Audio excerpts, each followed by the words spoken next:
Arc 16, Monarch. Part 1.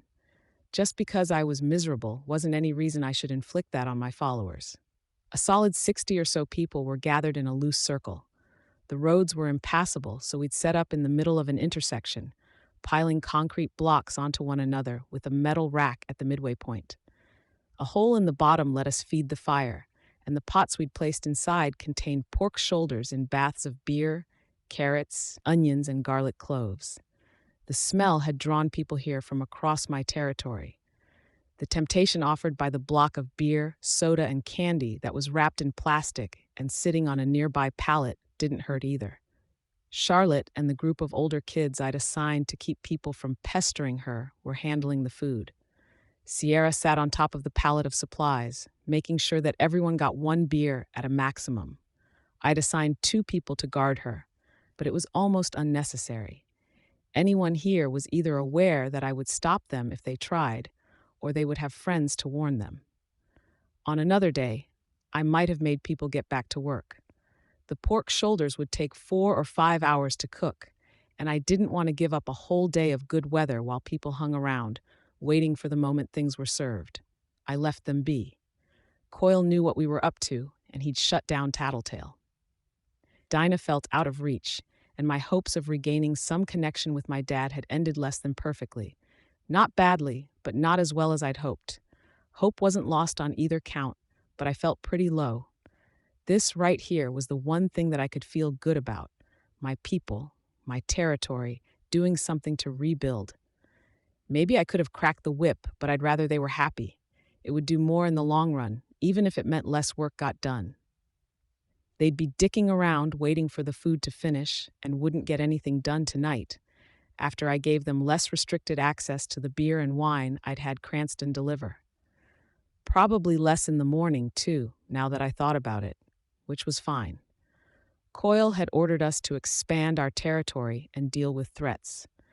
The people in my territory had cleared enough space for people to sleep, to store necessities and tools, enough that if 20 or 30 new people decided to work for me in the next 24 hours, I had space for them. Expanding my control beyond this point would be a staggered process, with phases of clearing followed by phases of settling. There was no point to going the extra mile to clear more space if neither I nor my enemies would be occupying it before his deadline. He'd specified 3 days. We'd taken one to deal with the Chosen. I'd used the next to talk things over with Parian and visit the mayor. We were officially done tonight or early tomorrow. My swarm informed me of a visitor. I stepped away from the pallet that Sierra was sitting on. It was a bit disconcerting to see how the crowd parted to give me a path. In my first night out in costume, I'd seen the ABB do it for Lung. How much of that was respect, and how much was fear? Maybe they weren't so distinct when it came to supervillains. We met in the middle of the street. Gru was wearing his new costume, complete with mask, and the semi-liquid darkness rolled off him to spread out over the ground, hiding much of his body. I folded my arms. Speaking quietly enough that the others wouldn't hear me, I murmured, "Any problems?" His voice was hollow with the effects of his power. "Just checking in. I expected a call after your job. I had to get the update on how you were doing from Tattletale." "Sorry. I also heard about what the boss was planning. Going to give me a hard time for going?" "No, I don't like it, but I understand you didn't have a choice. Or you did have a choice, but you weren't about to take option B." "Yeah, which turned out to be the right choice. He was playing us, trying to send us a message without rocking the boat." "You've got a lot of stake in this. You holding up?" "I should be asking if you're holding up," I thought. "I'm dealing." "And dealing involves a barbecue?" I glanced over my shoulder at the crowd that was watching us. "Building loyalty." "You don't think you're going over the top? Being too nice?" "They're working hard. That's all." I almost shrugged, but decided to maintain my composure, look confident in front of my people. I needed a better term for referring to them. They were sort of employees, but that was vague. Should I take the same approach Parian did? Identify my territory somehow? The residents of Spiderville? The Bugwalk? The Hive? No, not all. I figured I'd go all out, as much for me as for them. This is the only thing that I've got going on that I can really feel good about right now. The only thing I looked up at him. Oh, no, not the only thing. You're right. Though I'm not sure exactly what we're doing or what we are. Not like we're in a position to go out to dinner and a movie. My heart was pounding so hard I worried he'd notice. This would be the moment he'd tell me he was having second thoughts, that it was a mistake, he'd been in a bad place. Or would he go one step further and accuse me of taking advantage of him, get angry? I've wondered about that myself, he said. It's okay, though? Us? Yeah, definitely okay. What would my people think if they could overhear? I know we can't exactly go out, but if you're okay with it, you maybe want to come by tonight? We'll let my people celebrate a week of hard work and head into my lair, eat, watch a movie on the couch? Okay, not sure if I can get away before dark if I'm doing a serious check of my territory. Imp's doing more than her fair share. It's fine. I'm not sure how to put it, so I'll be upfront about this, I told him, which is easier said than done. It took me a second to organize my thoughts. I don't expect to be priority number one. We have a job here. I'm not sure what the boss is planning, or if we're still going to be doing this a few months from now, or even a week from now. But I totally get it if the territory comes first, or if Imp comes first, or we have a job that interferes with our schedules. We fit each other into the breaks. I caught a glimpse of his arms through the darkness as he folded them. You can say that, but I'm not sure it'll be true when it happens for the third time or the 10th. It's not set in stone. If it doesn't work, we talk about it. Maybe it's best we say whatever's on our minds, given who we are. We're not the best at the social thing, you know? I know. He paused, glancing away. In the spirit of saying what's on my mind, I'm kind of wondering how your people would react if I kissed you right now. So glad I have the mask.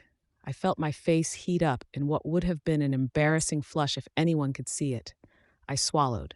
No, don't. It's not that I don't want you to, but it would mess up their image of me. I know. That's the only reason I didn't do it. That and the masks would be hard to manage. Can't really be spontaneous when fumbling to find a way to lift the mask up, and the stuff on this mask kind of makes it hard to lift it up. He tapped one finger on the crisscrossing fangs I designed into the face of his mask.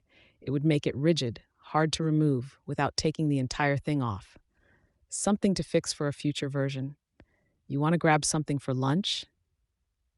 I should be getting back. There's some stragglers to deal with, and Imp's been going full tilt long enough I think I should relieve her. She's taking this seriously, huh? Yeah, I'd be happy about it if it wasn't so dangerous. With luck, the danger will pass soon. Yeah, see you later? I opened my mouth to respond, then stopped as I felt a tremor. You feel that? I asked. No, I hadn't felt it with my own body. My swarm had sensed it, a vibration through the area. My bugs could scent exhaust, the acrid taste of ozone, for the lack of a better explanation. I honed in on it and realized that one of the buildings near the edge of my range had a new addition on the roof. It was big, like two 18-wheelers parked side by side, with two more stacked on top, but all one piece. Shit, I said, as the general shape took form in my mind. I wheeled around to look in the direction it had settled. Trouble. Darkness billowed out around Gru, making him look larger. My first thought was Squealer, but she was supposedly dead. The other alternative, shit. Listen up, I called out, augmenting my voice with my swarm. Most of the crowd was already paying some attention to me, but my shout got everyone else to turn my way. Threat incoming. Stop what you're doing and clear out of here that way, I pointed. Some people started hesitantly heading the way I'd indicated. Now, I shouted. The crowd began to move. Sierra and Charlotte were among them, abandoning the food in the makeshift oven. Sierra looked my way for confirmation and I gave her a tight nod. I doubted that my people were in any danger like they'd faced with Mannequin or Burnscar, but I wasn't taking chances. Who? Gru asked. Pretty sure it's Dragon. She wasn't moving. She'd settled on the tallest building in the area, not too far from where I'd started my costumed career, fought Lung, and met the others. She was large enough that her mechanical forelimbs could grip two corners of the building. She lay there like a resting jungle cat or sphinx, head raised, slowly rotating to take in her surroundings. The timing couldn't be worse for this, he said. He settled one hand on my shoulder and pulled me in the direction my people were running. Coyle wanted us to be done today. Now the heroes are making a move? Retaliation for the mayor, I said. We pushed things, now they're bringing in the big guns. Maybe literally. Plan? No clue. I got my phone out and dialed Tattletale. She picked up on the first ring as I was clicking through the menu to put it on speakerphone. Dragon's here, she started. There was a flare of static, not unlike the noise from an out-of-tune radio station. Don't fight. Why? I asked, but the static flared up again as I spoke, and I couldn't be sure Tattletale heard me. She's here. How is she there? Hitting multiple territories at once. Whatever she said next was obscured. It was getting worse, fast. Fight and heroes come to back her up. Run, hide, meet. Then she was gone, lost in the sea of static. I waited for several tense seconds, hoping she would come back on the line. Skitter. It was Dragon who spoke over the phone. I'm cutting off communications. I look forward to talking to you once you've been brought into custody. The phone died. There wasn't even a dial tone. Oh, hell, Gru said. Let's go. We'd been retreating, but we broke out into a full-on run as the phone cut out. Dragon, for her part, made a move. Metal objects the size of a beach ball were filing out of the sides of her suit. They floated in the air, spreading out in formations. Dozens of them. She's trying to beat me at my own game, I said, panting. Minions. Hate tinkers so fucking much. A collection of my bugs died all at once, the sphere dropping to the pavement below with a thud that the bugs could feel. I'd encountered this before, Armsmaster's electric pulse, the one he'd used with his halberd, and I really hate tinkers who share their work. As I glanced over my shoulder, I could see the drones flowing into the sky in waves. I ordered Atlas back to my lair to keep him safe. I didn't want to risk him, didn't want to get shot out of the air while flying, and I wasn't able to bring Gru along, wasn't willing to leave him behind. Was this what my enemies experienced? A vague feeling of dread as an unreachable opponent massed her forces? I couldn't necessarily fight back against them, and even taking down one drone was useless. 5 or 10 more would be ready to take its place. They were overtaking us. Any time I gathered more than a handful of bugs together, a drone would obliterate them with a point-blank electrical charge. That was the only thing slowing them down. They would spend their charge, fall to the ground, and then rise again a few seconds later as they rebooted. I got a better look at the drones as they approached. Each was an identical black sphere, with 2 wings like the blades of a battle axe, the tips of one blade connecting with the other. A camera with a red lens was mounted on a plate that roved across the sphere's outer surface, while another plate glowed in the same way Kid Wynn's anti-gravity skateboard had, always pointing toward the ground. One passed over my head, then stopped, hovering in place a few feet above me as I ran. I turned on my heel and shifted left, and it followed me unerringly. I zigzagged and failed to shake it. "Attention, citizen," it blared, in the same voice that I'd heard from the armbands during the Endbringer fight. "For your own safety, drop to the ground and place your hands on your head. You have 10 seconds to comply." "Fuck! Here!" Gru called out. He was turned toward me, bent to one knee, his fingers interlaced, nearly touching the ground. 5 seconds. I ran towards him, setting my feet in the cup of his hands while drawing my knife. He straightened, heaving me up. My timing was off, and I didn't manage to jump in time with the push, but I did manage to stay balanced. As he lifted me, I raised one foot and placed it on his shoulder, using it as a foothold to lunge for the drone. I stabbed my knife at the anti-gravity panel. It raised higher into the air. I missed by a hair, failure to comply. I felt the hairs all over my body stand to attention a second before it hit us. It felt more like getting a truck dropped on me than I would have expected an electrical charge to feel like, but I could feel the not unfamiliar sensation of snakes writhing across my body. It had knocked the wind out of me, leaving me lying flat on top of Gru.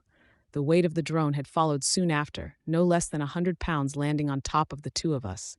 Gru made a guttural sound. "On your feet," I gasped the words as I tried to haul air back into my lungs. "Hurry." "We're not unconscious?" He gave me a hand as we climbed to our feet. Spider silks partially insulated against L. I stopped to cough. "Electrical charges." "Attention, citizen. For your own safety, drop to the ground and place your hands on your head. You have 10 seconds to comply. The broadcasts overlapped, two voices a half step apart in timing. I looked up. Sure enough, there were another two drones in place over me and Gru. Gru drenched us in darkness, seizing my wrist and hauling me away with enough force that I could barely keep my feet under me. Won't work, I gasped out the words. She's not reliant on conventional senses. Saw imp. I couldn't hear a response, of course. I focused my attention on the drones, getting bugs onto them to track their movements, and getting some onto Dragon to see what she was doing. The drones were falling. Gru's darkness spread throughout the area, and drones were descending slowly from the air to touch ground. They weren't discharging their electrical loads either. Whatever signal Dragon was using to command them, Gru's darkness was cutting it off. He banished the darkness in a small clearing around us. The drones are down. We could double back, hit her main body. I turned my attention to Dragon. She was rising, planting her claws at the roof's edge and turning her head to face us. Her mouth opened. "Incoming," I shouted. This time it was my turn to grab Gru and pull him away. We headed for the side of a series of stone stairs. Crouching so our heads weren't sticking out, we pressed our backs against the side of the stairwell that was closest to Dragon. The attack was silent, but that was par for the course when Gru's darkness was involved. It speared down the length of the street like a tightly focused gust of wind. It scattered Gru's darkness and made the drones skid hundreds of feet along the road's surface. My hair whipped across the face of my mask in the wake of the attack. We moved in sync, rushing out of the doorway and rounding the first corner to our right. With the darkness cleared, the drones were rising again. "She's prepared for me," Gru said. "Maybe planned to come after you when she was done here," I said. I glanced nervously at the drones that were turning their red eyes to every surface and object, searching for citizens to detain. Or it's part of a more complicated setup. This way. There's a path through the building and out the other side. We were halfway through when a trio of drones moved to cut us off, another drone moving to block our retreat. It was a precise enough maneuver that I knew Dragon had to have some kind of thermal vision at play or another means of tracking us. Gru hit the drones with his darkness, shutting off the connection to Dragon. We pushed our way past as they settled to the ground. Dragon was orienting herself for another shot. We had cover, but she had to know that. The blast of hot wind ripped past us. The building obstructed the worst of it, but it was less focused than the former.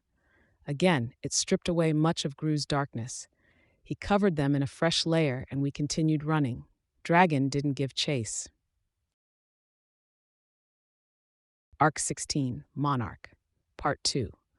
We arrived at Coil's base, and I knew from a single glance at Regent's posture that we hadn't all made it. It was as though we were afraid enough of the answer that we weren't willing to ask. Nobody spoke as Regent and Shatterbird led the way into the underground base. Imp was just past the last door. Gru hugged her, and for once she didn't fight or complain. Coil's soldiers were armed and at the ready, guns resting on knees or from the straps at their shoulders, each man and woman with their specialized body armor strapped on. 30 or 40 sets of eyes watching us, each of them utterly still. Coil stood on the walkway opposite us, Trickster to his left, Sundancer and Oliver to his right. "You made it," Tattletale called out. I'd nearly missed spotting her in the midst of the soldiers. She was in the company of Fish and Miner, two of the squad captains. "Who are we missing?" Gru called out. "Ballistic, Genesis, and Bitch." Damn, I didn't particularly like or dislike Genesis, but I didn't want her to suffer. Ballistic, I couldn't bring myself to care that much. Bitch, though? That was bad. We waited while Coil and the travelers traveled across the walkway and Tattletale crossed the bottom floor to the staircase. "This is not ideal," Coil spoke. "No," Gru responded. 7 of those things, Tattletale said. They hit Sundancer, Genesis, Ballistic, me, Bitch, and Skitter. Tried to hit Trickster, but he was recuperating here. My gut says Dragon's controlling these things with an AI. Smart AI. But they didn't seem quite as sharp as she was in our last run-in with her.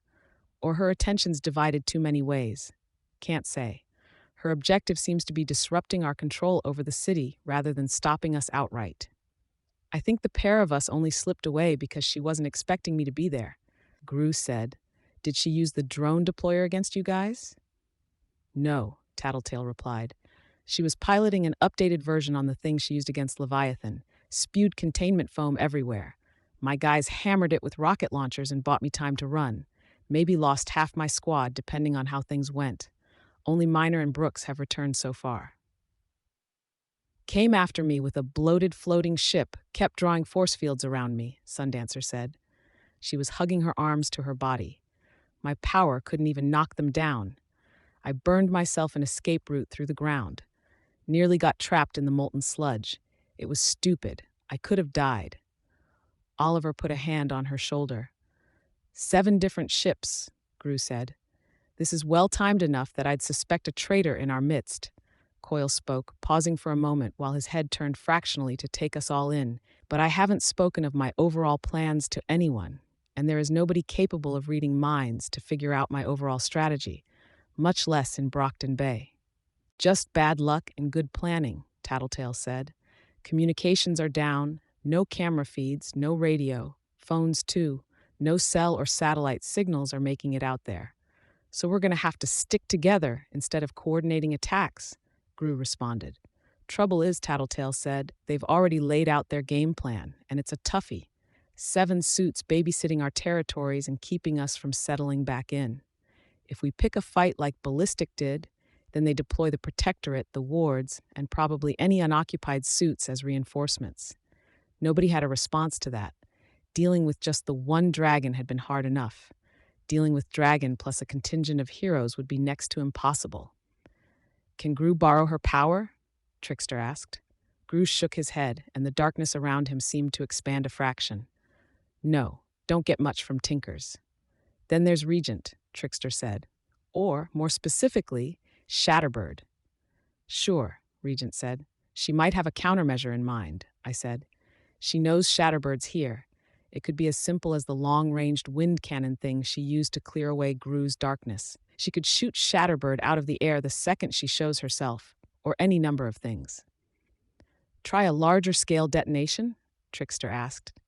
See if you can't wipe out a couple of suits at once without revealing yourself? No, Regent said. Don't know if I can control the area of it if I push out too hard. It's slippery.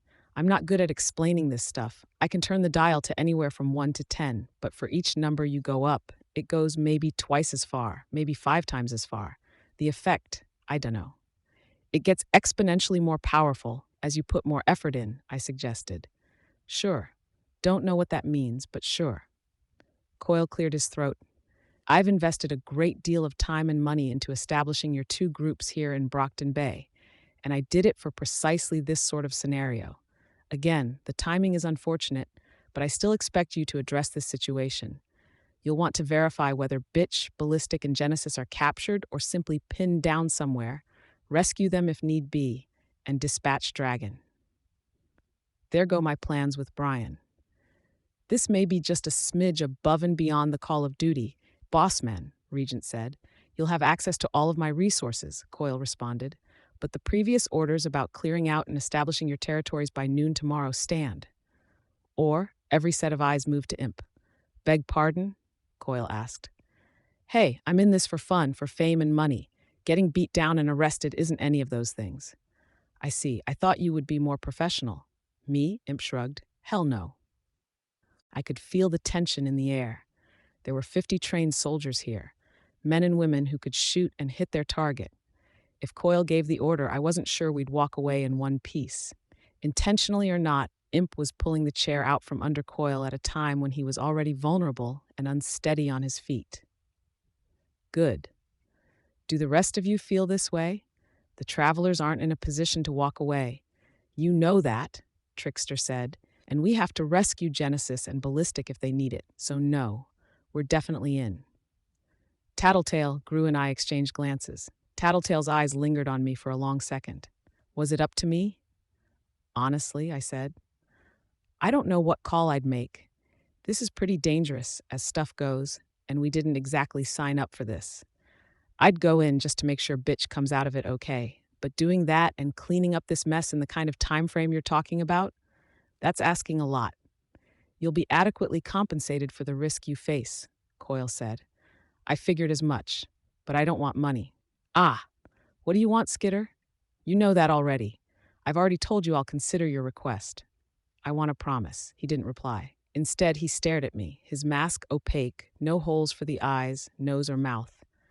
I had to read the little details, the movements in the raised portion of his brow, the set of his chin, the movements and tension of his fingers, where he had his hands clasped in front of him. If I had to venture a guess, I'd think he was offended. Then you have it, Skitter. Provided you deal with this situation in the next 21 hours, and your team has reclaimed their territory, I will consider your end of the bargain filled. I'm hoping I have the rest of the Undersiders as well. I'm not promising anything until I get something too, Imp said. What would you require? My own territory. That can be arranged.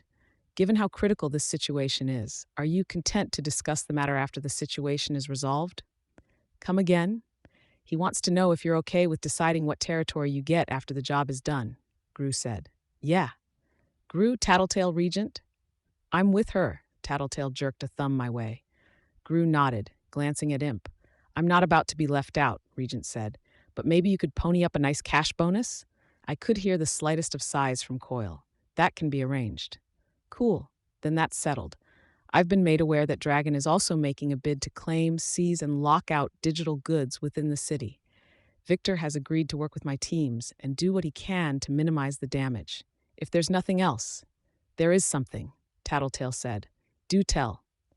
That data we grabbed from the PRT offices. You crack it yet? Some. It's badly degraded. I need it, as much as you can give. Done, Coil said. I can show you the way. One other thing. You said we had access to all of your resources? Yes. Just how much money are you able to spare? We can discuss that on our way to the room where the databases are stored, he said, firm. Undersiders, travelers, I wish you luck. He strode off with Tattletale following. Too easy, I thought. He made that promise too easily. But it was something.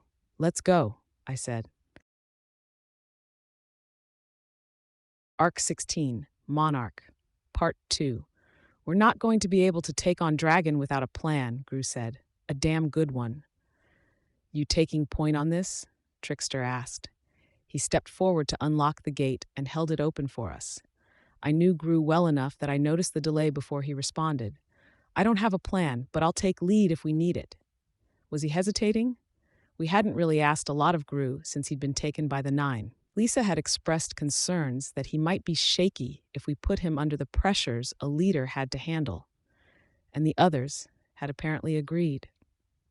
They'd talked about nominating me. I wasn't sure I was up for the role, but I was even less sure about having Gru calling the shots when he might shut down or get distracted at a crucial moment. I didn't know what form his trauma might take in this kind of situation.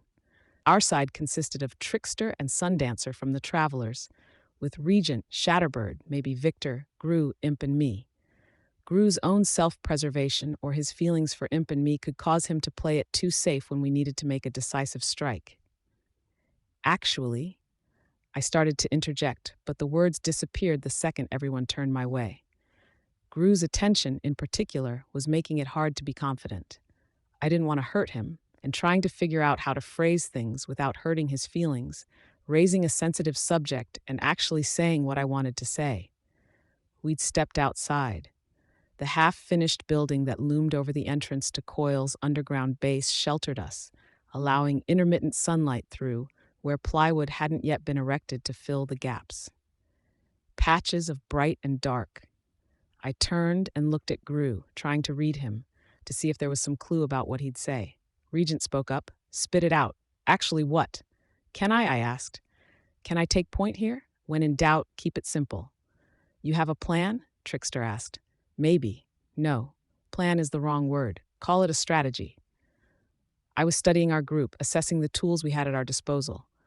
But it's becoming a plan as I think about it, and I think Imp plays the key role here. Fuck yeah, Imp, Trickster asked. Dragon can see her, can't she? She's the most useless person here. I mean, I know I'm not in any shape to fight, but at least my power does something. Fuck you, Imp snarled. No, I said. We can definitely use her. Let's hear the plan, Gru said.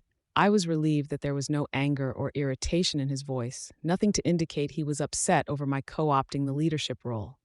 The first priority will be making sure Bitch, Genesis, and Ballistic are okay. I'm thinking the easiest way to do that will be to pay the heroes a visit at the PRT headquarters. Dangerous, Gru said. And it's something Dragon will anticipate, I think, I said. It's a safe bet to say she's smart, even if the actual machines aren't getting her full attention, or if they're dumber because their artificial intelligences don't function at the same level as an actual human brain. She's still organizing the suits, and she's going to be able to anticipate that we might go for the most vulnerable elements of their operation, the local heroes. You're thinking we go after them? We have to. The individual suits are going to be tough to take down, if not outright impossible. We can take down the local heroes and get leverage, information, or at least stop them from interfering when we go up against one or more of Dragon's suits. Makes sense, Trickster said. Unless we're putting ourselves in that worst-case scenario where we're dealing with multiple suits plus the local heroes. It's possible. Even here, I'm willing to bet my left hand that there's going to be a Dragon suit parked on the roof of that building or somewhere nearby. And you're thinking we use Imp? Gru asked. I nodded. We can leave her there as a saboteur, maybe, or just have her in place to get information or methodically take threats out of action. But it won't be that simple. They'll have security cameras throughout the building, which means we need to take them out if she's going to walk around without a problem. Regent, can Shatterbird kill all the cameras and lights in the building without killing anyone? Nothing explosive. A gentle break? I'd have to be closer if I don't know where it is. And by I, you mean Shatterbird? Gru asked. Yeah, I can't get that far from her, though. I can probably find the location to target with my bugs, but getting Shatterbird in close means we need a distraction, so this is a two-pronged plan. The problem with that, Gru said, is this is also a plan with a lot of steps, each dependent on the success of the step before it, as well as the success of the second prong. If we fuck up or run into a snag somewhere along the line, it falls apart. Yeah, I said, and we're going to be outnumbered and outgunned, even if we don't count the squads of PRT uniforms that are going to be stationed in there. But I think we can use that to our advantage. Disguises? Sundancer asked. No, not disguises. Let's hurry. We're working with a hard time limit. We have to travel on foot, and we're going to be forced to stay out of the open as we travel. Gru filled the area with darkness as we approached, and then cleared enough away for us to talk. With luck, it would help keep them from detecting us with any of the countless tools tinkers like Dragon, Chariot, or Kid Win had at their disposal. Radar, thermal imaging, stuff I'd never even heard of. They had modified the PRT building since our last visit. The windows had been destroyed when Shatterbird had attacked the city, and were now filled with screens and plywood. PRT uniforms stood on the rooftop, observing the surrounding area. Trucks ringed the area, each with police officers, detectives in bulletproof vests, and more PRT uniforms standing nearby. One of Dragon's suits was perched on the rooftop of the tallest building in the area. The legs were long enough that the knees rose above the body, ending in 4 sharp points, and wing panels seemed to join each of the legs, like the flaps of skin between the legs of a flying squirrel. The actual body was low to the ground, with a long tail that had entwined from a point at the back of the rooftop to the front, caressing the corner closest to me. The head swiveled slowly from side to side, scanning for threats. It wasn't the drone ship. Good. That would have been disastrous. But I didn't know what this suit did. The feature that caught my eye was the wheel. As big around as the suit was long, the spoked wheel ran through the shoulders of the suit, jutting straight up. It rotated slowly, arcs of electricity occasionally flashing between the center and the edges, killing any bugs that settled on the spokes and leaving a heavy scent of ozone in their wake. I described the general shape for them. Anyone recognize what Skitter's describing? Gru asked. That's not the one that came after me, Sundancer said. It's in my territory, Trickster said. Maybe she picked it to come after me? How do you counter a teleporter? I asked. With that thing, apparently, Regent commented. So we're dividing our group? Yeah, I said. I'm tracking you guys with my bugs. Take your time getting into position. Better to take a bit longer than to alert them too early. Gru's with me. Trickster, Imp, and Sundancer stay here. Keep out of sight at all costs. Regent and Shatterbird, you stay here in the darkness for cover until we make a move, then head out and circle around. When we're all in place, I'll let you know. Gru and I headed out, navigating through back alleys and side streets, detouring far enough away that the curve of the road kept us out of sight of the officers stationed by the intersection, with my swarm to check for any bystanders, and Gru's darkness to keep us off the armored mech's radar. I used my bugs to start tracking the people inside the headquarters. Heat and humidity were my allies here. The main floors had open areas with desks and areas with blocks of cubicles, packed with officers working elbow to elbow. They'd worked long days, judging by the heavy taste of the sweat on their skin, and they'd let food pile up. With the general warmth of summer, bugs were secretly thriving. Some vegetable mush had leaked from the trash can to the bottom of a bin, maybe spaghetti or some pizza sauce, and maggots were happily devouring a meal there. Small flies had amassed where the trash hadn't been promptly cleared away, and piles of paper offered a home to the enterprising spiders that wanted to devour this growing population of pests. I'd worried I wouldn't be able to get my bugs on everyone present without alerting them. It wasn't a problem in the end. A small number of maggots could be delivered by a fly, dropped into the midst of an officer's shoelaces, the pocket of their pants, or the holster of their gun. From there, it was easy enough to keep track of where they were moving and what they were doing. Counting the bodies, checking the various people inside, I could tell that Bitch, Genesis, and Ballistic weren't present. Nobody matched their build or style of dress, in costume or out. On the third floor, the 3 local members of the Protectorate were in the company of the wards, a pair of PRT uniforms, and the woman I took to be the director. Triumph seemed to be okay. I could sense the general shape of Miss Militia, as well as Assault. I didn't spot Prism, Cash, or Ursa Aurora. That was good. All of the wards were present, too. Weld, Clockblocker, Flechette, Kid Win, Vista, and Chariot. We had 2 big guns. If we were willing to be monsters, to go all out, it would be a fairly simple matter to hit them with Shatterbird to slow them down, use Sundancer's sun at maximum power, tear the building apart, and incinerate the residents before everyone could clear out. It wouldn't even be hard. But what was the point if we went that far? I was in this to save Dinah. It didn't do any good if I ruined the lives of 100 Dinahs in the process. The daughters and sisters of the employees here, fathers, mothers, and other people who did nothing to get caught up in this war. This spot good? Gru asked, stopping. I looked around. We didn't have a view of the building, but we did have a view of Trickster, which is what we needed. It's good. 1 minute while I fill them in. Feel confident? Wish I had time to practice this before trying it in the field, I replied. Yeah, he answered. I used my bugs to spell out the various information they needed. The presence and location of the armored suit, the general number and location of the enemy forces, and the floors they were currently on. It took me a few minutes to spell everything out and verify that they understood. The plan called for a distraction. Sundancer would take the lead on that. I signaled the go-ahead, and she created her orb, shoving it down through the road's surface. However many thousands of degrees it melted through pavement and bored into whatever pipes and drainage spaces were beneath the roads.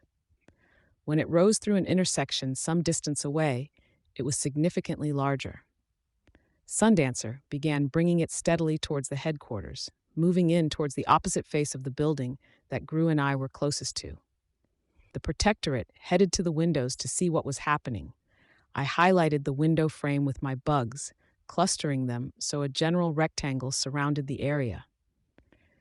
Did Trickster have the ability to see them through the window? It was hard to calculate the angles. I found myself in the midst of the local heroes. Bugs exploded out from within my costume, covering them. Capsaicin-laced bugs found every uncovered eye, mouth, and nose before they realized what had just happened. My bugs could sense Triumph bending his knees to lunge for me, and I'd shifted a few feet to the right. even as my orientation and senses were thrown by the sudden movement. My bugs let me figure out where I'd moved a fraction of a second before the enemy did. I was already reaching for my baton, whipping it out to its full length. Trickster switched me again before I could strike Miss Militia with my combat stick.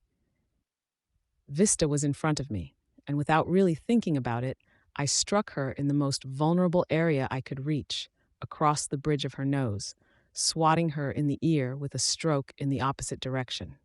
Another swap, not a half second later. We were counting on my swarm sense giving me the edge in this chaos. The close proximity and unclear positioning of their allies would keep them from hitting me with the worst of their powers. I caught Miss Militia in the midsection with my baton, swung overhead to try to catch her hand, but missed when Trickster teleported me again. Assault kicked me before I could recover and strike my next target. The hit didn't feel that hard, but it sent me sliding across the floor into a trio of chairs with plastic seats. The window! Miss Militia choked out the orders through the pain of the capsaicin and the masked bugs. Block, Trickster! I climbed to my feet. I'd waited too long to signal for an exit.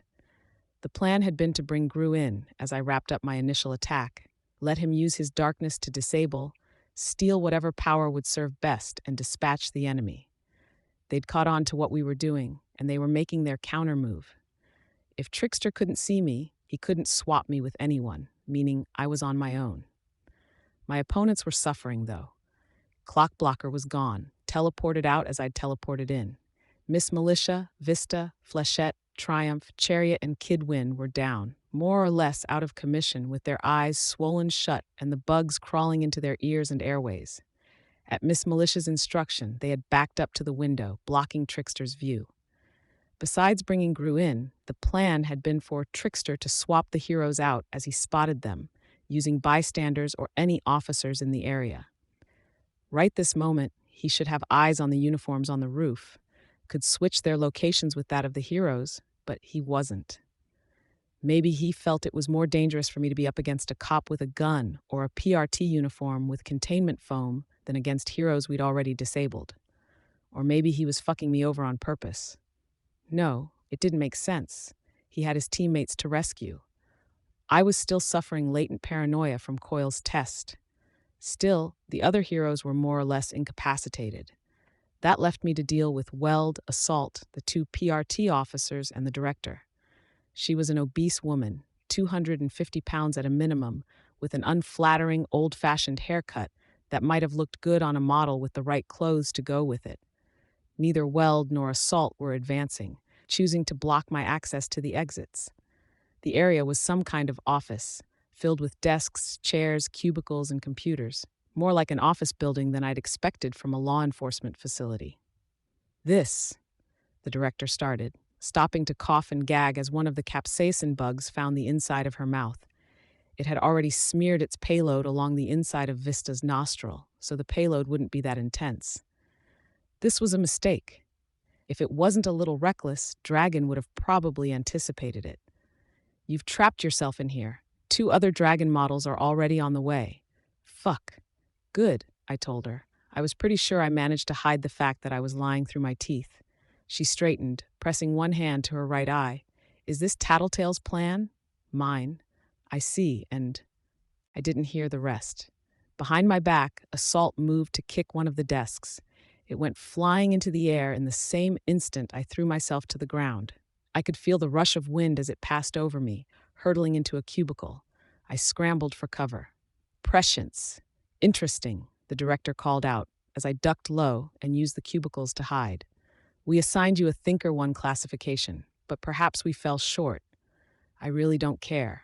I used my bugs to speak, so they couldn't use my voice to pinpoint my location.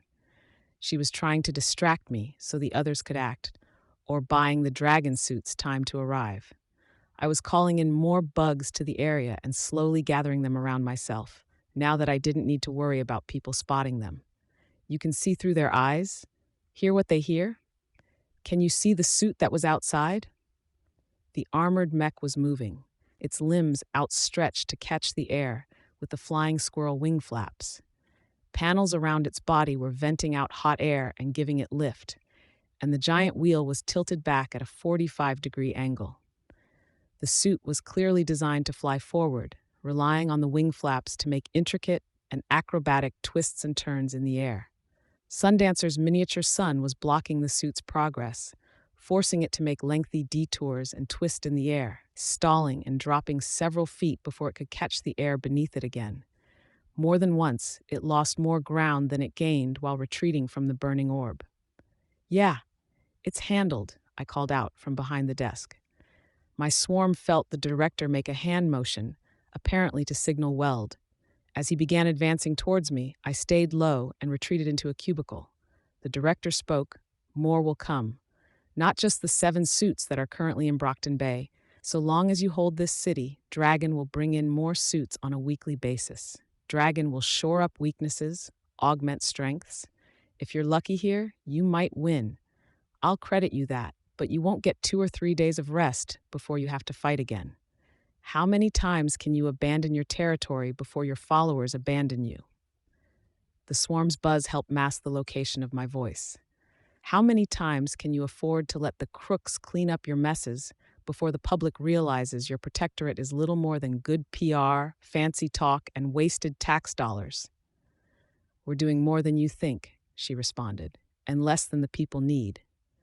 I'm filling a void you people left behind. If you were doing a satisfactory job, I wouldn't be able to do what I'm doing. Come on, come on. Don't act stupider than you are, Skitter. The city can't step in to help the people in your territories because we can't trust you. Your bitch is already mauling anyone that sets foot in her territory. Any electrician, carpenter, or doctor that we send into your territory might come back to us dying from anaphylactic shock." I shut my mouth. I didn't have a response to that. At least, I didn't have a response which wasn't a mere, "I promise I'll be good." It wasn't worth worrying about, because I didn't get the chance to reply anyways. There was a crashing sound, and the lights cracked. Fragments and splinters of glass showered down on top of us as everything suddenly went dark.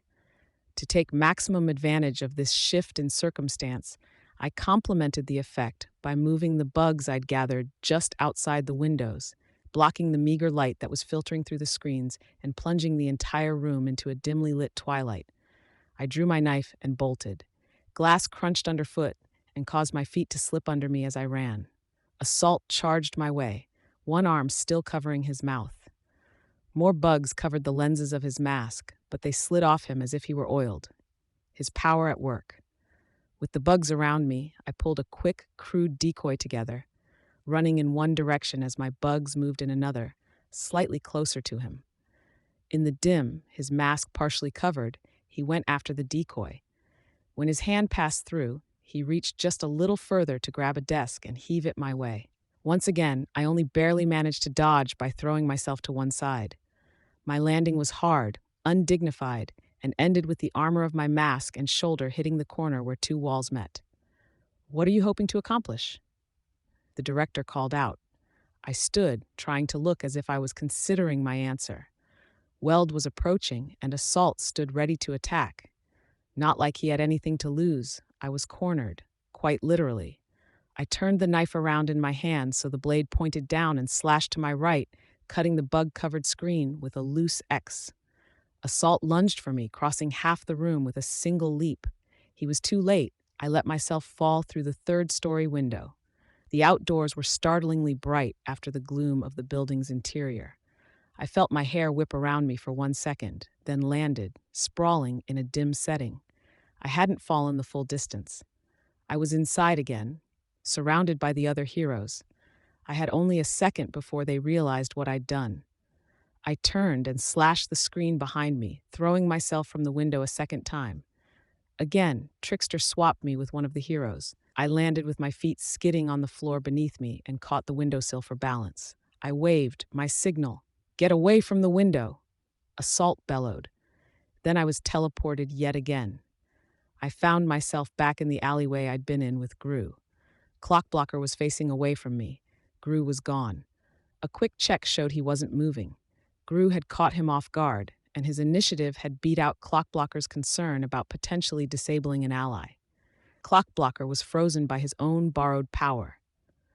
Perfect. I reached behind my back and unspooled the length of thread. My bugs took hold of it at various points along its length and began traveling across Clockblocker's body, winding the silk cord around him and tying it in knots. With luck, he wouldn't be a threat even after he got loose. I reached out with my power to assess the general situation. Gru's darkness surrounded the area, keeping the officers and PRT uniforms at the blockades from opening fire.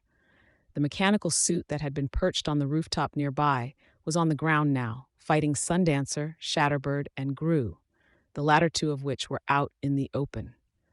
The plan was to avoid leaving cover, I thought. The wheel on the back of Dragon's machine was already spinning at full speed. I could make out a red eye in the center, identical to the ones that had been on the drone. The suit thrust itself forward, with the vents around its body, lunging for Gru, and Trickster swapped Gru's location with a PRT uniform, putting Gru on the rooftop. It avoided hitting the man by dragging its two left claws in the pavement, lifting its tail so it wouldn't swing around and strike him. The wheel blazed with a wreath of electricity, the entire suit thrumming with enough charge to kill every bug touching it. Without warning, the wheel flared and Gru was yanked over the edge of the rooftop by an invisible force. Trickster caught Gru, swapping him for the same officer before he was halfway to the ground. This is Dragon's counter to a teleporter? I would have called it a magnet, but Gru wasn't carrying or wearing anything substantial with metal on it. Or was this the suit Dragon had deployed against Genesis, Ballistic, or Bitch? Maybe I was missing something. I used my swarm to keep the windows blocked and the people inside under assault, just enough that they couldn't recover and complicate an already dangerous situation. I tried to position the bugs I could spare so they hovered around the sensors and the eye of the wheel. Shatterbird was pelting it with a stream of glass shards that looped back in her general direction to rejoin the stream and strike over and over again. It didn't work. The thing targeted Gru again and hauled him 100 feet towards it. Still crackling with electricity from its nose to the tip of its tail, it advanced on him, tail stretching forward to reach for him. The machine suddenly shifted position and powered its thrusters to lunge away. Sundancer's orb erupted from the ground just behind the spot the suit had been standing. I could see Gru raising his hands to shield his face from the waves of heated air as he scrambled to his feet and ran. The first of the reinforcements arrived. I recognized it as the suit that had been deployed against Leviathan, the same one that had gone after Tattletale unless she had more than one. This one had the foam sprayer. It set down on the edge of the battlefield opposite the wheel dragon. We took too long, or the suits had arrived too soon. There wasn't really a difference. The wheel dragon must have pulled Gru from cover and forced Shatterbird to step up to help, and my own invasion of the main building had taken just a little too long, giving Assault a chance to get his bearings and hit me. My swarm informed me in advance of the second of the suits that were arriving on scene. The wheel dragon thrust itself forward, skimming the road's surface to put itself next to the PRT headquarters. The drone deployment suit set down on top of a nearby building, so they were spaced out evenly. They had Gru and Shatterbird surrounded. I stood off to one side between the drone deployer and the foam sprayer, still too close for comfort, but they didn't seem to have noticed me. I glanced towards the building where Trickster and Sundancer were holed up. Sundancer wasn't moving her sun, and Trickster was apparently unable to see a valid target to swap Gru for. The officers in PRT uniforms had been disabled while I was indoors, and both Kid Win and Miss Militia lay at the base of the building. I used my bugs to write him out an order. Swap me for Sun, swap me for Kid. A long second passed. Was Trickster illiterate? Why was it so hard for him to notice the key info I was trying to write down? I found myself surrounded by darkness.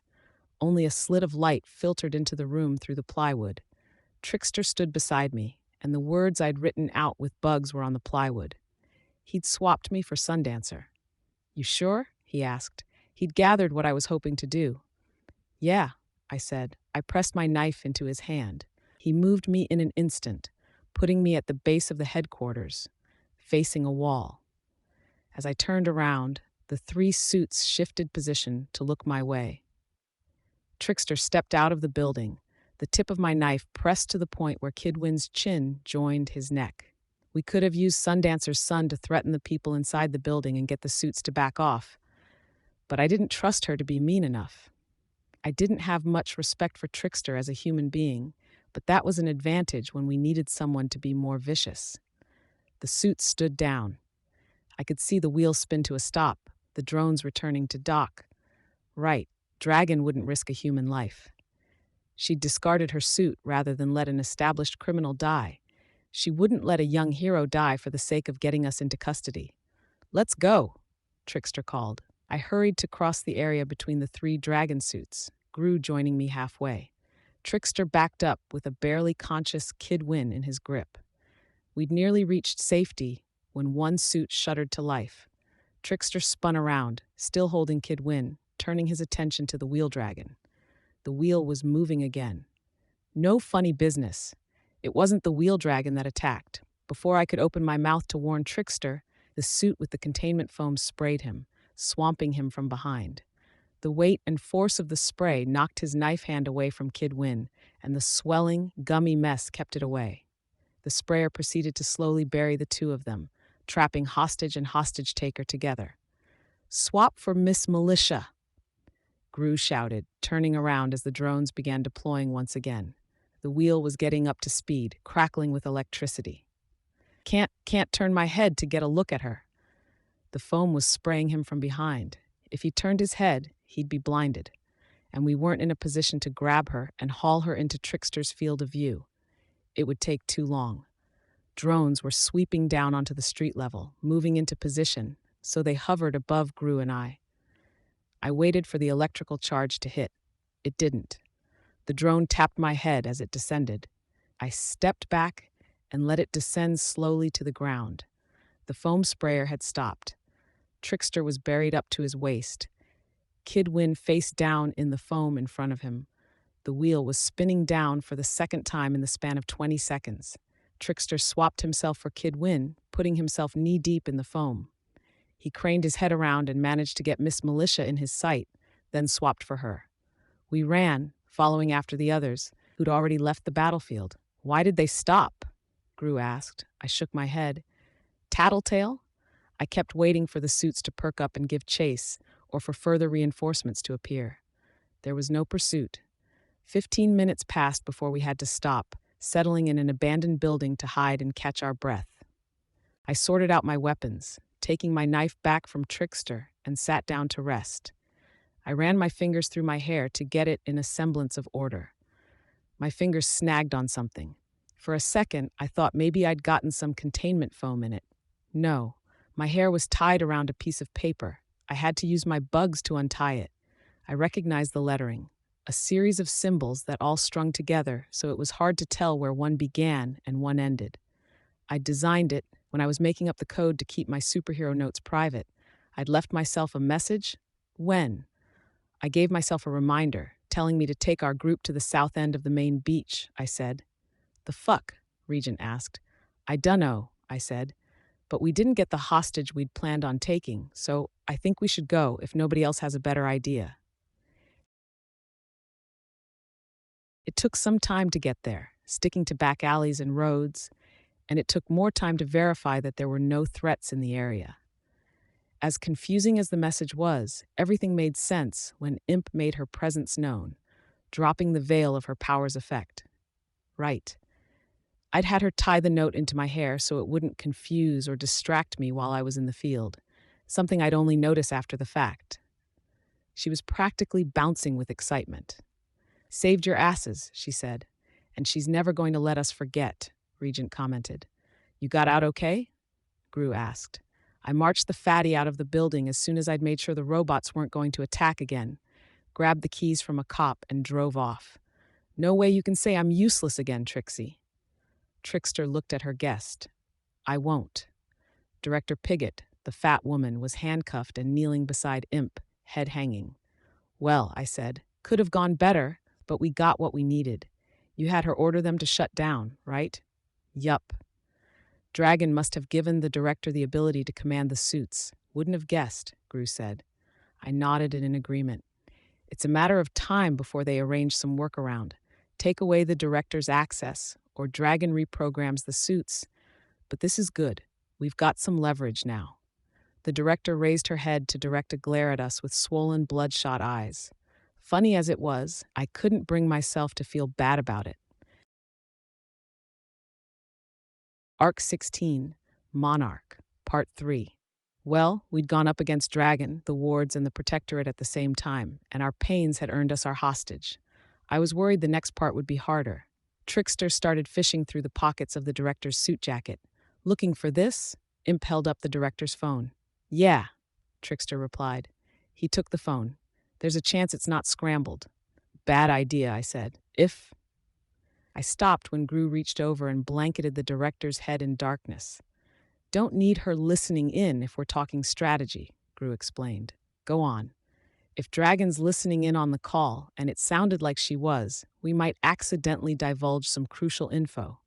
Or we could be alerting those suits to our location, or the location of whoever you're calling.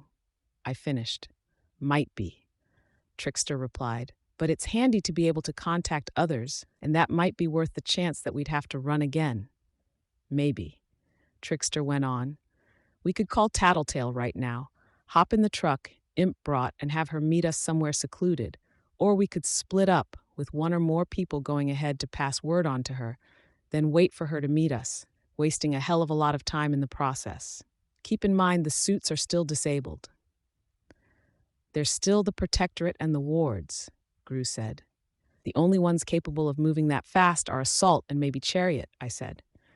We're short enough on time, and we need to know what happened to our other teammates, Trickster said. It's not a good idea. Gru folded his arms. I'm making the call anyways. We can't afford to wait. Gru stood there, literally fuming as the darkness roiled around him. After a few long seconds, his pose relaxed and he held his hand out. Then let me talk to her. We have a password system. The rest of you, keep an eye on her, and don't forget to watch out for incoming threats. Good man. The two of us will be over there, Trickster said, pointing to one area where sand and debris had been bulldozed into a small hill. Need to talk with Dancer for a second. Shout if you need a hand. I nodded. Gru, Trickster, and Sundancer all stepped away, leaving Regent, Shatterbird, Imp, and I to watch over our hostage. A minute passed, and she shifted position, her head leaving Gru's darkness. Back up, Regent warned. I have bad knees, the director said. I will if you make me, but it's painful. I suppose that could be a way of easing into torture, if that's your style. Sounds like a plan, Regent said, uncharacteristically cheery. No, I told him. To her I said, sit however you want. We'll cover you again if we start talking work. She gave me a curt nod. Maybe we should get her to command the suits? Regent asked. Won't work, the director replied. Why's that? Regent asked.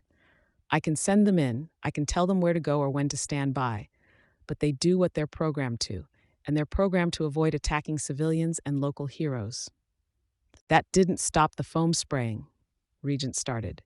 The Cawthorn model, the director interrupted. Sure, that didn't stop the Cawthorn thing from shooting Trickster when he had Kidwin hostage. I expect Dragon accounted for the fact that you might take hostages and use the non-lethality restrictions of the AI against it. She would have given the machines tools or strategies to work around it. And you're just volunteering this information? I asked. I said it earlier, I think, but you're not a stupid girl, Skitter. Reckless, short-sighted, capricious, violent, even vicious, but not stupid. I'm hoping you have the sense to realize how dangerous your current position is. There will be more mechanical suits coming. There will be heroes coming to Brockton Bay to assist us. You can't afford to hold this city, and we can't afford to let you. Not in the grand scheme of things. She likes to jabber, Imp said. Should we gag her, or make her stick her head back in the dark? Might be better, Regent answered, looking down at the director. Need a cloth. I could pull off a sock, jam in her mouth. Maybe we tie it in there with Skitter's silk. My feet are sweating like crazy in these boots, so it'd be really gross. No, I said. We're not going to humiliate her. We get the information we need from her. See if we can't use her as a hostage to leverage for peace. That's all. The director shook her head. What? Extorting for peace when you started the war. When are you saying we started the war? When the ABB came after us and we fought back. When we ambushed the fundraiser to embarrass you. When we fought Leviathan and the Slaughterhouse Nine and then picked up the pieces ourselves, clearing our territories of the low-level threats while leaving the civilians more or less alone. Except for Bitch. We adjusted Bitch's territory so she wouldn't have as much cause to harass the locals not so long ago. I suppose that's a consolation to the people she injured. I'm not saying we're perfect. We aren't. But we're doing something. So are we. You're not doing enough. And when you subtract the blood you've spilled and the pain you've caused, have you really done that much more, Skitter? That's oversimplifying, obviously. Right and wrong aren't a matter of adding the good deeds and subtracting the bad. I'm bad at math anyways, Regent said. The director ignored him, her eyes on me. I presume you've been paying for the supplies and materials you've been importing to your territory with your own money? You've been paying your people, I know. Yeah. How much damage was done in the course of earning that money?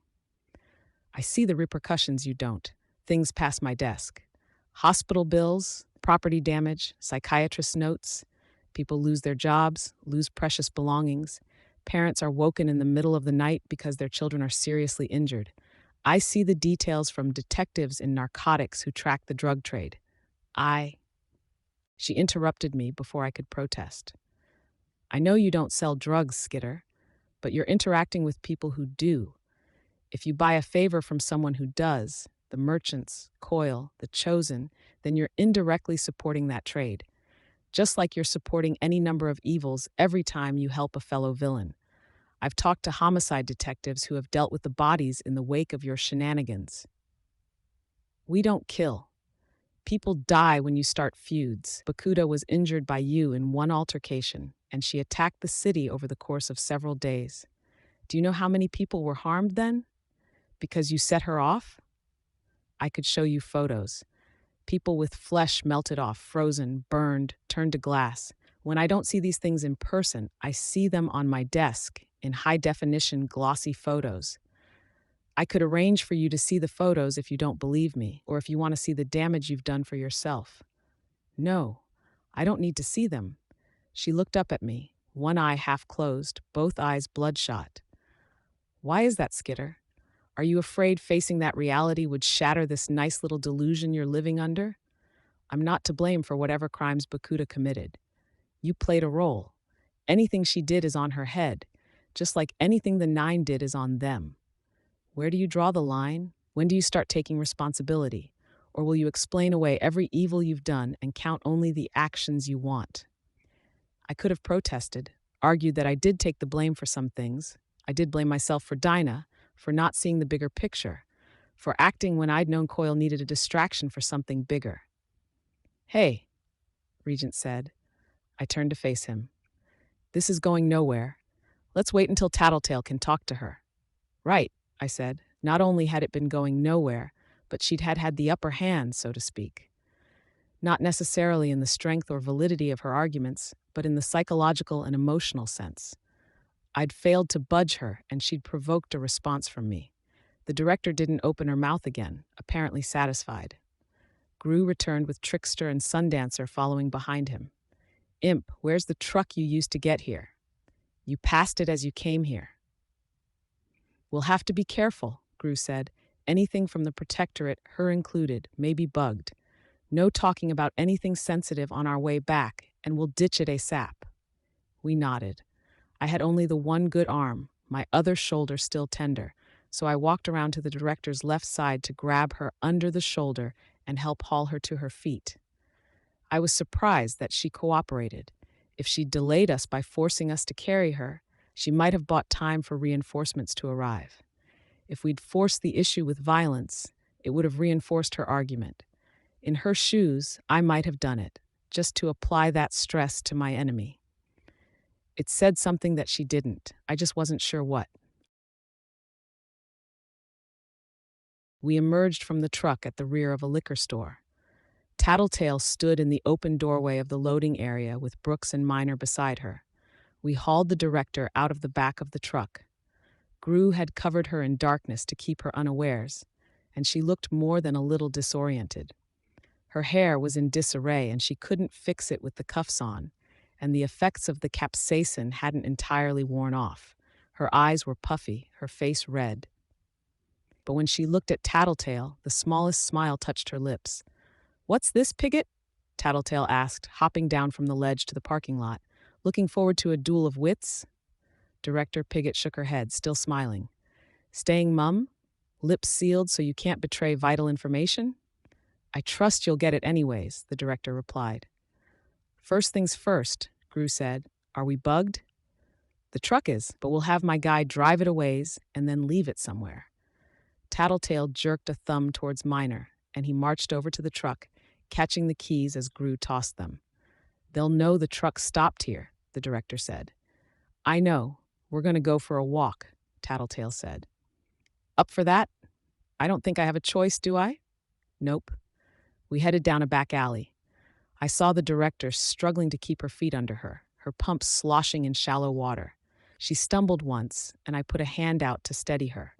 I was more likely to be crushed beneath her than to catch her if she fell, but at the same time, I wasn't sure we could get her off the ground without uncuffing her if she did slip. I didn't like her. Maybe that was an obvious conclusion for me to come to, but she reminded me of my high school principal in some ways. She was the authority figure, the person who embodied an institution I had no respect for. On a more concrete level, she was indirectly or directly responsible for Armsmaster, for Sophia and the other bullies getting away with what they did. Even on a basic, abstract level, she reminded me of Emma in how quickly and easily she'd gone for the throat in trying to cut me down and provoke a reaction from me. Again, much like Emma, it was all the more nettling because she wasn't entirely wrong. "You have our teammates in custody?" Tattletale asked. The director didn't respond. "That's a no, which means they're either injured or dead and you aren't aware, or they're holed up and can't leave their territory because of the suits that are sitting there." Perhaps. Even with the unsteady footing, the director was focusing more on Tattletale than where she was going, studying her. But I knew that if I could see that much, Tattletale would as well. "Is Dragon in town?" "Last I saw," the director replied, hedging. "She's gone," Tattletale said for the benefit of the rest of us. "Another task wouldn't be an endbringer. Not yet, the 9. "Yes. Want to give up the information now? Spare me the hassle of 20 questions? My delaying you means the other models have a chance to find and arrest your teammates. You'll have to ask.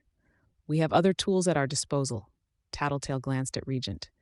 "And I know Regent takes anywhere from 15 minutes to 2.5 hours to take control. After which point you wouldn't ever be able to work in this town again. Taking the same approach you did with Shadow Stalker?" the director asked. I raised an eyebrow. "Yeah, like Shadow Stalker," Tattletale replied. "We have records from when Regent worked for Heartbreaker under his previous name, Hijack, interviews with people Regent controlled." "Good for you," Regent replied. "I know his power gets weaker as you spread it thin. Control slips. You can't afford to loosen your hold on Shatterbird, so no, I don't think you'll try to take control of me." "And you believe that," Tattletale said. "Enough that you're confident. You aren't worried here, even when you've been taken hostage. Which leaves you the options of playing 20 questions to get all the information you need, or you can try something more dire. Torture?" "That's the second time she's brought that up," I said. "Because she's trying to get a sense of us," Tattletale said. "She wants to see our reactions and body language as the subject comes up." "Yes," the director said. "Based on that much, I'm almost certain you wouldn't torture me, and you aren't the type to kill unless absolutely backed against the wall, which means I can be home before midnight." "A little optimistic," Trickster growled the words. "I don't think so," Director Pigott replied, turning to level a glare at him. She looked almost feral, even as her voice was controlled. "See, I know you might try to kill me if these others weren't around, but the others won't let you. There's Regent, too, little to no compunctions, as we saw with Shadow Stalker." Her eye darted to Tattletale, then to Gru, and finally to me. "Do they know the full story?" the director asked. "No," Tattletale replied. She sighed a little. "Tell us what?" I asked. "I'm interested too," Gru added. The director only smiled. "Do you trust me?" Lisa asked. Pretty much, I replied. A little bit less right now than I did a minute ago. Fair. She's trying to derail our interrogation. She knows we won't get violent with her to get the details we need, but I'll be able to get the answers out of her with a bit of time to ask and apply my power. Knowing this, she's trying to fuck with us, set us against each other, and delay us. I nodded slowly, glancing between Tattletale and Director Pigott. Tattletale shrugged. If you trust me, can you agree to drop the subject? I'll explain before too long. Knowing is half the battle, the director said. Only half. Being aware of what I'm doing doesn't stop me. I've learned a lot since you took me hostage, and I already knew some things from research, observation, paperwork, and background checks. I have a read on your personalities and how you operate, and I know some background details. How is your brother, Tattletale? Sarah? Sarah? I glanced at Tattletale, saw a flicker of emotion cross her face before she smirked, wagged a finger at the director, and spoke with a touch too much cheer. Low blow. I've been looking forward to having a conversation with you for some time, playing it out in my head. I paid out of my own pocket for information, so I can beat you at your own game. You would have done well to erase the trail leading back home, Sarah. But then that would have required thinking about it, maybe even going back. You're glad we took you hostage, Pigott smiled. It wasn't pretty. Ball's still in our court, Tattletale said. But you have a time limit. Like I said, I expect to be home and in my bed before the night's out. You have a card up your sleeve, leverage. In a way, I'm dying. Our group had been walking across a street, and we all stopped to look at her. You need constant medical care? Tattletale said. I have a setup at home. Hemodialysis. I hook myself up to it every night, flush my blood of excess water and pollutants over the course of 8 hours while I'm sleeping. If I don't get the dialysis, I expect I'll go downhill very quickly. My body's already in rough shape, and I've overworked myself these past few weeks. I wouldn't die that quickly, but you wouldn't get any use out of me either. So we get to enjoy each other's company for about 5 or 6 hours. Then you decide whether you let me go home or whether you let me die. And in the meantime, you intend to stall. To the best of my ability, the director said. What suit did they send against bitch? Hellhound? Did you know your parents are still looking for you? They never stopped. Tattletale pursed her lips. A model dragons used before? You should have seen the looks on their faces when I told them you were alive and well, Pigott said. She measured the look on Tattletale's face, smiled. Yes, I visited them in person. Tattletale's eyes narrowed. I could turn the tables on you, pick you apart. Please do. Waste time. You won't accomplish much. Look at me. You know as well as I do that I wear my shame and disappointment on the outside for the world to see. I had the muscles of my legs torn apart years ago on the job, lost the ability to keep up exercise, coupled with hours behind a desk, hours of the dialysis and recovery from surgeries, no time to take care of myself with work. I know I'm ugly. I know I'm fat. There's nothing you could say to me that I haven't said to myself 100 times over. You sound almost proud, Trickster said, a hint of disgust in his voice. I have no powers, Trickster. I'm lowly, a mere mortal compared to you. I admit it. I admit I'm weaker, slower. My options are pretty limited in a fight. But I'm tenacious. I'm shameless, if I have to be, because I refuse to lose to you. Her voice bordered on a growl as she uttered the word refuse. This was the director of the PRT? Hearing her speak, I'd almost thought she was like Coyle at first. Cultured, proud, arrogant. Now that she was showing her true colors, it was almost the opposite. And strangely, it was equally problematic. A fleck of spit flew from her lips as she continued her rant. And I find it pretty fucking poetic that I have the upper hand because of the very things that you capes look down on us for. I'm fat, frail, scarred, and I have old wounds that I'll never recover from. But because of that, because I could die in a matter of hours if you don't let me seek treatment, you're either going to have to compromise with your personal code, or you're going to have to let me walk away and find another way to beat Dragon. This isn't working. Trickster, watch her, I said. Sundancer, you and the medic watch Trickster and the director. Rest of you with me. We'll talk over there. We retreated from the woman. Regent ran his fingers through his hair. Tattletale had her arms folded as she leaned against a wall, staring at the ground.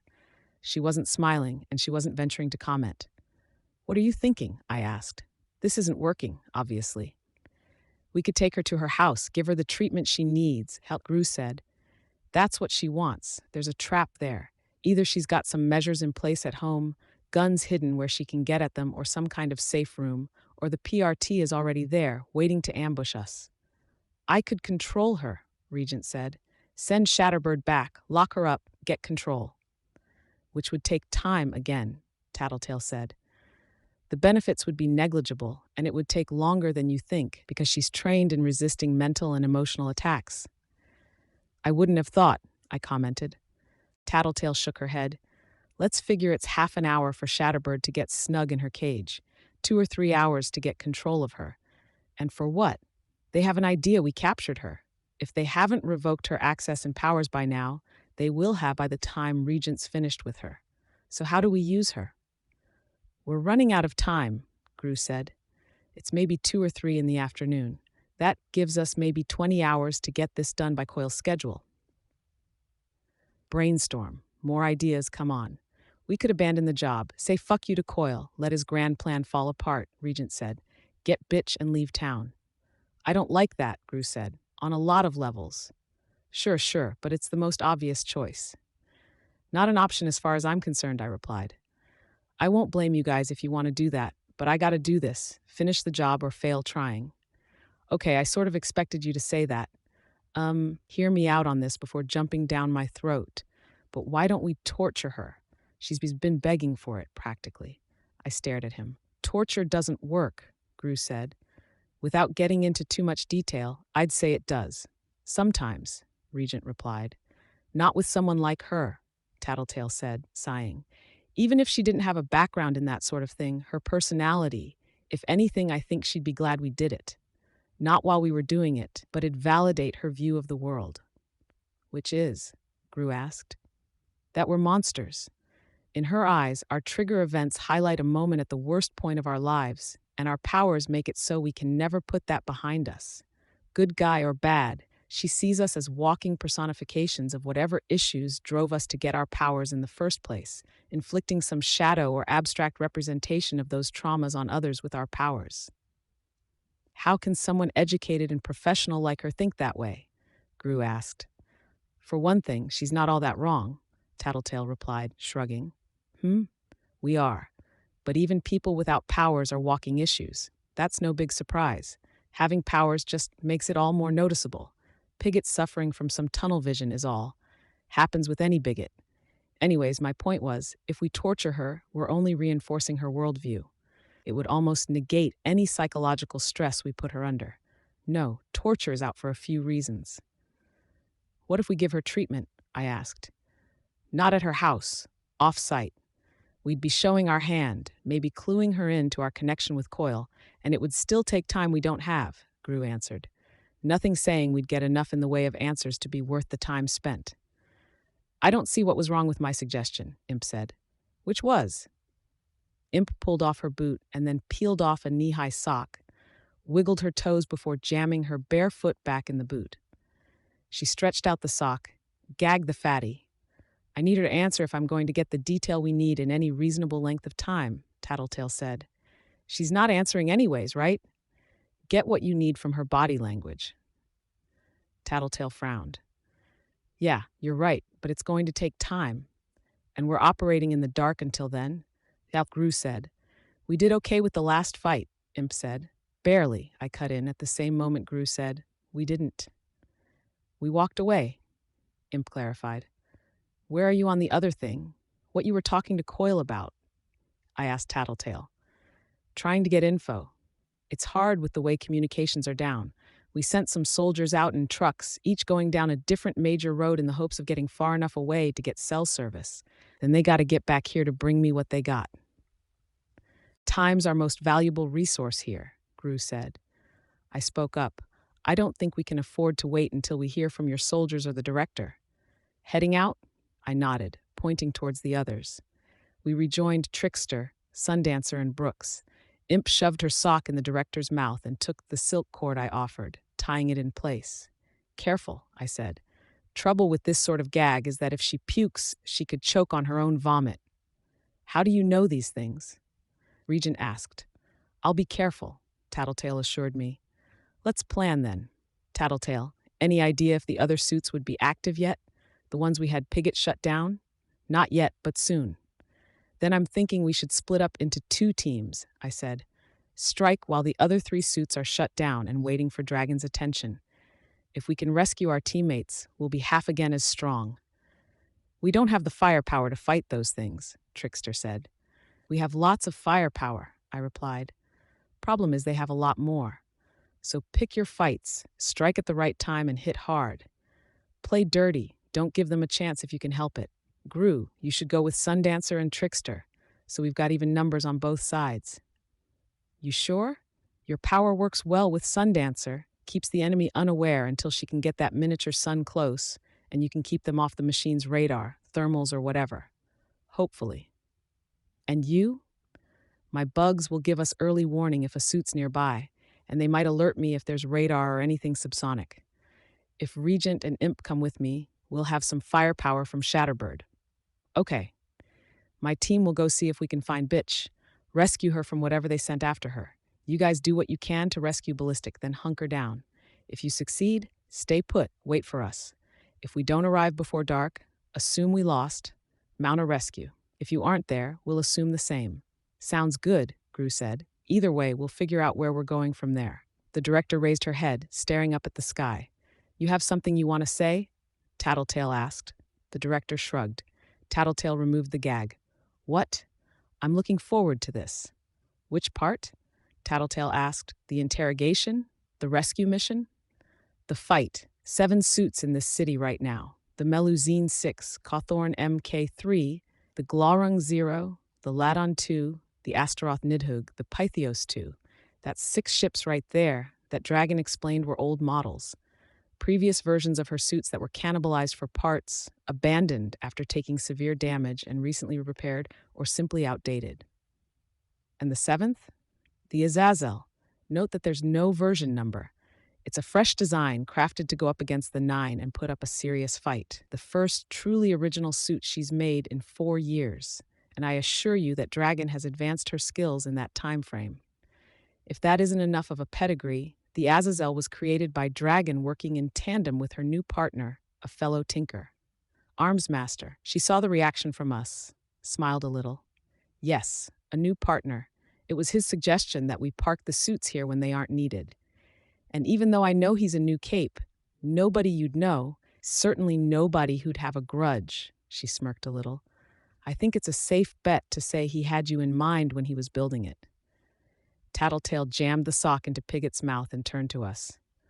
Which ones did you fight? Foam sprayer, drone deployer, force field generator, and a wheel dragon with electricity and some electromagnet, I said. Cawthorn, Glaurung, Leyden, Pythios, I'd guess, with only the names and what little I've seen of Dragon to go by. That leaves the Astaroth Nidhugg, Melusine, and the Azazel. One went after Ballistic, another after Genesis, and a third went after Bitch. Meaning that with the way we're splitting up and taking on whatever machines attacked our missing teammates, each of our groups has a 1 in 3 chance of going up against this Azazel, I concluded. Better cross your fingers, Tattletale suggested. Arc 16, Monarch. Part 4. I was turning to leave when I was struck with a thought. Did Bitch move to her new territory yet? I know we planned for her to relocate to the city outskirts. Not yet, Tattletale answered. She was tying the gag back in place. Pigott was screwing her eyes closed in disgust. So she's somewhere near the train yard. Yeah, Tattletale replied. We're going to need transportation if we're going to get there without losing too much time. Whilst Brooks can hotwire a car for you, show you how to start it up again when you're ready to head back, Tattletale suggested. No, I'm not sure it'll be able to navigate all the fenced-off areas and debris that'll be in the train yard. Bitch hasn't been clearing the mess, as far as I know, and it wasn't easy to navigate to begin with. If we use the car to get there, Gru started. I finished his sentence for him. We run the risk that it'll break down, run out of gas, or get wrecked somewhere, stranding us and forcing us to hike across half the city to get to Ballistic's territory. Let's minimize the opportunities for stuff to go wrong. Beggars can't be choosers, Tattletale said. I glanced at Pigott. We're capes, not beggars. I was thinking about Sundancer and something like a hot air balloon, but I'm not sure how much forward acceleration you could pick up that way. But something like that. A lot of our powers operate off virtually limitless power sources. I've used my power all day, every day, and I haven't been any worse for wear. Can we use that for some extra mobility while we don't have Bitch on the team? You could try a James and the Giant Peach thing with us, Imp said. Only it'd be backwards. Bugs on strings and the bird along for the ride. I shook my head. My bugs would get tired. That leaves Shatterbird. I can only fly with one person, maybe two. Regent and Shatterbird spoke in unison.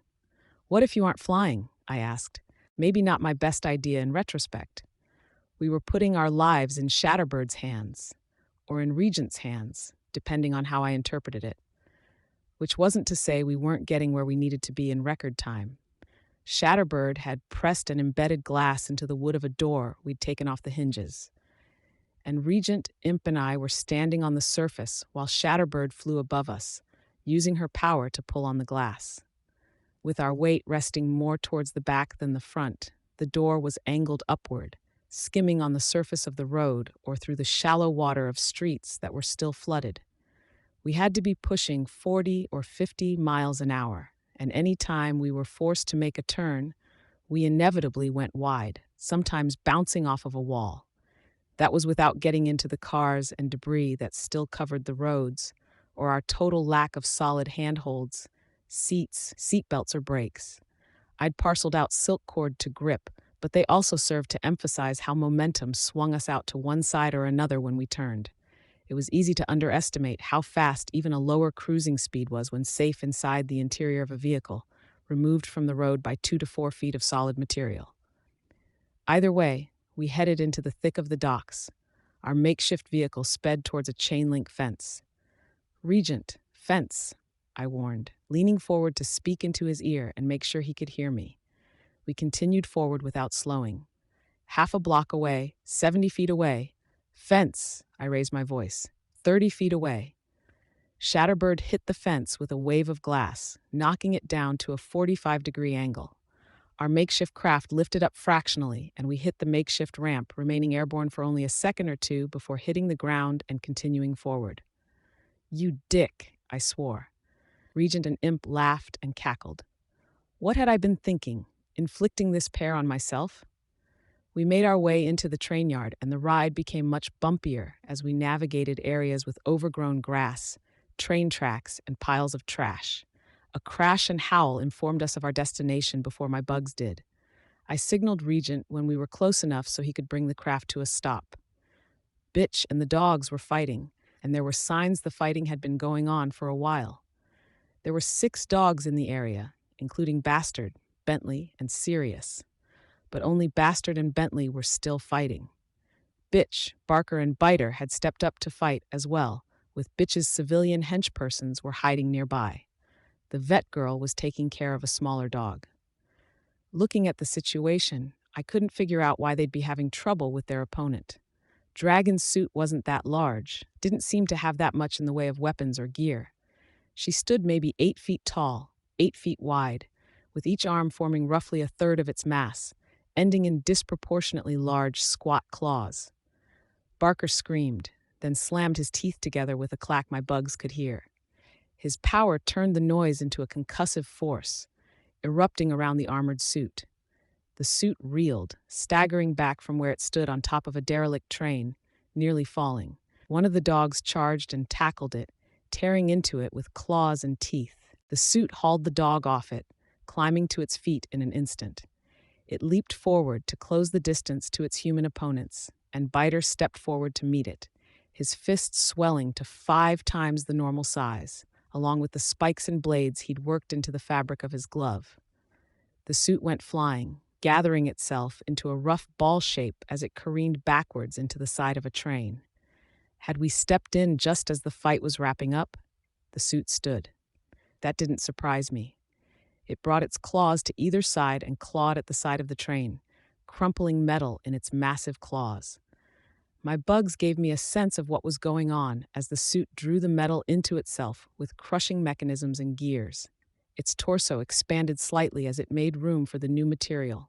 Armor plates reshaped by internal mechanisms and shifted into place to patch up the worst of the damage. I arrived on the scene, Imp and Regent only a short distance behind me. A glance showed me that Bitch, her underlings, and her dogs were injured, beaten to the point that they were dirty, bruised, and scraped. Her eyes widened as I approached. "It won't," she growled the words between pants for breath. "Fucking die." I wouldn't have picked a brute-type machine to go up against Bitch if I'd been in Dragon's shoes, but she'd apparently decided this would be a good matchup. Or was this Arms Master's idea? I was put in mind of the fight at the fundraiser, him trying to not just defeat Bitch, but to beat her into submission. Not that he was really fighting for a crowd here. Or was it something else? The suit could absorb metal. What would give Bitch that much trouble? "It's drawing scrap metal into itself," I said. "Self-repairing." "I know. So stop it from getting the scrap metal. You want to fucking try?" This wasn't good. From the moment we arrived on the scene, this suit would probably be signaling others. We couldn't be sure that Pigot's order to stand down would still be in effect for the other suits, so we had to anticipate reinforcements. Except this suit seemed to be made to be durable, to stall and wear us down. It wouldn't be easy to take this down in the limited time we had. Which was it? The Melusine? The whatchamacallit Needhug hybrid? Or was it the Azazel, presumably designed to take on the Nine, with defeating the Undersiders as a secondary design goal? "We'll try together," I said. "Regent, we need Shatterbird in here. Imp, you're backing us up. Drag the injured to safety. Did you ever take that first aid class?" "Gru told me to, but I haven't gotten around to it." I swore under my breath. Not totally my fault. Things have been kind of a mess since I joined the team. Not like they're classes or anything. There probably are. I watched the suit step away from the train, adjusting its shape to sort out the additional material it had absorbed into its body. "Not like it's easy to find classes," she clarified. "Just take care of anyone that gets hurt. I don't know how much you can do here. I think one of Bitch's henchmen is over there," I said, pointing. "Okay." Imp retreated. "I'm telling you," Bitch growled the words. "Can't fight it. It doesn't die." "We'll try. There's got to be a way. Barker, Biter, you two okay?" "Hurt," Biter said. Barker nodded. "Throat's sore. Keep knocking it down. It keeps getting back up." "1 or 2 more tries," I said. "We hit it with everything we've got." "Bitch, which dogs are least hurt?" "Bentley and Bastard." Had a few more I was sending in, but they're hard enough to order around when something isn't hurting them. "We'll need their help, then." "Bastard's not trained enough." I glanced at the wolf cub. He was 5 or 6 times his usual size. He'd grown rapidly in the past few weeks, but it still meant he was small. His mutation seemed different from the other dogs. Was there a whole other department of changes with various subcategories of the wolf breed? The suit raised one hand, and a chain fired out, a grappling hook on the end. We threw ourselves out of the way before it could catch any of us. "Keeps doing that," Barker muttered. His voice was gravely. "Trying to tire us out, wear us down. Let's avoid giving it another chance. Longer range powers first, everyone else close in." I hadn't even finished talking before Shatterbird was hurling the glass-coated door into the suit. She followed up with a veritable tide of glass shards, pulling them from debris and the edges of the street. The suit staggered back, putting it closer to the train she had just harvested scrap metal from. "Keep it away from anything metal," I reminded them. Easier said than done. The area was a fenced-in yard with railroad tracks, rusted train cars, and trash that ranged from signposts to dice-used trash cans. There was metal to spare. I was limited in my options. Bugs wouldn't hurt this thing's metal body. That left me the less stellar option of fighting it like I had Mannequin. Barker shouted 3 times in short succession before bidding the resulting clouds of smoke to detonate violently. The suit shielded itself with its arms, leaving it defenseless as Bentley flanked and charged it from one side. It sprawled, landing face down, and reached over to grab 2 rails from the train track. In one motion, it rose to its feet and hauled 2 lengths track out of the ground. Each of the rails bent and folded as they were absorbed into the suit, churned up by grinders and more complex devices. Bentley charged again, but the suit swung both rails simultaneously to catch the dog in midair and hurl him to one side. Bentley was on his feet in a second, getting his paws under him and lunging for the suit before it could turn to face him, savaging the suit's metal exterior with claws and teeth. My bugs began to encircle the suit. The silk had enough areas to catch on, and my bugs were finding openings to crawl within, but I couldn't find much in the way of stuff to interfere with or attack.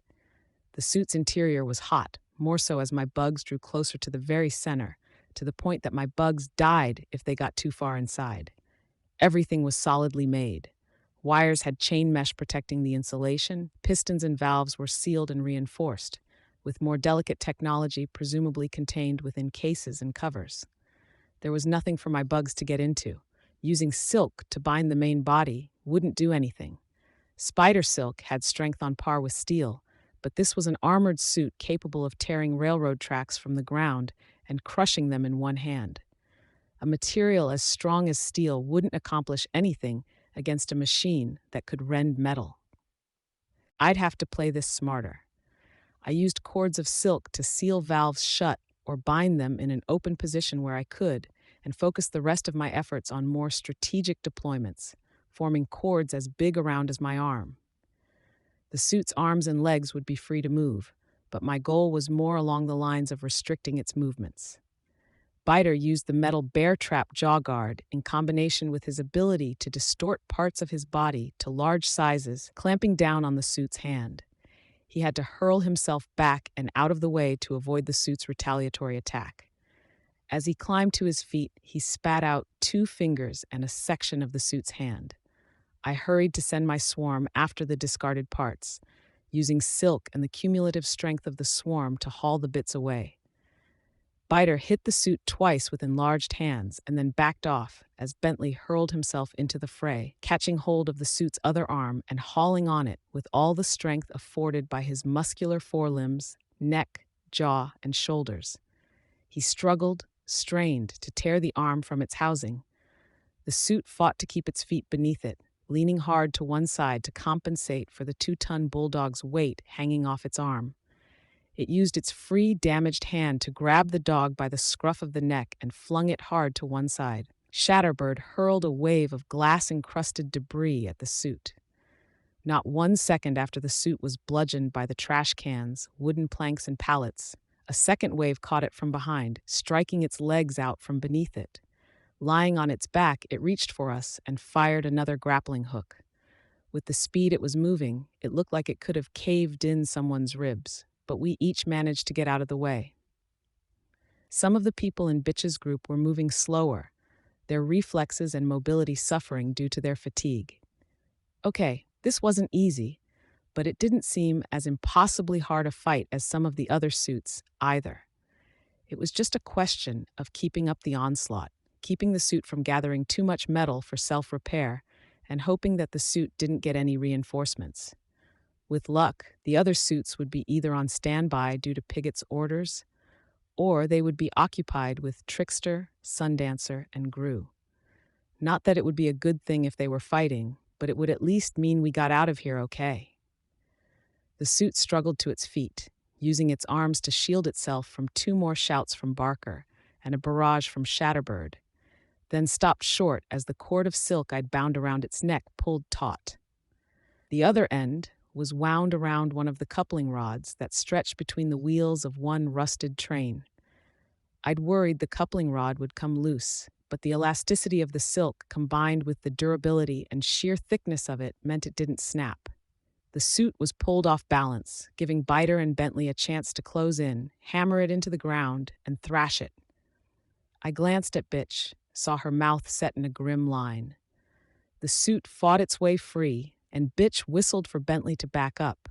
I could see how it was mangled, metal-torn, and rent. Yes, it had displayed some self-repair technology, but every part of it was a ruined mess. I didn't want to underestimate Dragon's work, but hot steam hissed out from the gaps in the suit, seconds before it turned itself inside out. The parts on the exterior folded out and were absorbed into the suit's interior. New components emerged from within and locked into place. They still smoked from the heat of being forged and reforged in the heart of the machine. The suit's joints shifted position as it settled into a quadruped stance. I recognized it now. It didn't have missile launchers, and it was a fraction smaller than it had been, but it was the same suit Dragon had used when I'd first seen her. The suit she'd used against Leviathan. That suit had also peeled apart to reveal a lesser suit beneath. Presumably, it had possessed the same self-repair capability and the ability to do what this suit had done, but hadn't had the chance. Except I wasn't even sure how to define or process what I'd just seen. It was such an overhaul that I was left grasping for a word to explain it. Reincarnation? It was easy enough to picture. Anytime the suit took enough damage, it reforged itself into a different shape with the reserve components deep inside its body, or it shed its outer layer, ensuring that it was always in pristine fighting condition. Give it an opportunity, and it harvested metal for raw materials, and it would keep going until its battery ran out. With the kind of stuff a tinker like Dragon could make, cold fusion reactors and self-sustaining energy sources, that battery could have one hell of a long life. Either way, it wasn't a new model. That meant it wasn't the Azazel suit Pigott had told us about. You could have explained, I said.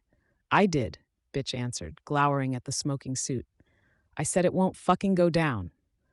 You could have explained why. I don't understand why. The reforging process had killed every bug I had on the thing, and it had burned through the silk cord I'd leashed it with. I was left wondering what the black market price would be for something like Armsmaster's EMP device. Something that would serve as a get-out-of-a-fight with a tinker card. Tinkers had so many options that they brought to the table, a crazy synergy with any teammates, and an ability to customize their approach to counter specific threats or individuals. I, on the other hand, was pretty screwed if I went up against anyone with flame powers, cold powers, electricity powers, enough durability to shrug off my bugs, or a way to clear out large numbers of bugs at once. I'd managed thus far by thinking on my feet, but it sort of pissed me off that tinkers existed as the antithesis of that. Yes, I was aware that tinkers had to put in hours upon hours of work, and that I only ever really experienced the end results of that investment. I didn't care. Whether they had vat-grown monsters, clockwork lairs, impenetrable suits of armor, jetpacks and exploding guitars, or programs to tell them how to win a fight, tinkers were a fucking pain in the ass. New plan, I announced. We hit it hard enough to slow it down and then we scram. You want to run? Bitch asked. We don't have a choice. We do, she said, still glowering at the suit. We gotta kill this thing sometime anyways, so you come up with a plan like you usually do. We'll make it happen, and I won't have to give up territory to this armor asshole. I stared at her, trying and failing to process how she was looking at the situation. Then it dawned on me. This was why Dragon and Armsmaster had pit this suit against her. It wasn't that it countered her power exactly. It was that it was set up to work against her stubborn nature. With the way her mind worked, she couldn't back down from a fight. She subconsciously felt like she was winning. It didn't matter that we were losing in the long run. She was focused on the fact that we could do damage, and walking away would be a forfeit.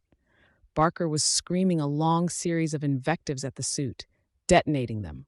With 4 legs solidly on the ground, it wasn't budging, and Barker's shouts weren't doing much to the armor.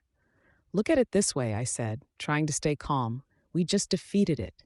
Heck, every time you forced it to change like that, that's been a win for you. How many times was that? 4. 4 times. You've kicked its ass. If you walk away, that's 5 wins total and 1 loss, if you can even call that a loss. But we can't afford to stay much longer, or one of your dogs is bound to get hurt.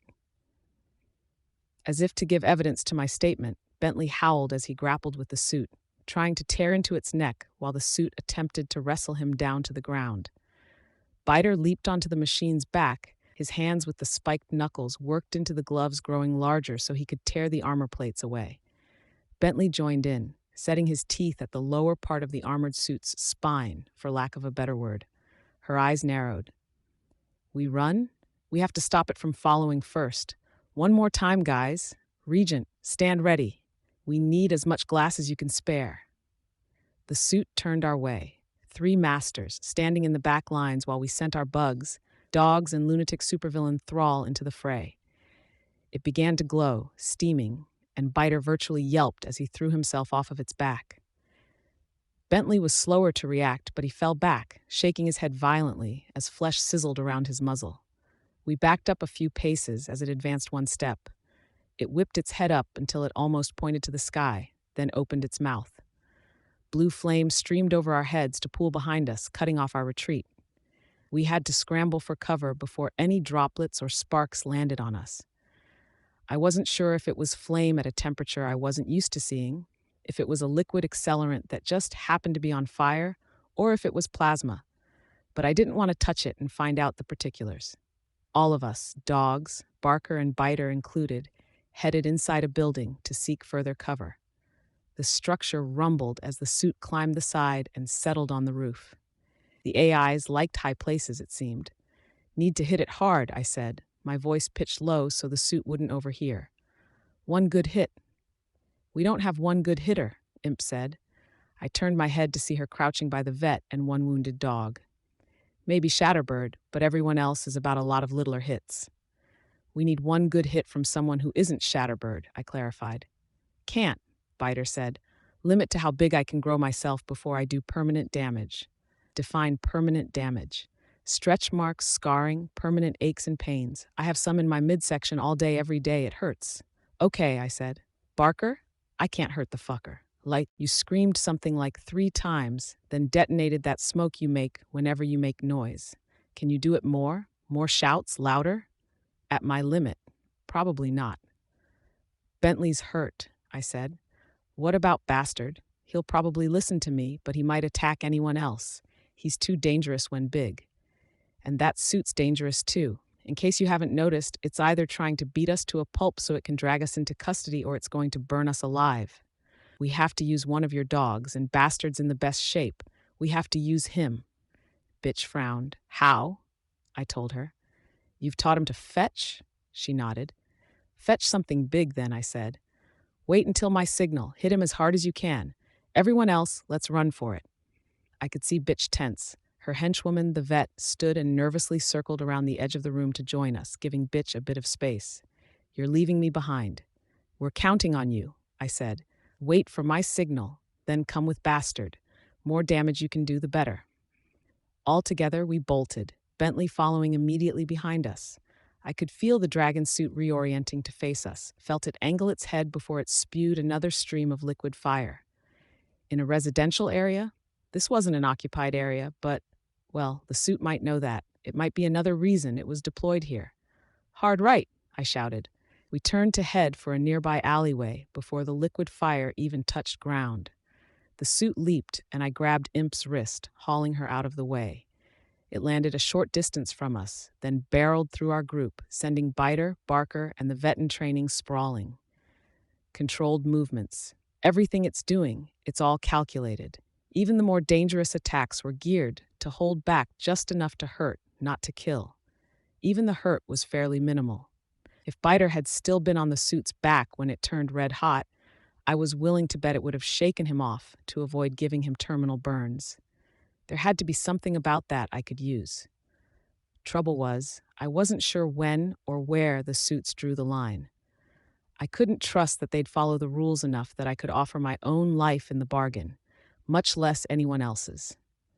I signaled Bitch, and she was out of the building in a second. Bastard was as large as I'd ever seen him, and there was something about his appearance. He looked less wrong than the others. The spikes and ridges of bone that lined his body weren't asymmetrical, and there seemed to be more art to the design. Drool flew out of the corners of his mouth as he bounded forward, fangs clamped around a wooden post. The suit was halfway through turning around to face them when Bastard drove the end of the post into its stomach. It skidded, sparks flying as its claws dug into the pavement for traction. "Pull it free," I shouted. I didn't wait for her to follow through before calling out the next order. "Regent, fill the hole." Bitch hauled on Bastard's chain, and he followed the direction, pulling back, the post still clamped in his mouth. When it came loose, it revealed a rent in the armor's side, far less empty space than I'd hoped. and a dislodged joint where the leg met the pelvis. Shatterbird called forth a stream of glass, shoving it into the hole. I didn't need to give the next order. I realized she was using her power more through my bugs than any other sign, the telltale high-pitched noise that was above my human limits. A second later, the suit's rear legs lost their traction on the ground. Its lower body collapsed. The suit began struggling for footing. It was still operational. I swore under my breath, still backing away. Shatterbird moved one arm, and the suit slid a few feet in that direction. She had a hold on the glass. More forcefully, she pushed it into the nearest building, then dragged it across the alleyway to slam it into the opposite wall. She repeated the process 2 more times before the suit tried a counterplan. It began to reshape itself, glass shards pouring out of the openings as pieces slid in and out. A third form, something airborne. Shatterbird slammed it into a wall before it was done reshaping. The fallen glass shards levitated into the air to find new nooks and crannies to slide into. The suit was hot, naturally heating up as part of the reincarnation or reformation process. I watched as glass melted, running into holes and slats in the armor. Shatterbird pushed again. The suit barely moved. She wasn't so adept at moving molten silicon. We continued backing down the alley. The suit raised its head, preparing to cut off our retreat with another pool of flame. In her second jousting run, Bitch lanced the thing through the base of the neck. Fire spilled down around it, setting the post aflame, and the attack was stalled. She wheeled Bastard around and shouted, "That's 6 fucking wins to 1. Go!" We ran. I maneuvered my swarm behind me to watch for its approach, felt it step forward and then collapse, its legs giving way. Even the forelegs? Okay, that was interesting. The glass, it had melted, and it was cooling in the lower recesses, farthest from the body's core. I could have told Bitch she'd beat the suit, that we might have defeated it 100%, but I kept my mouth shut. Didn't need her acting on what might be a false assumption. If it freed itself, found a way of reconfiguring where all of the glass-affected areas were contained, or if it simply abandoned its legs in favor of a smaller form, too many possibilities. Better to leave it and cross our fingers. Damn tinkers. What the hell was Dragon's specialty? The ability to make stuff without half the time other tinkers would need? So many different suits, so many different projects and tasks, and it rarely interconnected if ever. We ran 2 or 3 blocks before we had to stop. Shatterbird sent glass shards into a nearby door, then tugged it free. A sled for Regent and Imp. With some coaxing, I got the vet trainee to climb onto Bentley's back. The other henchman, the guy, climbed up behind me. Barker approached Bastard and received a mean growl in response. We searched for an option for Barker and Biter before Regent and Shatterbird offered another door. We made good time on our way to Ballistic's lair. We'd planned to arrive by dusk, but the sun wasn't even setting. The others weren't there. We double-checked, then mobilized to find them, spreading out. With reluctance, I drew my relay bugs from the interior of my shoulder pad. I felt a twinge of disappointment as I handled them, gently passing them on to dragonflies that could carry them. They were dying. Panacea hadn't given the relay bugs a digestive system, and in my haste to save Atlas from a slow death by starvation, I'd neglected to pay attention to them. It wouldn't have mattered anyways, probably, because Gru had only had so much time to work with. The dragonflies sent my relay bugs out so I could keep in touch with the others as we searched for Gru, Trickster, Sundancer, and Ballistic. Bugs were tough, natural survivors. I knew that cockroaches could survive lengthy periods of time without heads, that other bugs could be frozen solid and thawed and be little worse for wear. They subsisted on relatively little food, considering their body size, and the relay bugs had held on this long with an inability to eat at all. Their physiology wasn't quite the mess that Atlas's was, and they retained some basic hibernation instincts, defaulting to a near immobile state. It was a struggle to even get them to extend my power's range for me. I found the next dragon suit before I found the others, and I immediately knew it for what it was. It had to be Azazel. Arc 16, Monarch, Part 5. If I was remembering right, the Slaughterhouse Nine had introduced themselves to their prospective members roughly 2 weeks ago. I couldn't be sure what had happened, but Piggott had alluded to the idea that Armsmaster had banded together with Dragon. 2 weeks, and they'd built this. The other dragon suits had the general stylings of dragons, with claws, armor plating that resembled scales and heads, or faces that resembled a reptile. In the end, though, they were still machines, and the theme was just that, a theme. Rather than armor plates, the scales were fine, intricately detailed and arranged with a kind of natural sense to it, with denser scaling in the areas which saw the most movement, creasing and folding, and heavier scales around the elbows, talons, and face. There were wings, bat-like, with openings at the base of each finger that the membrane stretched between. The actual body was more like a lizard, but the angle of the forelimbs and shoulders resembled those of a human. When Azazel moved, its scaled exterior rippled with the shifting movements of the mechanisms underneath. My bugs found their way inside, and I discovered it was very different from the machine we'd just fought. It wasn't sturdily built, nor was it solid. The wires and internal mechanisms weren't heavy-duty, reinforced, or covered in chain mesh. They were so numerous and dense that I couldn't hope to make any headway with every bug in the city committed to the task.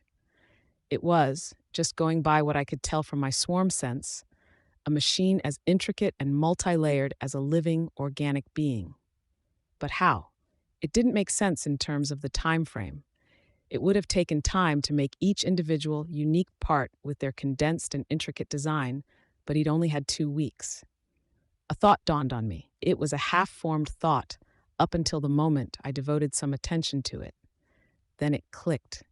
Tinkers had a knack, a specialty, be it a particular field of work or something they could do with their designs that nobody else could, and I knew Dragon's. She could intuit and appropriate the designs of other tinkers. It put everything in perspective. The machines she was using, half of them drew on ideas I'd seen other tinkers put to work. The drone model had used Kid Wynn's anti-gravity generators and Armsmaster's ambient taser. The wheeled dragon might have used the same theories as the electromagnetic harness Kid Wynn had been packing when we attacked the PRT headquarters. It also served to explain how she could invest the time to make the suits. If her power afforded her the brain power and raw thinking power to understand and apply the work of other tinkers, then she could put all of her resources towards manufacturing. Armsmaster made the base design, she appropriated it, and then turned artificial intelligence or her own power to creating the necessary variations. I could imagine how she had worked herself into the Protectorate and the Guild for just this reason. It would get her the funding and raw materials she needed. Being a member of the team would give her access to the work of the various Tinker heroes in the name of oversight and security. Add the confiscated material from criminals like Bakuda, and she had unparalleled access to other Tinkers' work. There were realizations that were kind of a eureka moment, except not so much an inspiration born of creativity or creation as being about finding that weak point, finding that way out of a corner. This wasn't one of those. This was one of the realizations I wish I hadn't had, because I could feel my own morale plummeting. If I was even close to being right, then Dragon was the incarnation of why Tinkers were so dangerous, which didn't change the fact that we had to find a way to stop her, or everything we'd worked for would be for nothing. I used the relay bugs to extend my search out further, and ran into a snag. My swarm died in droves, bugs being obliterated or having half their bodies sheared off as they approached too close to what the suit was building. It slammed one claw down, and my bugs could sense a thin rod skimming along the surface of the ground, tracing bumps and depressions. The telescoping rod extended several hundred feet, crossing from the corner of one building to the base of a wall on the other side of the street. It stopped, and there was a pause as the suit moved on. Then the rod bloomed. There wasn't a better way to put it.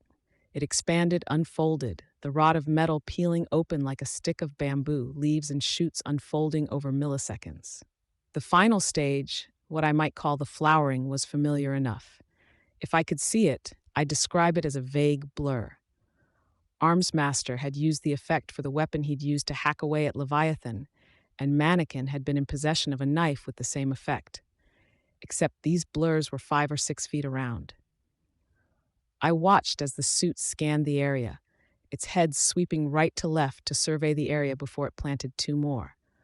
One extended for what must have been a tenth of a mile before it met another wall and stopped.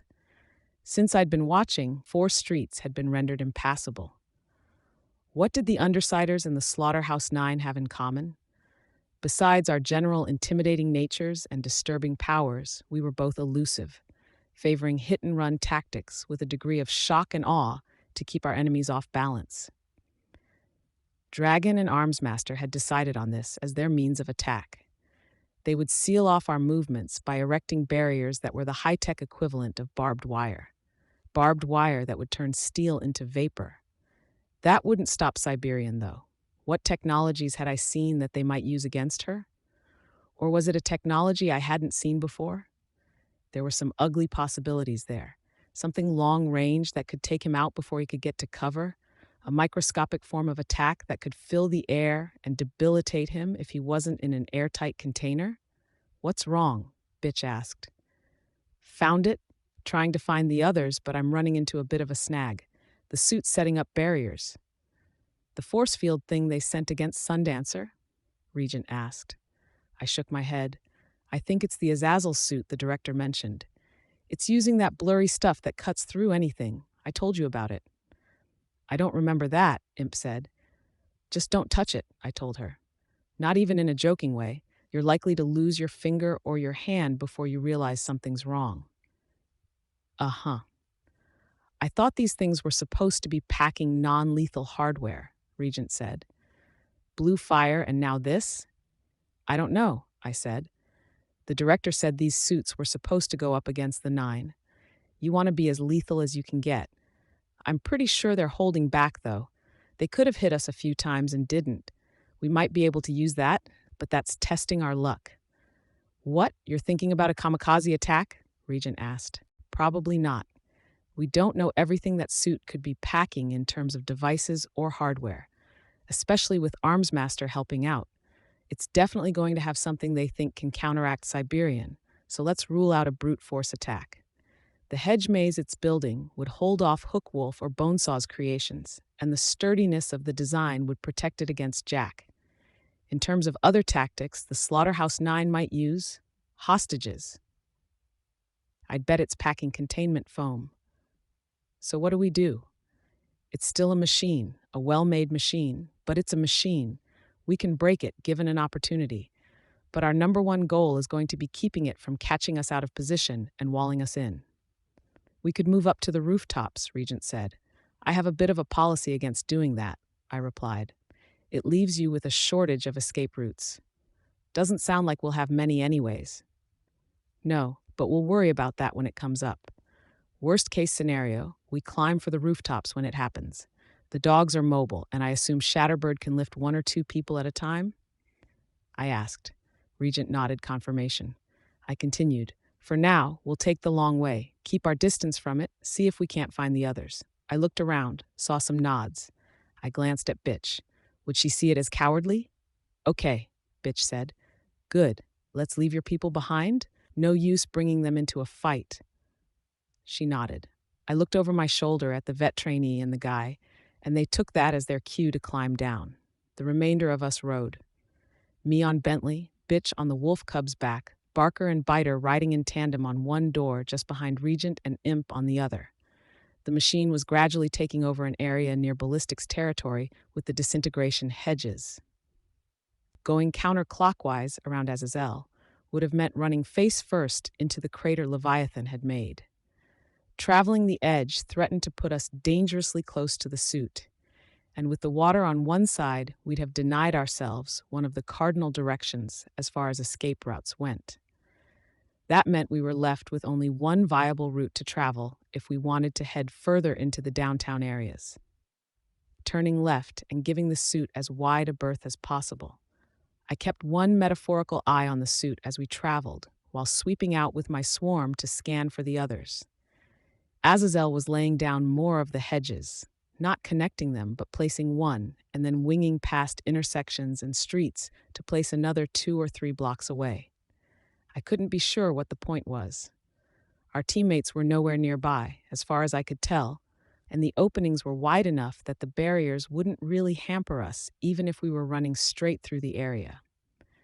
Maybe a bit if my power wasn't informing me of where we needed to go, but even Bitch would be able to get by without too much trouble. I couldn't shake the notion that I was missing something. Was there something about those rods that I wasn't aware of? None of the rods were any thicker around than my pinky fingers, so they didn't leave room for any real traps to be hidden inside, Armsmaster's special talent or no. It had been too long since I rode one of the dogs. They weren't well suited for riding, and that was doubly the case with Bentley, with his broad shoulders and barrel-like chest. It forced my legs apart, and that made for an uncomfortable ride when coupled with the bouncing motion as he ran and the lingering soreness of my shoulder from the battlefield surgery Brooks had provided. I thought about calling for a break when I noticed movement, not Azazel. It was coming from the other direction. My heart sank. The drone dragon. Incoming, I called out, using my bad arm to point in the general direction of the approaching suit. It was approaching at a right angle, accurately enough that I feared it had a way of tracking us. This was one of those moments where I had to make a clutch decision as leader, but it seemed like a choice of a half dozen equally awful options. Splitting up, moving closer to Azazel, trying to confront the drone deployer, hiding and risking getting cornered. Damn. I wondered if I was maybe better at improvising than I was at spur-of-the-moment strategy. There was a distinction there. "This way," I shouted.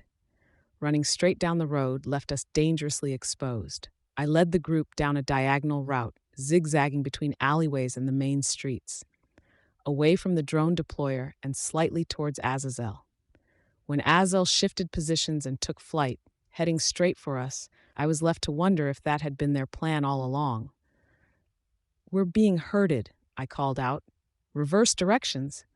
I hauled hard on Bentley's chain, getting him to turn, then goading him to start running the way we'd come. Regent, Imp, Barker, and Biter had a harder time. The sleds were too dependent on momentum, and they didn't have built-in traction. Bitch and I pulled ahead on our respective mounts, while the others tried to get turned around and build up speed again. We couldn't afford to stop and wait for them. The drone suit flanked us on our right, drones spilling out of its ports to trail behind it like my bugs trailed behind me. Other drones were moving to cut us off in front. Azazel was behind us and to our left. The herding was still underway, the sole route left to us, if we didn't want to run straight into a mess of drones or one of the suits, would be going left. Left took us into the area Azazel had employed the rods and the hedges. Fuck that. I could see what Azazel wanted to do now. The moment we were in there, it would take flight, setting down rods to close the gaps and trapping us inside. My swarm and my eyes scanned the area. In a matter of seconds, this decision would be made for us. I saw what I was looking for. A third option. If I was eyeballing this wrong, or if Bentley didn't have a hard enough head, well, one of us would get hurt. "Go!" I urged the mutant bulldog on, steering him for the nearest building. He pulled away, and I steered him back on course, ducking low so I was hugging his neck as I drove him forward into the already ruined display window of a minimal. I could feel the top of the display window scraping against the armor on my back as we passed through. We stampeded past a store that had already been looted, headed for the glass window that faced the mall interior. If I could find a shortcut through here, exit on the far side of the drone dragon, we would be able to make a break for it. Shatterbird could drag the two sleds faster than the dogs could run. She wasn't that fast. I could remember how she'd fallen behind the rest of the 9 in the fight where we'd taken her captive. Still, they could fend for themselves for just a little while Bitch and I got some breathing room to prepare a counterattack. The drone deployer could see what I was doing. Drones were moving down to cut me off.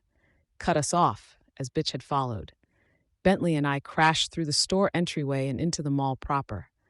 It wasn't a big place, and the interior was riddled with tents where some people had holed up. Store owners wanting to protect their goods. The area was empty now. Had Azazel evacuated it? I could sense 2 drones orienting themselves to bar our way, and steered Bentley between them. 20 or 25 feet of distance would be enough, if there wasn't anything to conduct the ambient electric charge. There was. Bentley and I were rocked as both drones fired off at once. The dog took it harder than I did, and we sprawled. Bitch slowed as she approached. She started to head my way, maybe to rescue me, maybe to help Bentley. But I could sense a drone moving straight for me. Go, I shouted. She turned and ran, the third drone turning to pursue her. It was too slow. She, at least, would get away. I couldn't say why the electricity had reached me. I'd thought I'd figured out their basic range when I'd first fought them, but maybe the simultaneous effect had extended the charge between them, or there was something nearby that had helped carry the charge, something in the tents or the mall's design. Through the plexiglass that framed the mall entrance, I caught a glimpse of Azazel. The scales that covered it were small and dark, glossy, and the spaces between them glowed like hot coals, red and orange. Its head paused as it glanced through the window, and a red eye fixed on me. It stamped one claw down on the ground, in a movement my swarm had felt too many times. No. The rod extended beneath me before I could climb to my feet.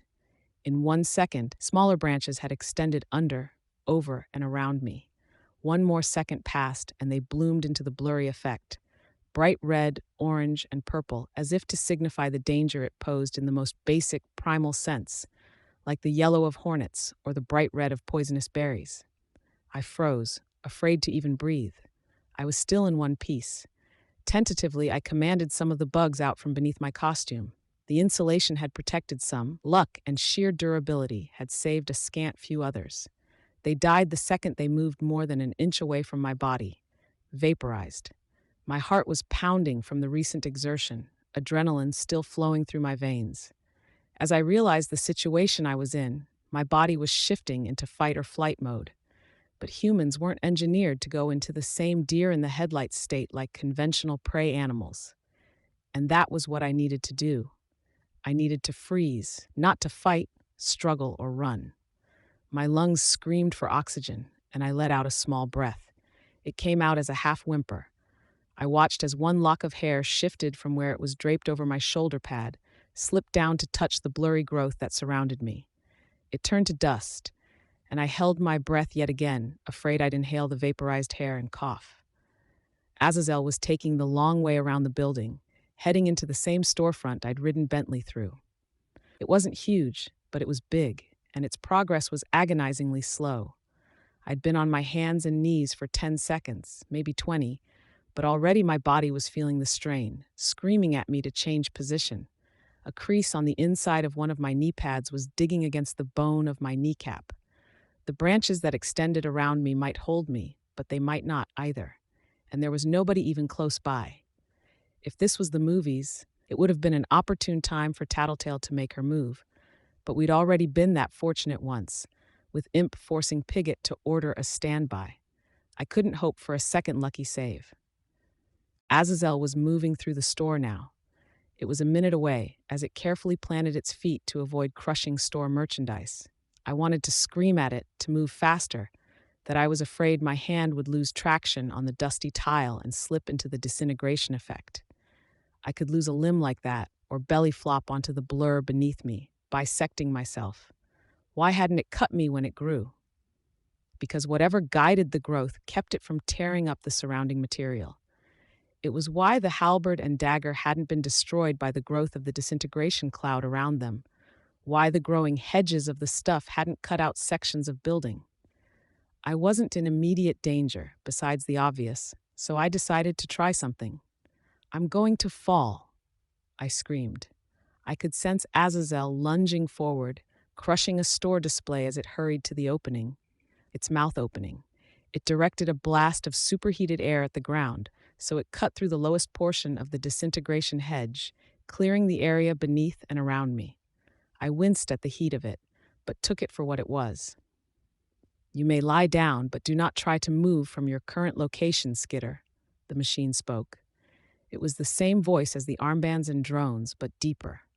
"Do not stand or make dramatic movements, or you may be harmed."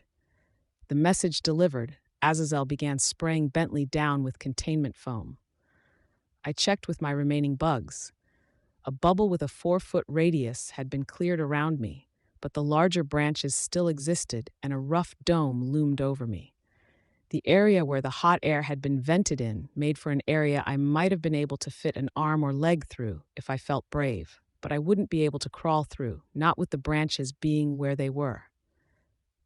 "You assholes aren't holding back," I muttered. When the suit didn't respond, I glanced up. It was standing stationary above me, apparently content to have me and me alone. My allies were still making a run for it. The drone ship pursued Shatterbird, Regent, Imp, Barker, and Biter, and some stray drones were chasing Bitch but falling behind. I positioned the relay bugs to keep in touch but didn't know what to communicate. That I was captured, but they shouldn't come back for me without a plan or reinforcements. Bitch would let them know. No, I was stuck here, in custody. "So she designed you to talk?" I asked. Silence. "This statement is false," I told it. "I'll go with true." "There, that was easy," Azazel replied. "Damn, wouldn't be able to shut it down with paradox." Dragon apparently had a sense of humor. The reply sounded canned, a recitation. Or she had a liking for popular culture I wasn't aware of. "Think, Taylor, think. What were my options?" I had bugs, but they wouldn't be able to do anything. I drew them closer, wary of the two drones that were picking themselves off the ground. Bentley was down. My weapons wouldn't cut me free, and I was leery of trying to use my weapons on the larger branches in case I brought something down on my head. Armsmaster had called it nanotechnology. It cut through anything, everything. If some dropped free and fell to the ground, would it keep falling, cutting out a bottomless pit? No, I needed to find and exploit weaknesses. If my costumed career had taught me two things, it was that things could always get worse, and there was always a solution. It was, in a way, why I wasn't freaking out over the end of the world. I'd already accepted that things could get bad, and I held out hope that we could find a way out. I could find a way out here. The suit had used a heat gun. Was the nanotech vulnerable to heat? To fire? It would be ironic in a way. The growth around me resembled fire, with its hues and blurry, transparent nature. Fire frozen in time. The entire scene made for a strange picture. Azazel and its fire weren't moving in the slightest, and the only things that were moving were the two drones that were rotating lazily around Azazel and the clouds of dust that had been stirred by the blast of hot air. With my swarm, I felt around my utility compartment. Yes, I had a box of matches. I'd packed tissues in there to keep them from rattling around like I did with my change purse, so I'd have to use my hands to withdraw them, probably. The suit wouldn't let me once it saw what I was doing. I wasn't sure what the response would be, but it could range from blasting me with containment foam the second the fire ate at the nanotech to hitting me with that superheated air to blow me into the side of the dome, vaporizing me. Had to deal with Azazel first. I looked up at the reptilian face with glowing red eyes. I could see the snake-like neck, the humanish shoulders and arms. It looked more like a demon than a dragon, from this perspective. The only weapons I had were my bugs. There weren't enough in my range, even with the relay bugs, to do anything to the suit. The model we'd just fought in Bitch's territory had been able to bend steel, would have been able to tear my spider's silk. I couldn't hope to tie Azazel up. It was bigger, and I was willing to bet it had more raw strength. Maybe it was better to say that I was confident enough it had more raw strength that I wasn't willing to take the risk. No, my bugs wouldn't serve. I sent some cockroaches in to see if they could nibble through the insulation of some wires, but it felt futile. Even in what stood to be the more vital areas, like the neck, I doubted my ability to do any real damage. What other tools did I have? My voice. Dragon was smart. Smart enough to write an AI that wouldn't crumble to a simple issue with paradox. But the AI wasn't necessarily brilliant. It had leaped to my defense when I'd said I was in danger. Either it wasn't smart enough to discern truth from a lie, or it wasn't allowed to when a life was potentially in danger. I'd wondered if the machines were obligated to preserve our lives. Now I had a better sense of it. Now how to use it. Regent and Imp were still fleeing the area on one of Shatterbird's sleds. They had outpaced the drone ship, which was moving too slowly to pursue even Shatterbird. It was better suited, it seemed, for seizing and protecting an area than for pursuit. Good. I drew out a message on Regent's back. Hide. Imp was directly behind him, and bugs on a white shirt would be clear as day to her. I hoped. They were almost out of my range, relay bugs or no. You're Azazel, correct? Correct. What's the other ship called? The Glorung Zero is an old model designed to deploy drones of varying loadouts. Thank you for the information. You're welcome. Don't suppose you'll tell me how to defeat you? No. Or your self-destruct code? No. What if I told you that you were putting a human life in grave danger? I have no reasonable cause to believe that. Damn. But if it wasn't designed to tell truth from a falsehood, maybe Imp had a second trigger event. She should be invisible to your sensors. I have no reasonable cause to believe that. Doesn't matter. Imp may be in this room. If you move a foot, you could be stepping on her. Imp could not be in this room. As of 2 minutes ago, she was recorded at a distance of 0.4 miles away from this location. She could not return here in that span of time unobserved. The suits were communicating. That was good to know, but it wasn't exactly good. It made this harder. She could if Trickster leapfrogged her here, I said. If Trickster was currently engaged in a fight with one of the other models, this could blow up in my face. But the suit didn't refute me. It didn't speak at all. I used my power to signal Imp and Trickster and ask them to help. They're nearby, and it's very possible Imp is here. She could be crawling on top of you, for all you know. If you open your mouth, move your head, or move a wing, you might be causing her to fall. With your head being where it is, it's not impossible she could fall and roll into this nanotech hedge you've made, right? I waited for a response, for the canned reply saying Azazel had no reasonable cause ought believe it. Nothing. Had it worked? Maybe I should be more specific, I said. I told them to help in general. They might not be helping me, so it's very possible that any other suit might be in immediate proximity to Imp. Be careful you don't accidentally crush her. No reply. Hopefully that would help the others somehow. It wouldn't stop any of the ones in the air like that glowing drone suit, but it could stall others. Now, I said, picking my words carefully, my pulse pounding, I'm going to light a match and try to burn this thing away. I drew the matchbook from behind my back, grabbed a match from the box, hesitated. If the hedge burned quickly enough to matter, what would happen? Azazel could easily spray me down in containment foam. I began organizing my bugs, placing them on the ceiling, drawing out lines of silk cord. The PRT could be entering my range any second, ready to take me into custody. I needed to be fast, but I couldn't rush this. I was replicating the natural design of a spiderweb 3 times over, but I was making each strand 50 or 60 times as thick, braiding other threads into cords and braiding cords into thicker strands. It took a minute before I was satisfied. I was aware of the drone that hovered some distance over my head. I adopted a general runner's pose, then lit the match. With my bugs, I was able to sense the safe distance I could raise my hand, match held high. It burned faster than I would have thought. With a whoosh like I might expect from lighting a barbecue, it was gone. A series of things happened in that instant. I pulled free of the branches that hadn't burned away, sprinting for the exit. Azazel opened its mouth and began spewing containment foam, and the drone began speaking. Attention, citizen. I maneuvered the spiderweb nets into place in the stream. 2 were far enough away to catch only a little, but the burden was heavy, growing more awkward for my bugs as the expanding foam captured some and rendered them unable to fly. I still managed to drag the foam nets into place, covering one drone's eye lens and the other's gravity panel. They spiraled out of control, one striking a column, the other plummeting for the ground. The other net was fixed just in front of Azazel's mouth, strands already wound around the scales of its face. It tore free on one side, but the foam expanded, forming a beard, then covering its mouth. The makeshift barrier had kept the worst of the foam from reaching me. I scrambled out of the way of the rest, narrowly avoiding getting the damned stuff on my costume. Azazel's chest opened, and a grappling hook speared out. Still trying to recover from dodging the foam, I couldn't dodge it. It seized me, and I hurried to climb over the railing that surrounded the now empty fountain to keep Azazel from drawing me up into its chest, or into the foam that wreathed its head.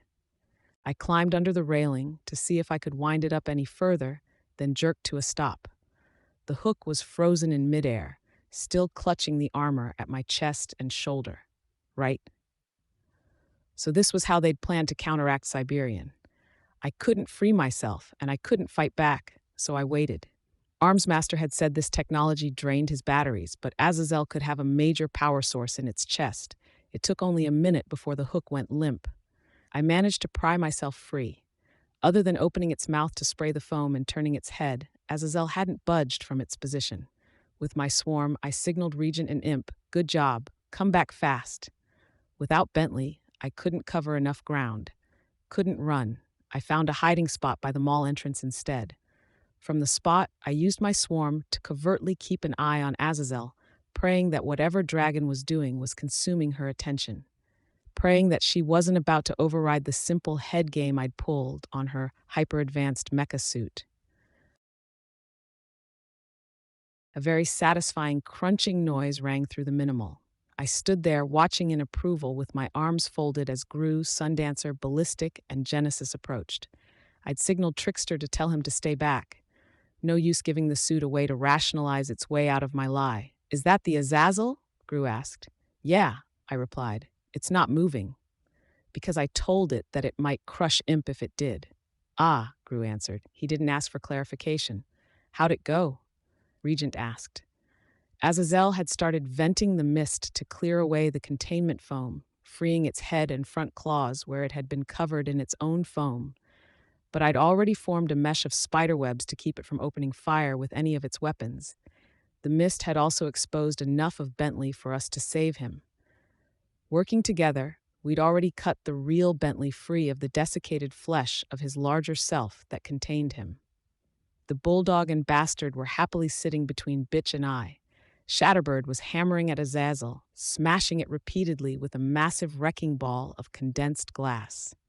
Sundancer spoke up. "We took down the hybrid model. Giant Gun was sitting in the stratosphere, shooting down Genesis every time she sent a body out into the open."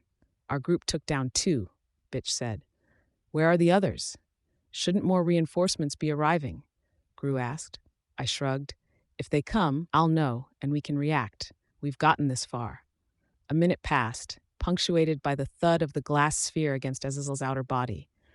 Only a little damage was done with each hit, but it was adding up. That, and it felt good, in a way. Sundancer created an orb of flame and drove it into Azazel. I watched as the metal melted and the wiring burned in clouds of acrid black smoke. In the span of a minute, the suit was slag. I signaled Imp and Trickster to tell them it was okay to approach. We watched the suit burn. Trickster and Imp joined us from the outskirts of the mall. "I feel bad about this," I said. "Why the fuck would you feel bad?" Bitch asked. "They must have put millions into manufacturing this. That was supposed to stop the 9, and it was powerful enough that it might have, if it had Dragon's brain backing it up." "They can build more," Gru said. "Scary thought," Sundancer commented. "We got lucky," I said. What with Imp being able to force Pigott to shut them down, and the way I could exploit its AI to lock down its movements. Maybe you can make a program versatile and leave yourself open to the program using loopholes to work around any safeties you put in place. Or you can make it heavily restricted and leave it open to vulnerabilities like what I exploited there. I guess we're a ways off from an AI being smart enough to work around those limitations. "It's a matter of time," Regent said. "You're such a pessimist," Imp retorted. "And I'm so right." The suit continued to burn. Containment foam billowed out of a container within Azazel's body, putting out the worst of the flames and leaving us with an assurance that Azazel wouldn't be lurching back to life the second we turned our backs. "Let's go," Gru said. "4 more suits to take down, and we don't have long before it gets dark." I nodded. We were half a block away from the minimal when a phone rang, startling the living daylights out of us. It was my satellite phone. "Dragon? Tattletale. Phones are back on." "Why? Is she baiting us, trying to get us to reveal our positions?" "She's gone," Tattletale replied. "Suits leaving the city, satellite phones are working. Few factors at play there. I got word back from the Dragon Slayers. Paid them a few $1,000,000 to tell me how they keep getting the upper hand on Dragon. Tell me how she's relaying commands to her suits. With that, I had some squads plant C4 and knock down cell towers. That slowed her down, cut her bandwidth, so to speak, and limited her ability to reprogram them on the fly. I'm guessing you guys took out one or more suits? 3, Bitch said. 2 or 3, I clarified. That cost the Protectorate a good chunk of cash, and it's detracting from Dragon's primary mission, which is the 9. My guess is she's zeroing in on them. Better to have a few suits closer to where she thinks they are than to leave them here in the city for you guys to keep breaking. So she thinks, anyways, and the bigwigs that are footing the bill seem to agree. I can live with that, I said. I think we all can. It doesn't mean there won't be more coming down the road, but whatever else she does, she won't be able to sell the local government on the idea that victory is 100% assured, and she'll have to justify the cost to the PRT. That means we're getting a reprieve. When she does come back, it'll only be because she's certain she can win. I glanced around at the others. That's good to know, kind of. What's important is it won't be in the next little while. If they intend to send someone like Eidolon or Alexandria here even, it won't be anytime soon. So I can give you the official announcement. We won. Job complete. The Pure have hauled ass out of town. Fault Lines apparently decided it's safer to be out of the city, and you've humiliated the heroes enough that they can't honestly contest your claim. There's nobody left. The city is ours? Gru asked. The city is ours, and here's the thing. Order from the one in charge. Lisa paused, and her meaning was clear. An order from Coil. You're done. Good job. Your final order for the time being is to take a few days off. No costume tomfoolery. Go back to your territories, make sure things are okay, but no getting into fights. If I see you out in costume, you're fired. Hell, I'll shoot you. It sounded like a joke the way Tattletale put it, but the deeper meaning was clear. Coil was telling us to stand down, no matter what. Just like that? Gru asked. Yeah, Tattletale said. I was going to go out, I said. Uncostumed, don't worry, but didn't want to say where I was going on a line the heroes might be listening in on. I get it, Tattletale said. I know where. 1 sec. A pause, no doubt while she checked with Coil. Okay, cool, she said. I can go? It won't cause issues? No issues, so long as you. I know, I cut her off, so long as I left the costume at home. We'll talk later, she said. Gonna go see if I can get more details on what happened. Betting someone blew their top when they realized you guys demolished 2 of those suits. 3, Bitch said. Sure, 3, Tattletale clarified. Ta-ta. She hung up. Our group paused, each of us looking to the others as if we couldn't believe it, or we were measuring each other's reactions. We'd won. We'd cost the PRT too much in resources, pride and money, and they'd apparently decided it wasn't worth their time to uproot us. I hated the bureaucracy, the fucked up mindset of the institutions, but it was clearly working in our favor here at least. Coil had his city. There was nothing more I could do. The only thing stopping Coil from following through on his end of the deal and releasing Dinah was, well, Coil. I exhaled slowly, letting out a deep breath that I felt like I'd been holding in for a month.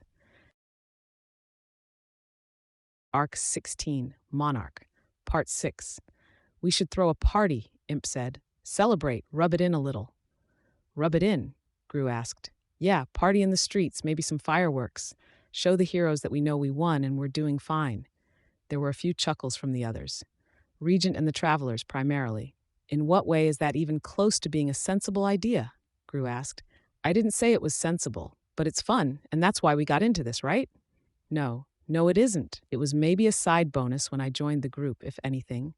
But things have changed since then. I warned you this would be hard work, that it wouldn't be fun and games. And throwing a party to celebrate a win is a monumentally bad idea when we don't even want the heroes to know we consider this victory anything out of the ordinary. It is out of the ordinary. We're not giving anything away if we're celebrating scaring off Dragon. I kind of have to agree. Regent chimed in. Gru turned his way, and I could imagine the death glare that was behind his mask, probably scarier than the mask itself. Maybe you're right, Gru said. Maybe. I won't say you're absolutely right there. Of course not, Imp said, sighing. But we definitely don't need to rub it in the heroes' noses. Not if it means they have both an excuse and motivation to try this again sooner. If you're afraid of that, we'll never be able to celebrate a win. I'm okay with that, Gru said. Do we get to chime in? Trickster asked. Because I'm siding with the imp here. Morale could become pretty important if we're going to be building up individual gangs and collections of henchmen. Gru sighed. Feeling outnumbered here? Skitter? What? I blinked. Sorry, not keeping track of the conversation. She's out of it. Tattletale broke Skitter when she said we won, Regent said. I'm all right, lost in thought. Gru settled a hand on my shoulder. I couldn't read his expression with his mask in the way. I sighed and confessed, I guess I'm waiting for the other shoe to drop. Isn't that what happens? The second things start to go right, the next disaster strikes. Empire 88, Leviathan, the Nine Dragon. That's a pretty defeatist way of thinking, Trickster commented. Didn't Tattletale basically say that there's nobody left to cause us any problems? There's always something, I said. I'd rather anticipate it and be ready. Look at it this way, Genesis spoke. She was in a human-ish form, not unlike her real self, though she was wheelchair-free. If it's more dangerous than Leviathan, the Nine, or the Dragon suits, there's no way we can make some plan to deal with them until they make the first move. If they're less dangerous, we can deal. Relax, we're in good shape. I shrugged. Sue, Imp drew out the word. Party? No. Gru and I spoke at the same time. Imp groaned. Coil told us to check on our territories. We should do that, I said. Take your costumes off. Take it easy. I'm going to see if the food and drink I'd arranged to go to people in my territory is still okay and make sure that they get fed and don't have cause to lynch me. Then I'm probably going to sleep for 12 straight hours. Wait, didn't you just say no party? Imp asked. It's not a party. It's something I was doing before the dragon suits came. Do the heroes know that? Dragon could confirm it, I said. She disrupted the preparations. Dunno, that sounds pretty flimsy, Imp said, sounding way too pleased with herself. Maybe you better cancel, just to be safe. Imp, Gru growled the word. Imp laughed. I'll go patrol our territory. I'll be using my power, so no worries about being seen in costume. Coil said we shouldn't go out in costume at all, I said. I thought that part of the message was pretty clear. Fine, Imp said. Whatever. If I'm not supposed to do anything, I'm going back to our place, gonna to kick back and catch up on some shitty reality shows. No TV, Gru said. Nah, no way. If you two want to play hard-ass mom and dad and be controlling assholes, okay. But you can't tell me I can't watch TV. I mean, you won't get any channels. There's no cable, no digital connection, and no satellite, only static. Imp groaned, an agonized sound one might expect from someone who had just been speared through the gut. What did it say about me that my metaphors were tending towards that kind of violent imagery? Why don't you come by? Regent asked her. Play video games. I've got shows on DVD. No shitty reality shows, but stuff. I looked Gru's way to gauge his reaction to Imp and Regent hanging out, only for our eyes to meet, so to speak. We were thinking the same thing. I don't think. Gru started to speak. Imp wheeled on him, jabbing a finger in his direction. Enough. You don't dictate how I live my life. No fighting, please, Sundancer said from the sidelines. We've been through too much already. Gru stepped forward, raising one hand, but Imp didn't give him a chance to touch her, backing away, swinging one hand through the air, as if to swat his hand away if he tried. You've said enough. You don't want me to celebrate my first legit win where I was actually fucking useful? Fine. Don't want me to go on patrol? Fine. I'll accept that shit because I'll take orders from the guy who actually pays me. But if you're going to whine because I want to play video games with a teammate, I'm not going to stand here and listen to it. Deal. If you just... Gru started. He stopped and sighed. What? I asked. I was going to say something, he said, turning around, but I can't remember what. We experienced a moment where the conversation died, where nobody was sure what to say next, and nobody was able to tie things back to the prior conversation to resume an earlier topic. We did what we were supposed to do, Trickster said finally. Good work. Skitter's right. Let's go retreat, tend to any wounds, and we'll take a breather. There were nods and murmurs of assent from everyone present, myself included. More to his team than the rest of us, Trickster said. I'm located closest to Coil, so I'm stopping by, going to check on Noelle, see if Tattletale needs help setting our captive director free, and then I'll talk to Coil about his progress with our issues. Don't get on his case, Genesis said. Whatever his plan is, he's under a lot of pressure right now. I'd rather wait another few days and then talk about it with him than push it now and risk upsetting him. The difference between us, Trickster said, terse, is I'm not willing to wait. With that said, he tipped his hat at me and walked away. He wasn't 3 paces out the door before he found something to swap with, leaving a mailbox at the mall's edge. The rest of the travelers began to file off. "I'll be off too," Regent said. He offered me a sloppy mock salute. "Good work, Chief." I winced at that. I hadn't wanted to raise the subject of me taking over as leader for the previous confrontation. I glanced at Gru and found him looking at me. "Can we talk?" he asked. "Thanks, Regent." "Yeah," I said. "We did make plans." "You're dating?" Bitch asked. "I didn't say that," Gru said, "but you're dating." "Yeah," he admitted. Bitch looked at me to double check and I nodded. She somehow conveyed smugness with the monosyllabic response. "You want to come?" I asked her. "Hang out?" "Nah." "You sure?" I asked. "You're welcome to spend some time with us, kick back, watch something, eat some good food. Being around people's too tiring. Warm night like this, nice weather, figure I'll go play with my dogs, make sure they aren't too hurt, throw a few balls for 'em in the moonlight, eat when I want to eat, sleep when I feel like sleeping, not having to worry about getting in anyone's way." "You wouldn't be getting in the way," I assured her. "It's all good. I'm happiest doing this." "Well, stay in touch. If you feel like some company, come by again." She shrugged and turned to leave, Bentley to her right and Bastard to her left.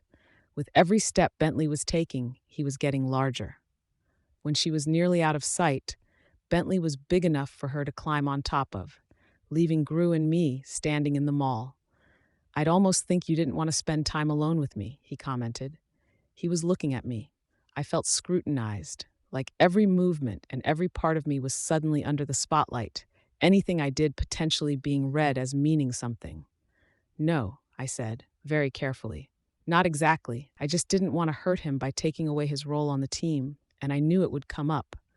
I tucked my hair behind the spot where the armor of my mask covered my ear. "No, being alone together is good." "Your place?" he asked. "Yeah." My people were active in my territory, but they were busier cleaning up the mess than they were actually getting stuff done. It was irritating on a lot of levels. We'd been accomplishing something, and Dragon had interrupted. We're in the world on the other side of the looking glass, I thought, where it's the heroes who get in the way of progress and recovery.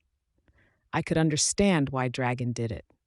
I wasn't saying it was her fault exactly, especially if it wasn't actually her directing the suits, but it was still irritating. The silence between us was a tense one. I wished Bitch had decided to come along, not because it would have generated conversation, but because it would have put off the subject of discussing team leadership, and the third wheel would have made for a reason for the quiet. Was it bad of me to think about using her like that? Or was it just accepting that she made an uncomfortable silence comfortable by her very nature? I used my power to scout for any groups of people as we made our way to the beach. We weren't supposed to be out in costume, but we didn't have any great options at this point. I figured Coil would forgive us this much. We entered the storm drain and made our way up to my lair. Charlotte and Sierra looked surprised to see us as I opened the door. Charlotte had 3 kids sitting on the couch with her, while Sierra reclined. She rose to a sitting position. "What happened?" Sierra asked. She glanced nervously at Gru. I saw Charlotte and the kids had plates on their laps, the pork we'd been cooking earlier in the day. I headed for the fridge and found a hunk of it wrapped in cling film. The PRT didn't like the fact that we'd claimed control over Brockton Bay, so they sent in 7 dragon suits to root us out. "What do you want us to do?" she asked. "Nothing. It's fine. Stick to business as usual. I'm glad you managed to get back to the food in time to make sure it finished cooking all right. Any other problems?" "We didn't get a lot of work done," Charlotte said. "We weren't going to anyways," I said. "That's fine. I'm going to grab some food." "Gru, you want any?" "Yeah, please." 7 dragon suits?" Sierra said. "If they come back." "They're dealt with," Gru said. Was the surprise on Sierra and Charlotte's faces because of what Gru had said, or was it the way he'd said it with such confidence in his strange, echoey voice? I set 2 servings worth of the pork onto one plate and put it in the microwave. They may come back, but that'll be a little while coming. What I'm worried about is my territory. Were people upset? Yeah, Sierra said. A few people got shocked by those floating flying saucer things. The drones, I said. My heart sank a little. My promise to protect my people had been broken yet again. Yeah, drones. People were pissed. They were trying to get the drones, catch them in trash cans, but the wings got in the way, so they started using tarps. They even got hold of a few before the drones started fighting back. Gru gave me a look that I couldn't read. Stupid masks. Anyone seriously hurt? Sierra shook her head. Okay, good. Listen, I'm going to be working from the background these next few days. I won't be appearing anywhere in costume or overtly using my powers. Are you okay with keeping things running smoothly? I'll be available by phone if you run into any problems. I don't know. I opened the microwave and withdrew the plate of smoking, herb-rubbed pork. What's the problem? I'm worried people are going to recognize me, and it'll get around to the people I know. I'm not asking you to do anything criminal. I'm just looking for someone I can trust enough to put in a management role. Make sure things are cleaned up and that nobody's slacking off. It's nothing you wouldn't be doing working for a cleanup crew somewhere else in the city. Except I'm doing it for you. I'm working for a criminal. Even doing what I'm doing right now, it doesn't sit right. No offense. Okay, I said, pausing. I was apparently taking too long to prepare the food because Gru was edging in to take over the preparation, cutting the meat into 2 portions and arranging the plates. How was I supposed to manage this? Listen, I'll take $5,000 out of the safe upstairs sometime late tonight or early tomorrow. It's not about the money or the lack of money or any of that, she protested. I know, I'm not trying to bribe you. Not exactly. I guess, I trailed off. I was tired, thinking at high intensity for too much of the day. I'm trying to say I trust you and I value the work you put in. So take that money, then if you know of someone who could do what I'm asking, someone like Charlotte or someone else you think we could trust, give them as much as you think is appropriate. If there's any left over, maybe you and Charlotte split it, or split an amount between the people who fought the drones, and be sure to tell them that as much as I appreciate them standing up to Dragon, I don't want them to do anything like that again. You don't? The last thing I want is people who live in my territory to get hurt for my sake, and I don't want you to be inconvenienced either. Think about what you'll do with the money tonight. But don't overthink it. It's a gift, a thank you. I can't take your money, Sierra said. Then don't, I told her, trying to look like I was more focused on the food than anything else. It wouldn't do for her to see how much this was gutting me, and I didn't want her to get guilted into anything. I grabbed a Coke from the fridge. I gestured with it to Gru, and he nodded. I grabbed another for him. I had to swallow and clear my throat before I said, I hope you'll stay. I really do. But if you're not comfortable doing what you're doing, that's okay too. You can take a secondary role, or you can leave. I'll be disappointed, but I won't be angry. Okay. I looked at Charlotte and the kids, the steaming plate in my hand, a Coke in the other, my right foot resting on the bottom stair of the staircase. I asked Charlotte, are you okay with the status quo? Yeah, but I'm just looking after the little ones and making sure people get fed. I'm out of sight. I don't come off like a second in command or anything. Sierra and I have talked about this before, her being uncomfortable. I'm okay because this works for right now, but I understand what she's saying. Her voice quirked with uncertainty as she finished speaking, as if she were asking a question or asking permission to have that opinion. I understand too, I said, sighing. I'm sorry, I haven't been around enough for you to talk to me about this, Sierra. You've had bigger things to worry about, and I shouldn't have forgotten about this stuff while I was doing it. I'm sorry. You do what you need to do. Decide if there's any compromises or options you want to ask for. I think I'll understand whatever you do. She nodded. Gru had walked ahead of me and stopped halfway up the stairs. I followed him, leaving my nanny cook and reluctant lieutenant behind. Fuck, fuck, fuck. You going to work that out? Gru asked. He paused on the second floor. After a moment's thought, I tilted my head up toward the next set of stairs. Don't know. Hope I can keep her. Wouldn't have made it this far without her to hold things together when I was away. If there was something I could do for her, maybe I would. I dunno. We stepped into my bedroom. I was glad I'd left it more or less tidy, but I had to take a second to hastily make my bed and throw some stray clothes in the hamper. I moved some folded clothes from a wooden chair and let Gru take the seat. I grabbed a remote and turned on the TV, only to remember that there wouldn't be anything to watch. I left it on the display screen for the DVD player. Edgy with nervous energy, I took a moment to remove my mask and find a pair of glasses from the bedside table before seating myself on the edge of my mattress, my soda at my feet. Gru had pulled off his helmet in the meantime to start eating, and I saw his face for the first time since we'd left his apartment for Coils. I could see the dark circles under his eyes, which suggested he probably hadn't slept well last night. He wasn't better, but it wouldn't be reasonable to expect him to be. Brian swallowed. I wish I could offer you advice, but Imp and I are at a point where it'd be nice if we had to worry about retaining, what did you call them, way back when? Employees. Right. If we had to worry about keeping our employees, it'd be good because it'd mean we actually had some. I'm not sure how to get underway on that front. We're intimidating. I'm intimidating, I said, admittedly defensive. You are, but I'd say you're more intimidating as an idea than you are in person. Gee, thanks. No, that's not bad. You're more intimidating overall than I am, and yet you're more approachable than I am. I'm tall, I've got broad shoulders, I've got the mask, I've got the massive darkness rolling off me. People run when they see me coming for them. My costume isn't exactly lovey-dovey either. I've got the bugs crawling on me. Sure, I'm smaller, narrower, but the idea of being attacked by you might be spooky. But even if you can hold your own most of the time, people don't imagine getting in a hand-to-hand fight with you and feel scared. It's your power that's scary. Me? I think people look at me and they can imagine me pounding them into a bloody pulp, or worse. My power is inconvenient. It's spooky, but it's not the scary thing. You can't really see your darkness, though. He shook his head. I know where it is, but I don't really see it. I think you underestimate what it's like.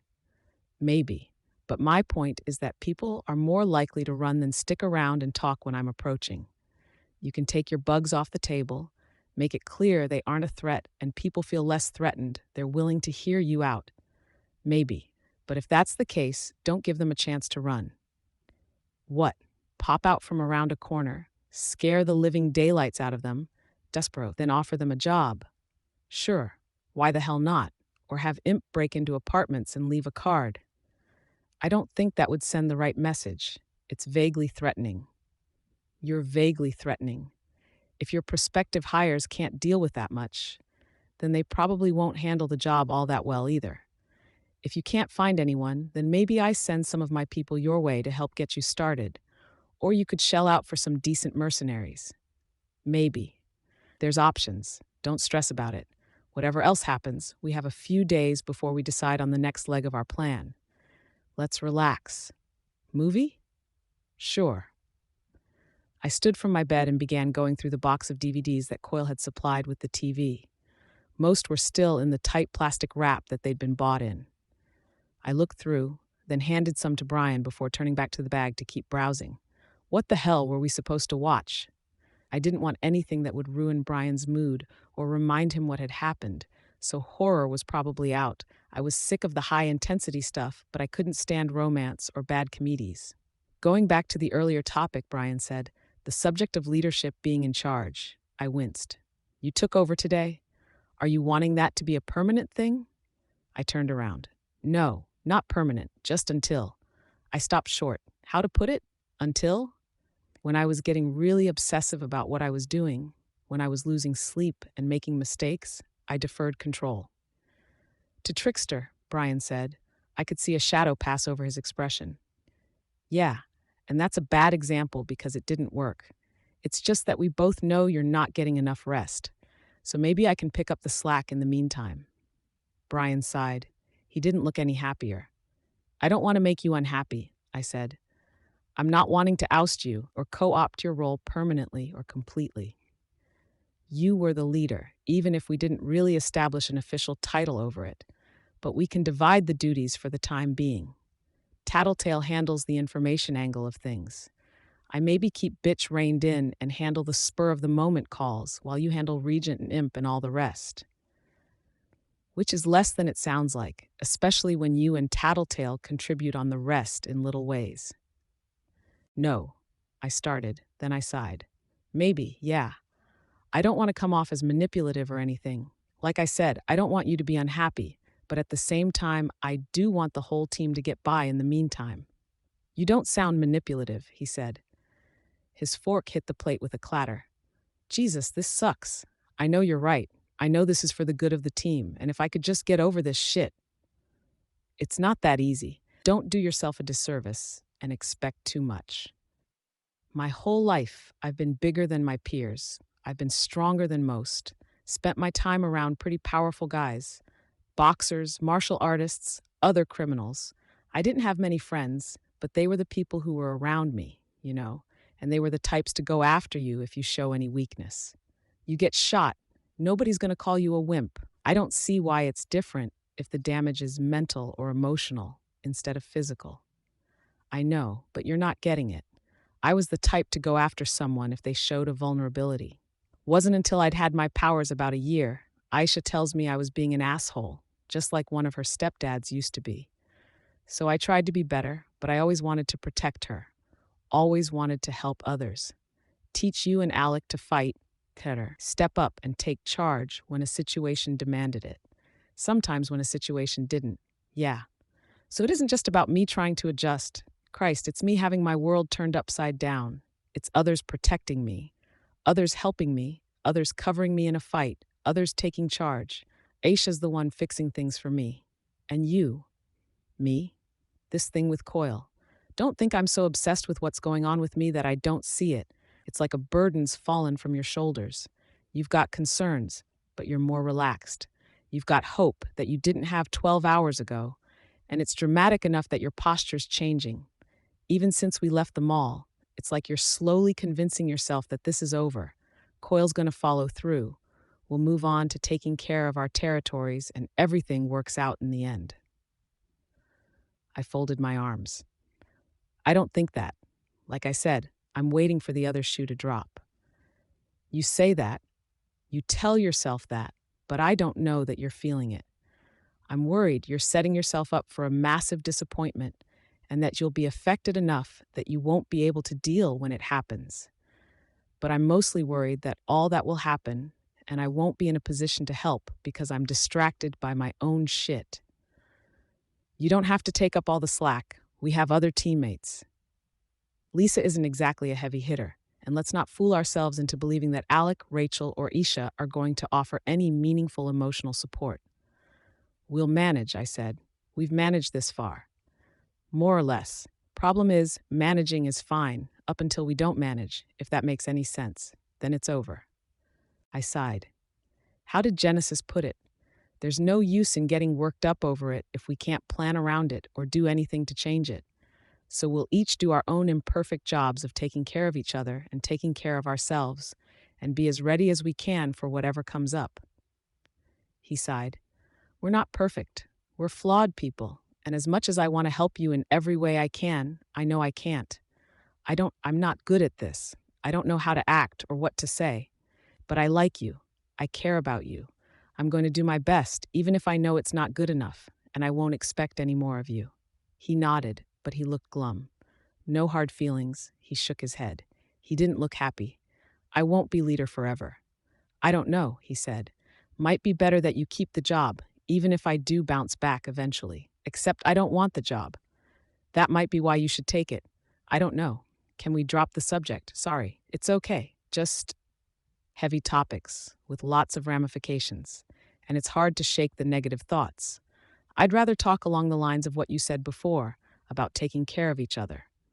And taking care of ourselves, I said. Getting enough sleep, eating right. Okay, he said. There was a pause. I slept well the other night. Then stay over. There's nothing pressing coming up, so we'll watch movies until we fall asleep. He smiled a little, and for the first time in a long time, There was a glimmer of that expression that had gotten my attention in the first place. I put 3 DVDs into the drive so I could use the remote to play the next movie without having to get up, then pulled off the armor panels of my costume before settling into bed. My back pressed against his chest, and I could feel his breath against my hair. I felt so self-conscious that I could barely keep track of what was going on. I was thinking every unromantic thought there was, worrying if I had body odor from being in costume and running all day, wondering if I should get up to go to the bathroom now so I wouldn't have to go as desperately as I had the other morning. I felt his hand on the zipper at the back of my costume, lowering it an inch, then stopping. A fingertip traced from the V where the top of my costume parted, all the way up to the nape of my neck, then back down. I could feel his fingers on the zipper, felt every tiny hair on my body standing on end.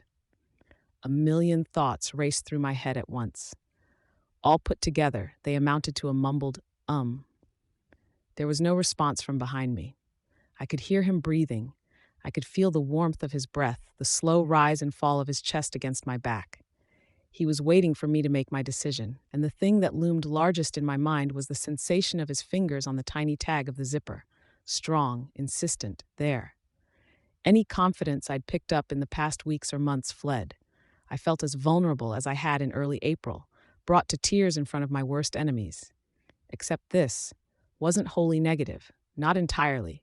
I still felt acutely aware of every vulnerability. I thought of every part of myself that I tried to ignore when I looked in the mirror, in the same way I might see my life flash before my eyes before I died. Again, thinking that way. Why couldn't I think in a more romantic way at a moment like this? Was I broken in my own way? Let me get up and turn off the lights, I asked. His power blanketed the room. I could feel the phantom touches of it on against the thin fabric of my costume and my bare face, leaving me blind and deaf as we were plunged into darkness. As I was plunged into darkness, he could see just as well. This totally wasn't what I'd wanted. That's not fair, I murmured. He placed one hand on the side of my head to get me to turn his way, then pressed his lips against mine. I didn't protest any further. Arc 16, Monarch, Part 7. Living in a city meant dealing with some recurring issues. Crime, having to lock the doors, congestion on the roads, crowds getting in the way on footpaths, stuff we dealt with so often that we considered it routine. We considered it background noise, or we managed without even thinking about it. Construction work was something we couldn't dismiss so readily, something that always seemed to elicit groans and complaints. Maybe because it was so blatant, so grating, and it changed in tone, location, and degree, often enough that we couldn't adjust. Not today. No, I felt a level of satisfaction and security as the bulldozers and pile drivers went to work in my territory. For every car on the road, there were 10 trucks carrying debris out and 5 trucks bringing materials in. A lot of that would be Coil's doing, I knew. There was construction and clearing going on throughout my territory, and building inspectors were checking blocks, all despite the warnings that were going around regarding big, bad, unpredictable skidder. And that would be because he greased palms or the construction companies at work were his. Damn it, I felt restless. I wanted to go to Coil's territory and discuss Dinah, and I might have if Trickster hadn't been the first to speak up and declare he was going to confront Coil. I suspected that Coil wouldn't release Dinah this soon, and if he was under too much pressure to hear Trickster out, he certainly wouldn't listen to me. If he did have something to offer Trickster, he wouldn't welcome my distraction. I had to wait. I hated it, but I recognized it as the sensible route. Trickster's focus was on Noelle, though, and nothing I'd seen indicated that Coil had made any advances on that front. All I knew, really, was what Tattletale had told me, and the little things that had come up in our brief discussion with the travelers about our strategy. She'd been a girl, maybe not in the best of health. It was possible Trickster had been trying to save Noelle in the same way I was trying to save Dinah. The circumstances were different, obviously. Coil was the best answer the travelers had to Noelle's situation, but he was the cause of Dinah's. Still, it made me think. I was officially hands-off in my territory. I wasn't going to deviate from orders now and risk upsetting Coyle. That meant no costume, no showing my face, no intervention in the management of things, which turned my thoughts to Sierra. As far as my ability to sense things with my swarm went, Sierra was easier to identify than many. Her dreads gave her a distinct profile. I couldn't find her. I could find Charlotte. That wasn't a problem. She was in the company of the kids, half a block away, giving each kid 2 6-packs of plastic water bottles to ferry out to the various work sites. You've been lying there since I woke up, eyes half open, staring off into space. I blinked hard, then rubbed my eyes. Hey, hey. I looked at Brian. He was pulling himself up to a sitting position, the covers over his lap. I glanced over his upper body. None of the battle wounds I'd seen him sustain in the past were there anymore. The scars from the shallow cuts Cricket had carved into his chest were gone, as were the defensive wounds and old scars on his hands and arms. He was in perfect shape, physically. But I'd sort of explored enough to discover that last night. It hadn't been a perfect night, not even excellent, but it had been nice. Considering all of the other humiliating or awkward possibilities, I was happy to take nice. Thinking about it made me self-conscious. I pulled the sheets up to my collarbone. You sleep any? Some. Woke up in the middle of the night. I made some noise. I'm surprised I didn't wake you. I frowned. You should have.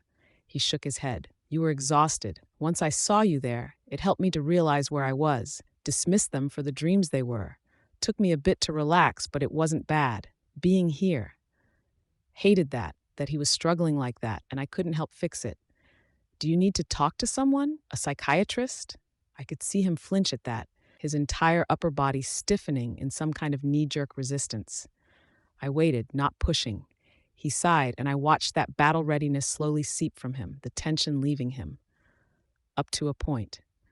Don't we all? Probably. But you're the one I'm worried about. I'll figure this out myself, have to do this myself, or I feel like it won't count. It won't really be a fix. I didn't like that response, but it was a hard one to argue with. I won't pester you about it, but can you at least tell me that if this goes on for any length of time, you'll go get help? It'll get better. Has to. I feel like I've taken strides forward, forcing myself to let down my guard, to be here with you. I tensed. Forcing yourself? That's not what I mean. I mean, I can't relax, can't stay still, can't stop watching over my shoulder, or make my brain stop replaying scenes in my head. Except I can if I'm active, if I'm doing something like we were against those dragon suits, or if I'm with you and I'm lying here in your bed trying not to wake you up. Then I know I can't get worked up.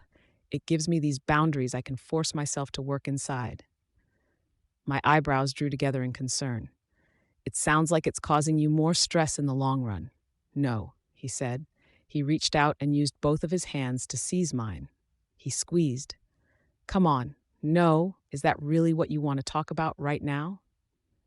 I'd love to talk about other stuff, I said. I wasn't sure I was telling the truth. Things were more awkward in the light of day. Only seconds ago, I had prodded a sore spot for him by raising the idea of psychiatric help. Offended him.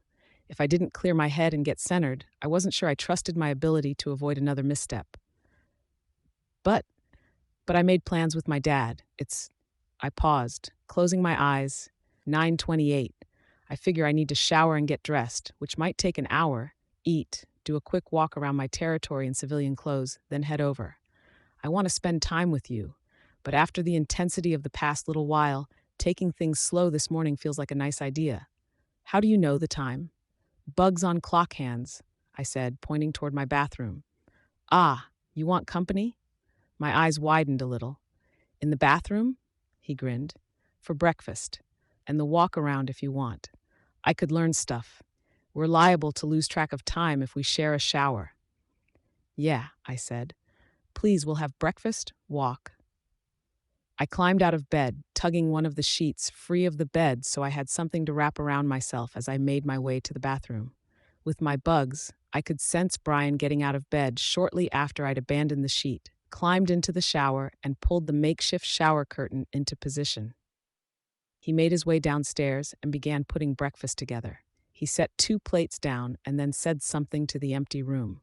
I still had the scene in mind a little while later, as I ventured downstairs. I was dressed now, a tank top, jeans, and sweatshirt around my waist, my hair towel dried but still damp. Were you talking to me? I was saying it probably isn't very hygienic to have houseflies landing on dinner plates. Okay, so he wasn't going crazy. They landed on the edge, and they're mine, from the terrariums upstairs. They're in as sterile an environment as you'll get. Okay, just saying. I can't hear you through my bugs, by the way. It's not the first time you've done that. Right. Wasn't sure because Tattletale said you were working on it. I shook my head. No progress. And I'm getting used to talking to empty rooms. Sometimes catch Aisha off guard. Breakfast? Sit down. I'll put the kettle on. Didn't want to fill it while you were in the shower. Thank you. Through some unspoken agreement, we didn't talk about work. We didn't discuss Coil, Dinah, The Travelers, Dragon, or The Nine. Instead, our discussions turned to favorite movies and shows, my favorite books and memories from our childhoods, shows we'd watched and nearly forgotten, moments from school. Emma came up a lot as I thought back on it. My parents, too. The three of them had been the focus of my world, with everything else taking a distant second place. Emma had turned on me, my mom had left me, and my dad. I had to admit I'd left him. I didn't raise any of the heavier stuff, but I mentioned that Emma had turned out to be one of the bullies that plagued me throughout my stay in high school. Brian, in turn, talked about his life growing up. That did touch on the heavier stuff, and as much as I liked learning a bit more about the details of his life, I was glad when we detoured into a discussion of martial arts. As he explained it, he was more interested in the broader strokes and philosophy of a given style than on the particulars. Once he had a sense of how a given adherent of the style might approach a fight and enough basic techniques to see how they put it into practice, he tended to lose interest. All around us, I could see people hard at work. My people were deferring to any legitimate construction crew that set to work, shifting their focus to nearby areas. I could see people moving supplies out of a nearby building so the crews could bulldoze it, others helping to unload a truck of building supplies. When I got back to this and started to give orders, I'd have to find work for them that wouldn't put them in the way. I couldn't quite track how many people were working for me in my territory, but it was far more than before. I felt like I should be losing people each time I got pulled into a fight against a major threat.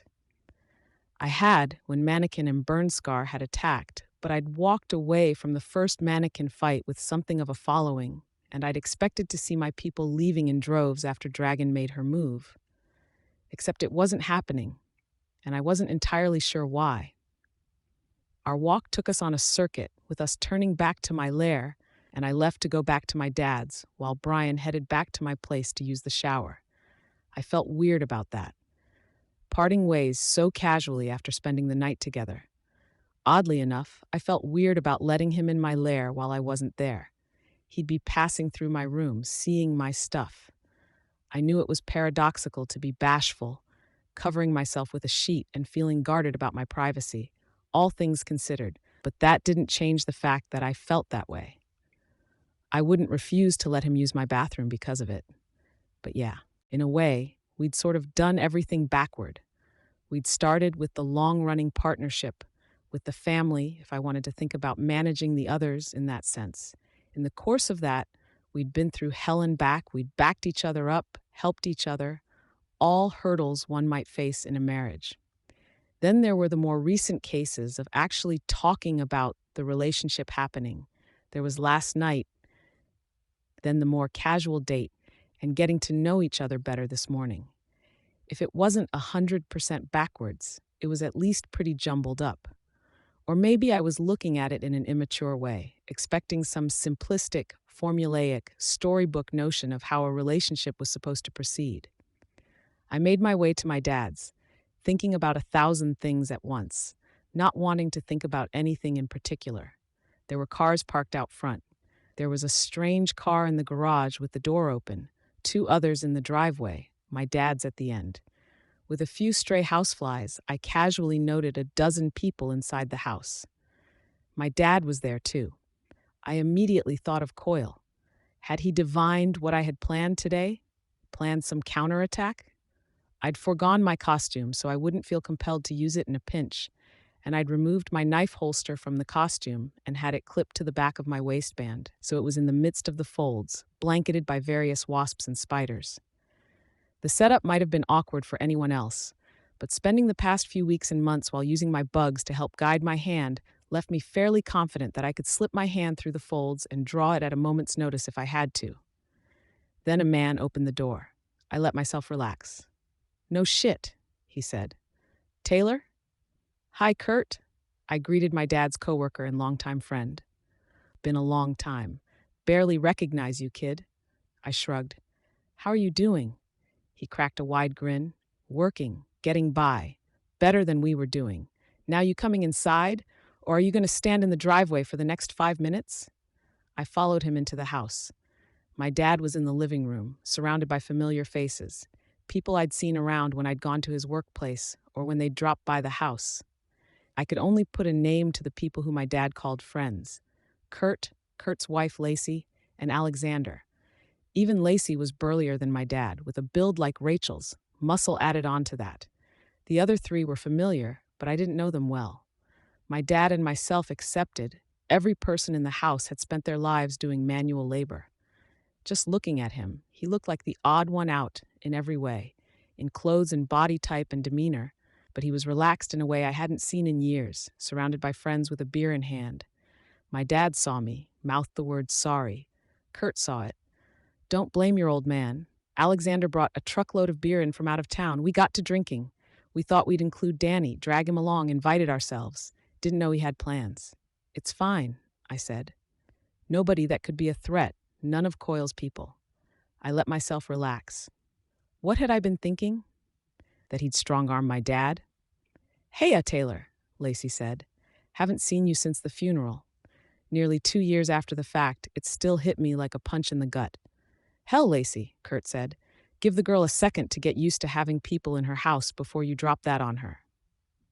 I glanced at my dad, elbows on his knees, a 24-ounce beer clasped in both hands. He'd lowered his head to stare at the can. He didn't look devastated, or even unhappy. It hadn't caught him off guard like it had hit me. Knowing these guys, I could guess it came up with enough regularity that he was used to it. "Ah, baby," Lacey said. She raised a beer in my direction. "Just a little drunk. Wanted to say, your mom was good people's. She hasn't been forgotten. Sorry if that came out a little direct." "'S okay," I replied. I shifted my feet restlessly. I'd never felt more a stranger in my own house. Didn't know where to go, where I wouldn't be drawing attention, have people asking me questions. It was hard enough with my dad and I having this distance between us, but there were other people in the equation now. Kurt spoke up. "We're leaving in a few minutes. It's hard to get around, so they're scheduling events together, so we don't need to make 2 trips. The last debate is this afternoon, then mayoral vote right after. You catch the debate the other night?" I shook my head. Didn't even know it happened. "Well, if that's any indication, this one's bound to be a pisser. So we're drinking to mellow out. And I'd feel a hell of a lot better if your dad had more than the one beer, so he can relax some and hold back from choking one of the smarmy bastards." "Not about to do that," my dad said. "Wish you could, but it wouldn't be worth it in the end if you wound up in jail and left that daughter of yours alone. It's all good. We'll go in stinking of beer, offer some drunken commentary from the sidelines, punctuated by a few off-color words." Kurt smiled. "Please don't," my dad said. He hadn't raised his eyes from the beer in his hands, but he was smiling too. "You want to sit and let 'em say what sounds good for them?" Kurt asked. "I was thinking it'd be better to ask the hard questions if we get a chance. A big part of the crowd's going to be people from the North End. Good few of them are going to be from the docks, so why don't we ask him what's happening with the ferry?" "He's going to brush it off," Lacey said. "Not in the budget with everything that's going on." "Then that's a good time for some booing and drunken swearing," my dad answered, smiling. Kurt busted out a laugh. "You want to start a riot, Danny?"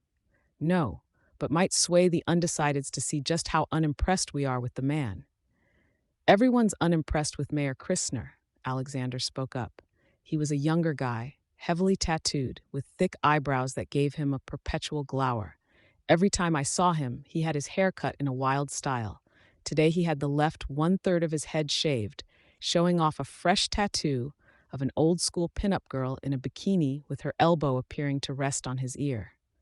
Disaster does that, I spoke up. We want someone to blame, and the guy in charge makes for an easy target. He's a deserving target, Kurt said, seating himself on the arm of the chair Lacey was in. She wrapped one arm around his waist.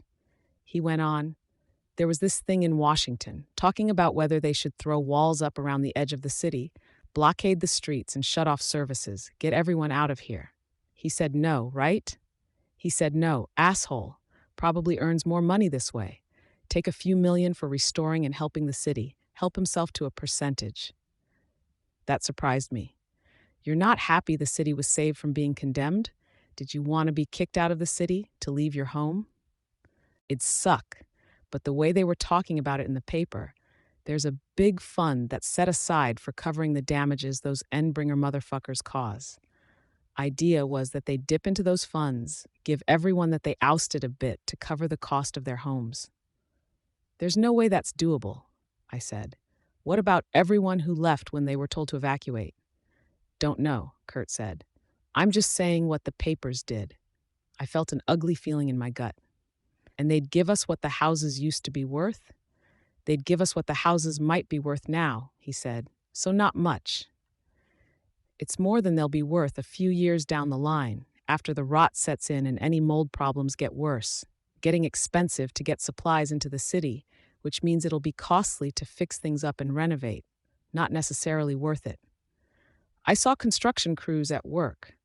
Kurt downed a swig of his beer and cleared his throat. Sure. The companies that are buying up all the materials, purchasing land on the cheap, all in the hopes that this city gets its act together and the land turns out to be worth something. It could. Come on, he made the words a groan. We're under the tyranny of supervillains. Heroes don't have what it takes. Used to be they were outnumbered, but they were trying, making a difference in little ways. Now they're outnumbered and losing. What's the point? Just a hypothetical question, I said, but isn't it better to be in a city that works, where villains rule the streets, instead of a failed city with the same villains in a less prominent position? Lacey groaned a little. Sweetie, had a few too many to wrap my head around the question. Might be time to stop then, Lacey, my dad said. Turning to me, he said, I suppose you're asking the classic question, Taylor. Would you rather be a slave in heaven or a free man in hell? Free man in hell, Kurt responded. Fuck, you think I'd be doing what I do, living here, if I was willing to make nice, suck up to the guys in charge, and do what I was told? Some of the others were nodding, Lacey and Alexander included. I looked at my dad. What's your answer, Danny? Kurt asked. I'd rather not be a slave or in hell, my dad responded. But sometimes I worry I'm both. Maybe we don't get the choice? You're the most depressing asshole of a friend I've got? Kurt said, but he said it with a smile. Why are you asking, Taylor? Lacey asked. I shrugged. How much could I say without giving them cause for suspicion? Saw some of the stuff going on in the shelters, some sick people, unhappy people. It was a long while before anything started getting better, and as I understand it, it was the villains who made the first move in getting things fixed up, for their own benefit. You can't rule a hole in the ground, Alexander said. Maybe, I said. Or maybe bad people can do good for the sake of doing good, at least once in a while. They're taking charge. They're keeping things more or less quiet and peaceful. It's better than what we had. The problem with that, my dad said, is that we'd be setting humanity back by about 3,000 years if we let that happen. It'd be falling back into an Iron Age mindset and leadership. The people with the numbers and the weaponry lay claim to an area through sheer military strength. They stay in charge as long as they can through family lines, merging families with whoever else has the military strength. That lasts until the family in power peters out or someone smarter, stronger, or better armed comes in to seize control. Might not sound so bad until you figure that sooner or later, the person who gets control is going to be someone like Kaiser. Kaiser's dead, Kurt said. Yeah? My dad raised an eyebrow. Okay, but I was speaking in general terms. could just as easily be Lung or Jack Slash instead of the relatively benign villains that are in charge right now. Again, I stress, it's just a matter of time. Just a matter of time until I lose, and someone else claims Brockton Bay for themselves, I thought. What would you rather have happen? I asked. Don't know, he said, but I don't think complacency's the answer.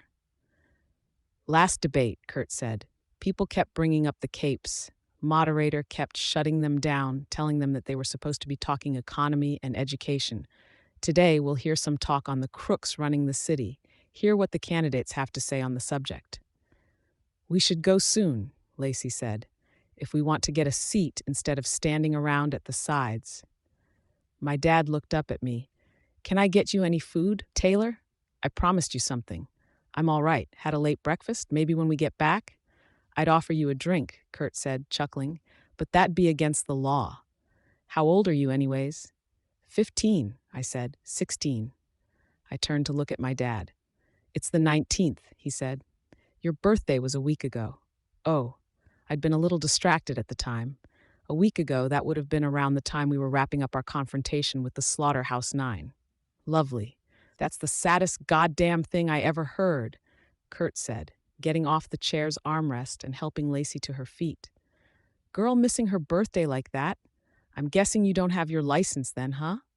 No. Damn. Was hoping you'd be our designated driver so your dad could have another. I've only had half a tall boy, my dad said, shaking his can lightly to let us hear the contents sloshing against the sides. And we'll be driving slow on these streets anyways. Who's driving the other car? Alexander raised his hand. He only had a glass of water. Then we're off. Out of my house, he said. I could see him wincing in pain as he used the chair's back to help himself to a standing position, but he recovered. He started shooing the burly dock workers out the door. Go, into the cars. We began to file out. Kurt and Lacey climbed into the back seat of my dad's car. The others got into Alexander's truck. Should you be drinking with the kidney damage? I asked as the doors shut. You had trouble standing. I got cleared yesterday. I'm back on a regular diet. Any hurt is just the muscle and the stitches. Thanks for worrying about me. Of course I'm going to worry about you, I said, frowning. You have changed, my dad commented, resting his elbows on the roof of the car. Wasn't so long ago that you would have walked into that situation and clammed up. Feels like that was a year ago. Anyways, I'm sorry, he said. I'd hoped this would be just you and me, having a chance to catch up. They invited themselves. It's okay. I'm glad that you've got friends like that. They're a bit overbearing, my dad said. The windows open a crack, Kurt said from inside the car. We can hear you. They're overbearing, my dad repeated himself, raising his voice a notch. At a normal volume, he finished by saying, but they're all right. Smiling a little, I climbed into the passenger seat. Hey, Taylor? Lacey asked. Her voice was overly gentle, and for a moment I thought she was going to mention my mom again. I winced a little. What? I turned around in my seat, as much as I was able with my seatbelt on. Just wanted to say thanks for the warning. You told your dad that Shatterbird was around, didn't you? I nodded. He told us. We were careful. I don't know if it saved our lives or not, but thanks for watching out for him and helping us out as Colette or Collar. You're welcome, I said, before she could fumble over her words any further. I was glad he was in touch with them. From what I'd seen, I'd been left with worries that my dad was all on his lonesome. Introverted people like him, like us, were best paired with the Kurts of the world, or the Lisas, people that wouldn't be ignored or shrugged off, people who pushed the boundaries, so to speak, and drew us out of our shells. I enjoyed the drive as we made our way downtown, more than I thought I would. My dad and Kurt knew each other well enough that their dialogue flowed easily. And the same went for Lacey and Kurt, what with the pair being married. I had a feeling that, by the end, Kurt was feeling like he'd wound up on the short end of both exchanges. The town hall had survived the waves. The stone building had crenellations and an American flag over the door. We joined the trail of people who were filing in, walking past stands with the posters and images of the candidates, booklets of brochures about the issues, and stands with newspapers from neighboring cities. My dad and Kurt grabbed a few papers each and put them into the plastic bags that had been made available to us. It was a nice thought, putting those out. There wasn't any TV at present, and we had to keep abreast of what was going on somehow. The signs led us past the old historical courthouse and to the auditorium. We'd expected the seats to be filled, leaving us only with standing room, but the opposite was true. The back of the auditorium and the rear rows were filled with reporters and camera crews, and the rest of the crowd had filled in random spaces on the benches. 500 or 600 people, somehow less than I'd thought. It was an odd election, in a way. The city had been without working computers for a week and a half. Most had lost their cell phones and were left without landlines. An election without media for advertisement. For many here, this would be the first and last time they heard a candidate's stances on the issues before voting. Was this how it had been in the past, when poorer households hadn't gotten newspapers and there hadn't been televisions or radios? I looked at the candidates. A dark-haired woman in a dark blue suit, a blonde man, and the older incumbent, Mayor Christner. How many others in this auditorium were aware? Some time ago, Coyle had told us that 2 of the candidates for office had been bought. Mayor Christner, well, I could remember standing in his backyard, him pointing a gun at me, pleading for me to step in and save his son's life. Would the debate turn to the subject of him arguing against the condemnation of the city, and if it did, how would Christner justify the decision he'd made? I was caught between an ugly feeling of guilt and genuine curiosity in how the event would play out. Mostly guilt, but I couldn't do anything about that. I'd done what had to be done. On the curiosity side of things, I wondered momentarily if either of Coyle's mayoral candidates had military backgrounds, or if he'd handpicked his politicians the same way he selected his elite soldiers. That train of thought ground to a halt as something caught my attention. It was habit now to have my bugs sweeping over my surroundings, giving me a perpetual sense of what was going on in the surrounding 3 or 4 city blocks. When the vans found parking spots around the building, it didn't even warrant a conscious thought. When the soldiers began filing out of the vans, it startled me. Men and women with machine guns and body armor, not PRT. No, definitely not PRT. The armored limousine pulled into the middle of the street, just outside the front doors. By the time Coyle climbed out of the vehicle, his soldiers were either just past the doors on either side of the building or standing at the ready to accompany him by the front. Coyle, here? It didn't make sense. He wasn't the type to show himself. It didn't fit how he operated. Hell, if the mayor was here, his son would be too. Triumph would be in the crowd. I glanced at my dad and he squeezed my hand. Not too bored? I shook my head, trying to keep my expression placid as my mind raced. Coyle was making his play right here, right now. Arc 16, Monarch. Part 8. There was a tap on the microphone. If we could have silence from the audience, please? The low murmur of conversation throughout the auditorium gradually died down. The place wasn't full, but 4 out of every 5 seats were filled, and there were more people at the back, primarily reporters, many from out of town. My eye darted across the room, trying to assess the situation. The heavy woman in the front row, was that Pigott? It made sense that every person worth talking about would be present. The disasters and Tattletale's attack on the cell towers meant that there wasn't TV, there weren't phones, and the only way for interested parties to find out what the candidates had to say was actually attending. Outside of the auditorium, Coyle's men gathering in the lobby and at the sides of the building. Some were taking point on the roof, gathering in pairs, working together to assemble sniper rifles, preparing for a fight, for a war. Coyle was in the lobby now, and he was joined by others. I could recognize Circus by the sledgehammer she was carrying, the metal head dragging on the floor. Coyle said something, and she lifted it up. Was he talking about the noise? It shouldn't matter. He was accompanied by 2 others I didn't recognize. A teenage guy and a larger, more athletic man in a heavy metal frame. Thank you to everyone for coming. Tonight is a 3-way debate. Let me introduce your candidates, starting with Mr. Roy Christner, our mayor incumbent. We also have Mrs. Carlene Padillo, City Councilor of Communications, and Mr. Keith Grove, CEO of East Star Financial. Tonight's subjects are crime, public safety, and the state of the city. Would you start us off, Mayor Christner? What sets you apart from the other candidates in your views? I glanced over my shoulder to verify what I was seeing with my bugs. A young man was making his way up the aisle with a toddler, straight for Coyle. I won't lie, Christner said. I glanced his way, saw how haggard he looked. In a way, it worked for him, made him look determined. Things are bad. The situation's improved from where it was weeks ago, but we're still in an ugly situation. No less than 40% of the city has evacuated, hospitals are overflowing, and villains claim to own the streets. I looked back to the dad and his kid. They opened the door, stepping through, and two of Coyle's soldiers were on them before they could open their mouths and shout a warning. Putting hands over mouths, the soldiers retreated from the door, separating dad from child. Within seconds, both were being gagged and restrained. The door closed on its own, leaving nobody any wiser to what was going on.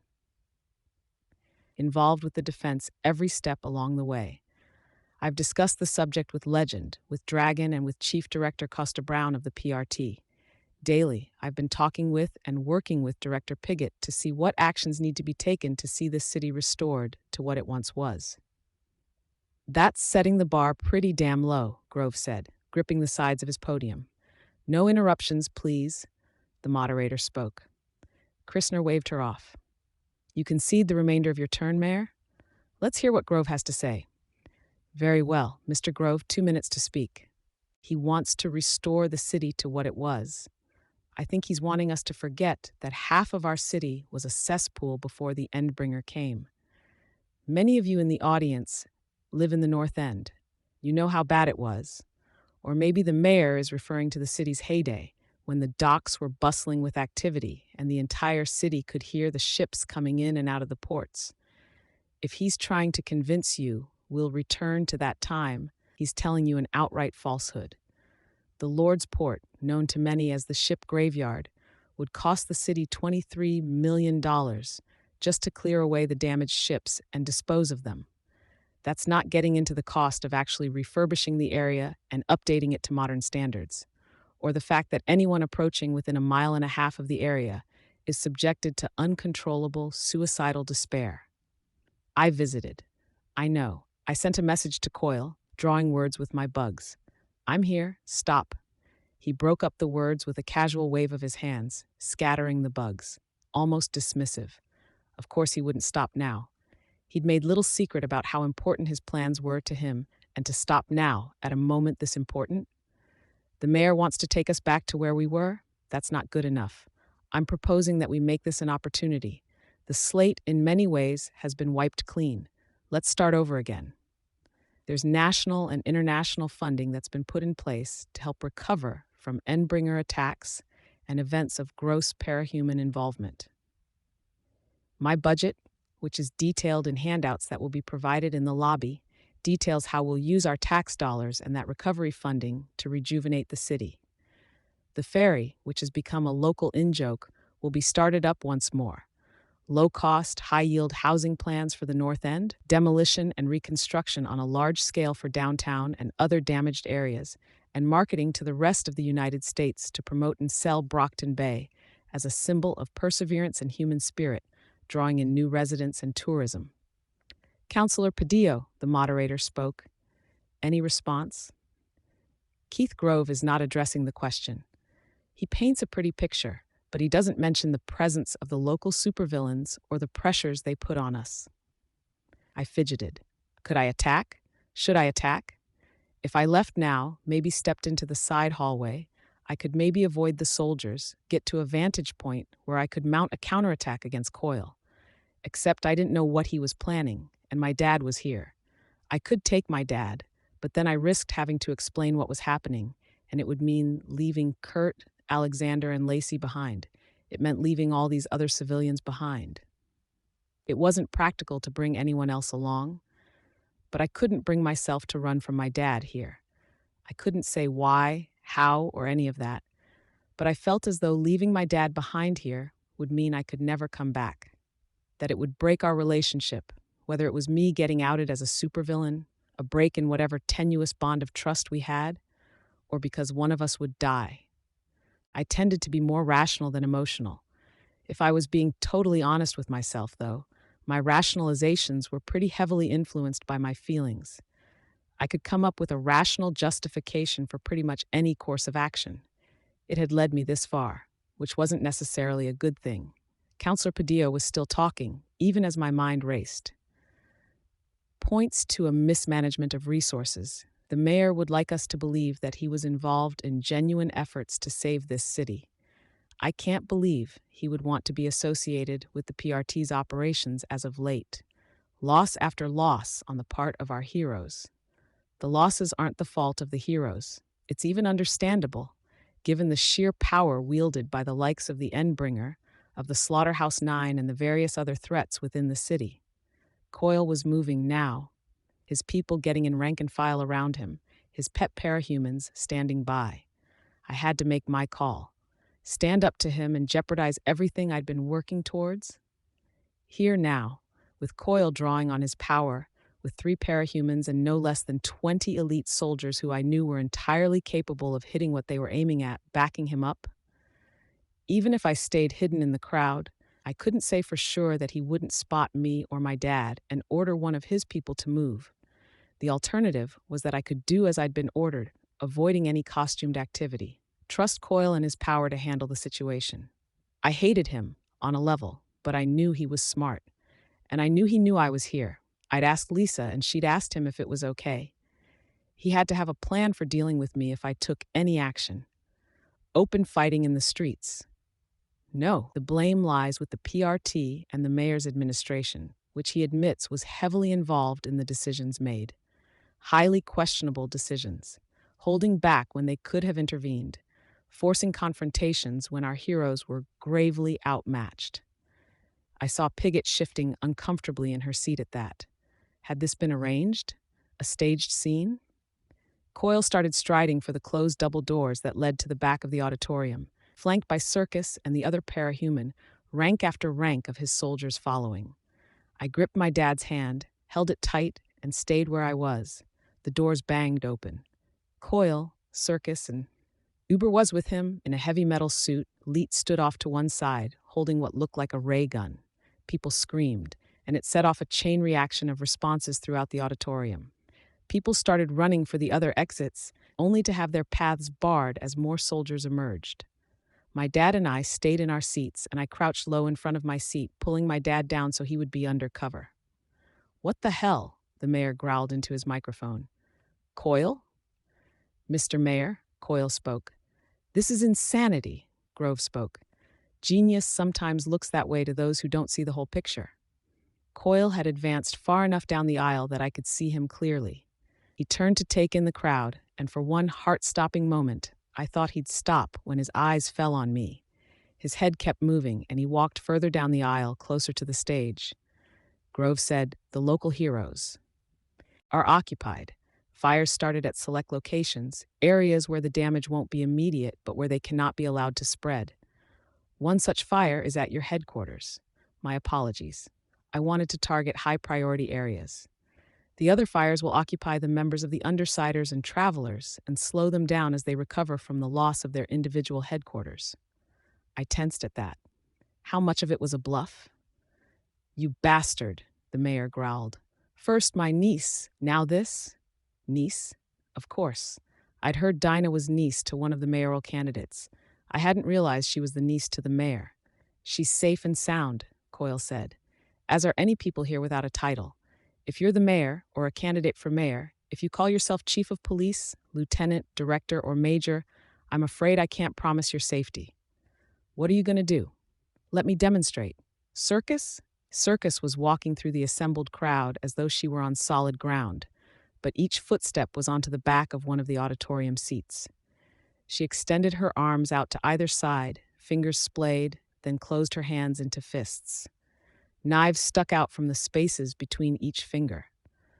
Mr. Grove and Mrs. Padillo ran first, and Mayor Christner was only steps behind. It didn't matter. Circus flung her arms forward, and each of the 8 knives hit the mark.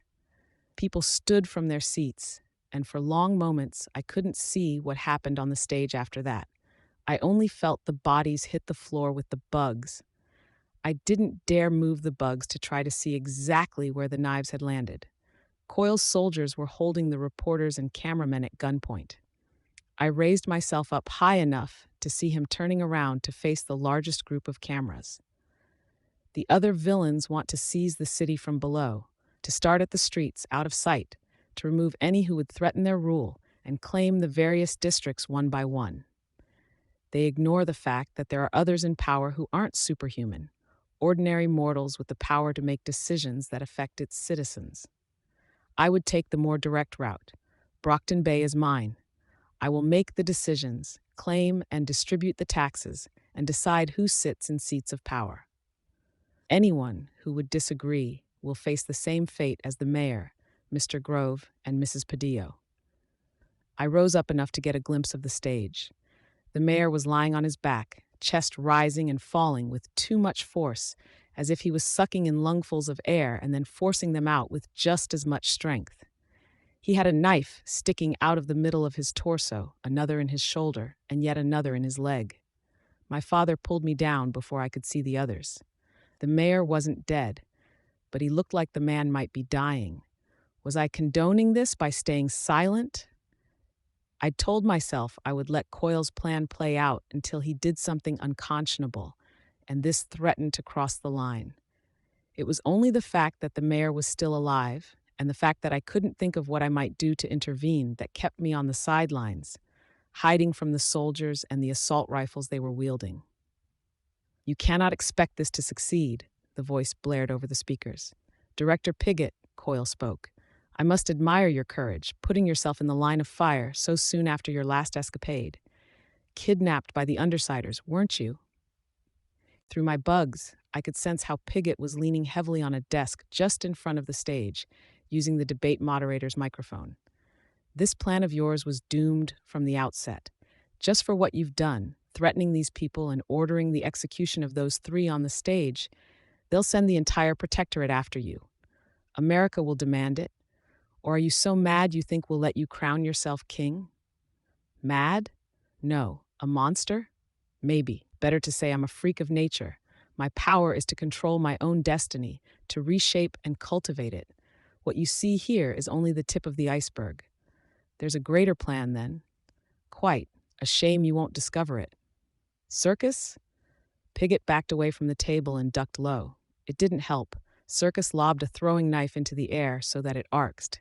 She didn't have eyes on the director, but the knife nonetheless went high, catching the light as it reached the peak of its flight near the high ceiling of the auditorium. It plunged down to strike its target, and screams sounded from the front of the auditorium. "Someone contacted the heroes," Leet spoke. "My UI says they're on the way." "Good," Coyle responded. "Circus, come. Squad captains, maintain order here. We'll be back the moment this is done." "The bitch is too fat.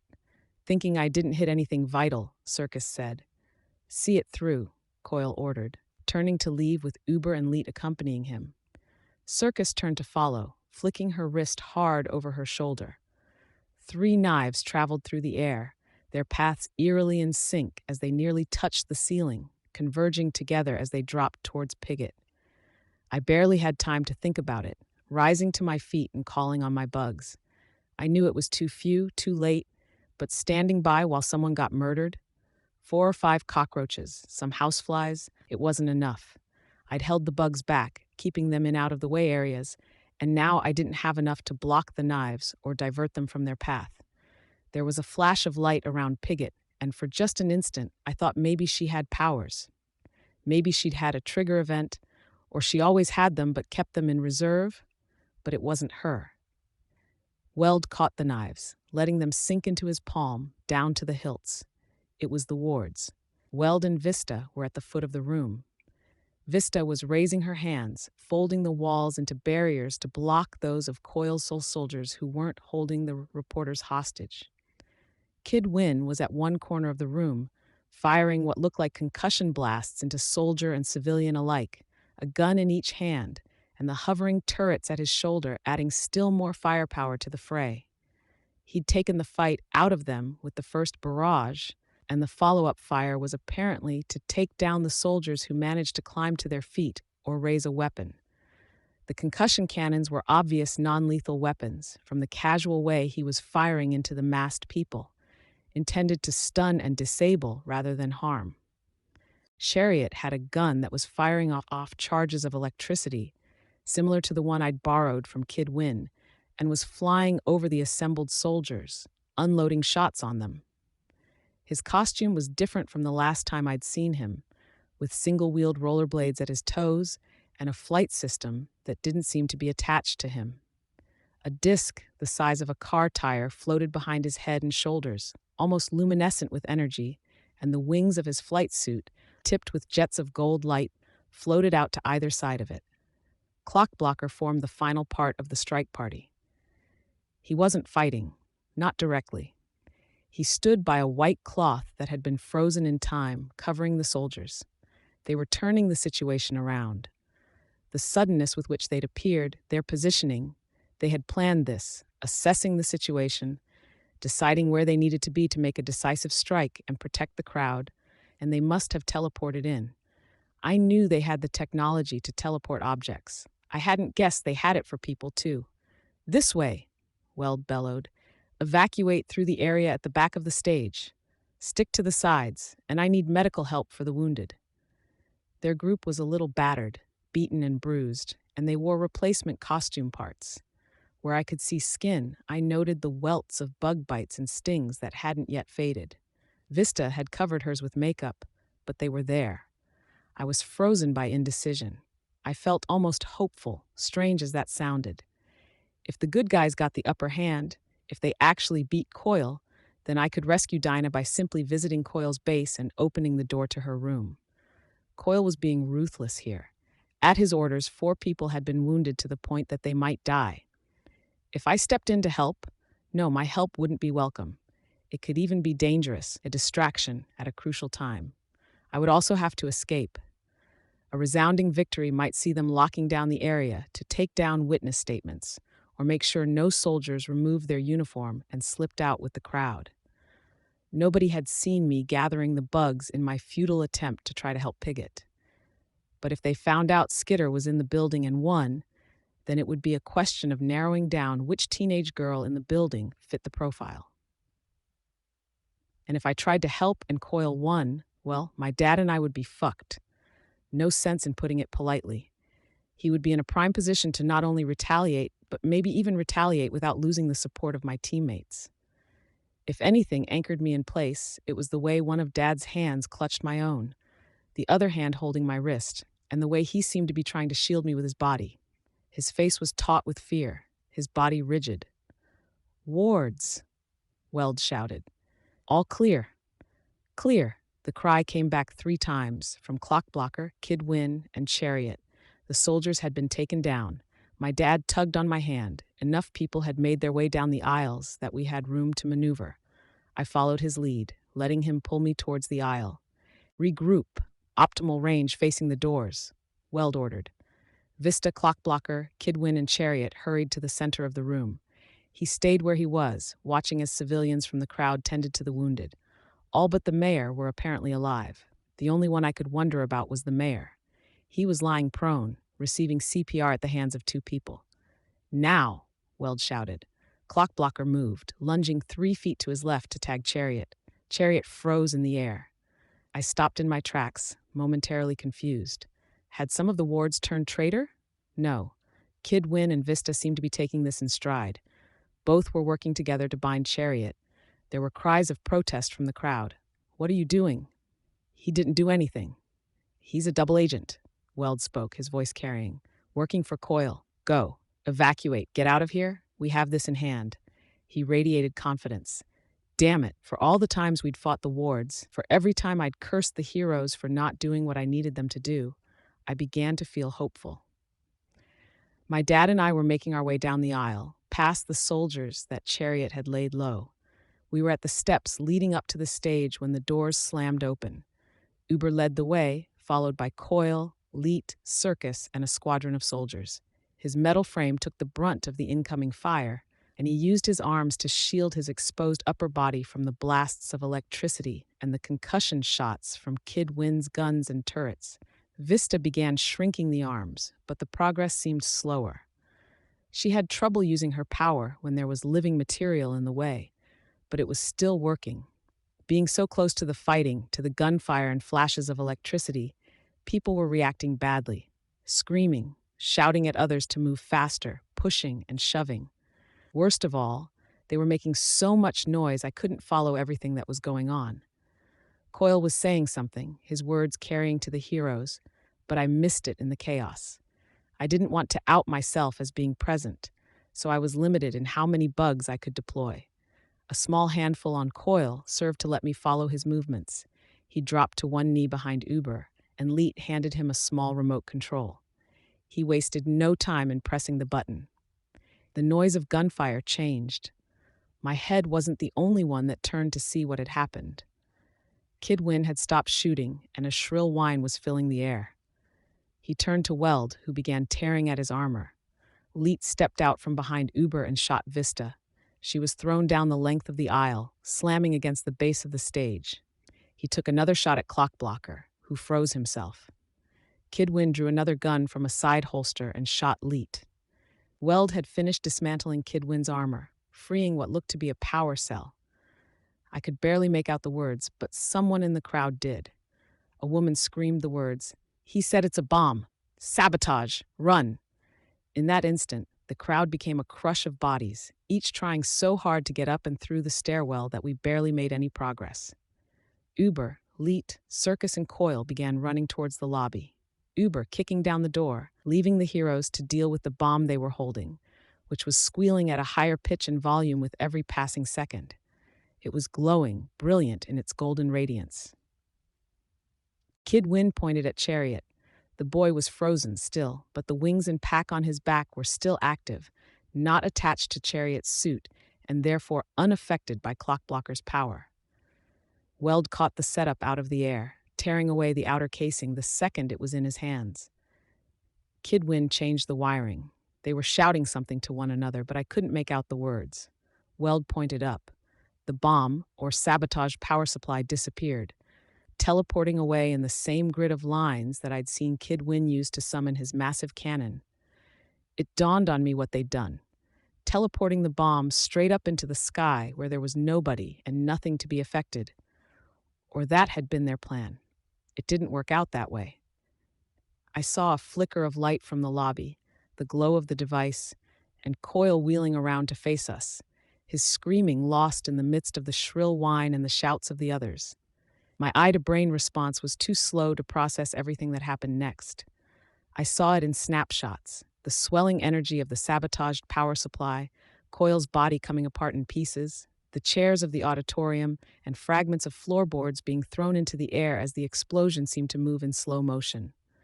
Then it hit us, and I saw only white, felt only pain. Arc 16, Monarch. Part 9, Heavy. The weight of the body on top of me was making it hard to breathe. Some backup process kicked into gear as my body tried and failed to take in air. I was thrust out of unconsciousness or out of the semi-conscious daze I'd been in. I managed to struggle to get my upper body free, fighting past the aches that made every joint and every bone hurt to heave the body off me. It hadn't felt like sleep or the darkness of unconsciousness, but I hadn't been thinking either. I felt a moment's disorientation and wondered if I'd suffered another concussion. My thoughts felt too lucid. The body. My dad? I opened my eyes to look, saw only cloudy white. Dust. It was similar to when I woke up with bleary eyes, but no matter how many times I blinked, I could only see a white haze with vague patches of light and dark. Blinking made my face burn where the skin of my eyelids and around my eyes moved. More irritating was the sensation that I had something in my eyes, except no amount of blinking was helping. They'd been damaged, stupid to look straight at the explosion. I'd thought I had another half second to grasp what was going on before I had to turn my head and shut my eyes. Apparently that wasn't good enough. My dad. Right. I reached over and fumbled to find his throat. He had a pulse. I put one hand in front of his mouth and found him breathing. I was whole, he was alive. Anything else would be hard to verify. I was forced to use my bugs to see. What their eyes processed might not translate well in my brain, but it was about as good as what I had. Didn't want to move the bugs or gather a swarm. It would be too easy to track me down, to find Skitter lying among the wounded. No, I only looked, keeping the bugs where they were and feeling things out where necessary, with only a handful of flies. I could feel a breeze. The front of the building had a hole in it. The lobby had been annihilated, and much of it was open to the sky. The black blobs that had pulled up around the building had flickering lights on top. Sirens, they would be the first responders. I'd noted the structural damage. I tried to picture the scene as I'd last glimpsed it. What had been where? Who had been where? The reporters had been at the very back of the room, the last to make their way down the aisles in the press of the crowd, and the people making their way out of their seats. Some had lingered, protecting their equipment or filming the scene. I tenderly moved one fly over the area, feeling the shattered boards, the blood-slick expanses of floor, the charred flesh. Several of the wards were working to tend to the wounded. Clockblocker had saved the wards, apparently, but had been too late in tending to himself and was currently lying prone, receiving some care from Weld. Chariot was gone. There had been hundreds of people present, and too many had still been in the building when the explosion went off. The dad and son who'd been restrained in the lobby, the mayor, candidates, and director who'd been wounded, then left without aid when the explosion injured the people who were giving them first aid, sent the people flying. I couldn't even grasp the entirety of the scene, not without bringing my swarm to bear. I couldn't do that without possibly revealing my presence when I was in a vulnerable position. I felt around to find Kurt and Lacey. "Hey, baby," Lacey said. "You woke up. You hurt? Just a little bit. Might have slipped a disc. Probably nothing to worry about, but I'm going to stay as still as I can with how bad this hurts. I've been watching your dad, trying to tell if he's breathing or if I'm imagining it. You didn't freak out, so I take it that our Danny's okay." "He's okay, I think." "Good. Kurt's unconscious, but he's all right. You see Alexander anywhere?" I blinked a few times. Did she not realize I couldn't see? "No." "Okay, Han, you should stay as still as possible." I shook my head. "No. Going to see if anyone needs help." She gripped my hand, started to say something, then winced. "What's wrong?" "Hurts, is all. Stay put. Safest thing to do." I shook my head. I couldn't say it, but I felt like I'd been through enough crises and suffered enough that I was aware of what the pain was telling me. I was almost certain I wasn't in critical danger. It was what my gut was telling me. With only a small few bugs to guide me, I left my dad, Kurt, and Lacey behind, climbing up the stairs to the damaged stage, fumbling for the other wounded. I could only draw crude images of the situation from touch, from the blurry images my eyes offered me and through my bugs. A woman, unconscious like my dad. A man, his arms hugged to his lower stomach as he writhed in perpetual agony. The mayor. I crawled over to him, pressing my fingers to his throat. He had a pulse, but it was thready. I drew bugs from where they hid in the midst of my hair, commanded them down my arms, and tried to bend over so my hair masked what I was doing. Once they were on him, I sent them over the length of his body, noting where there was blood.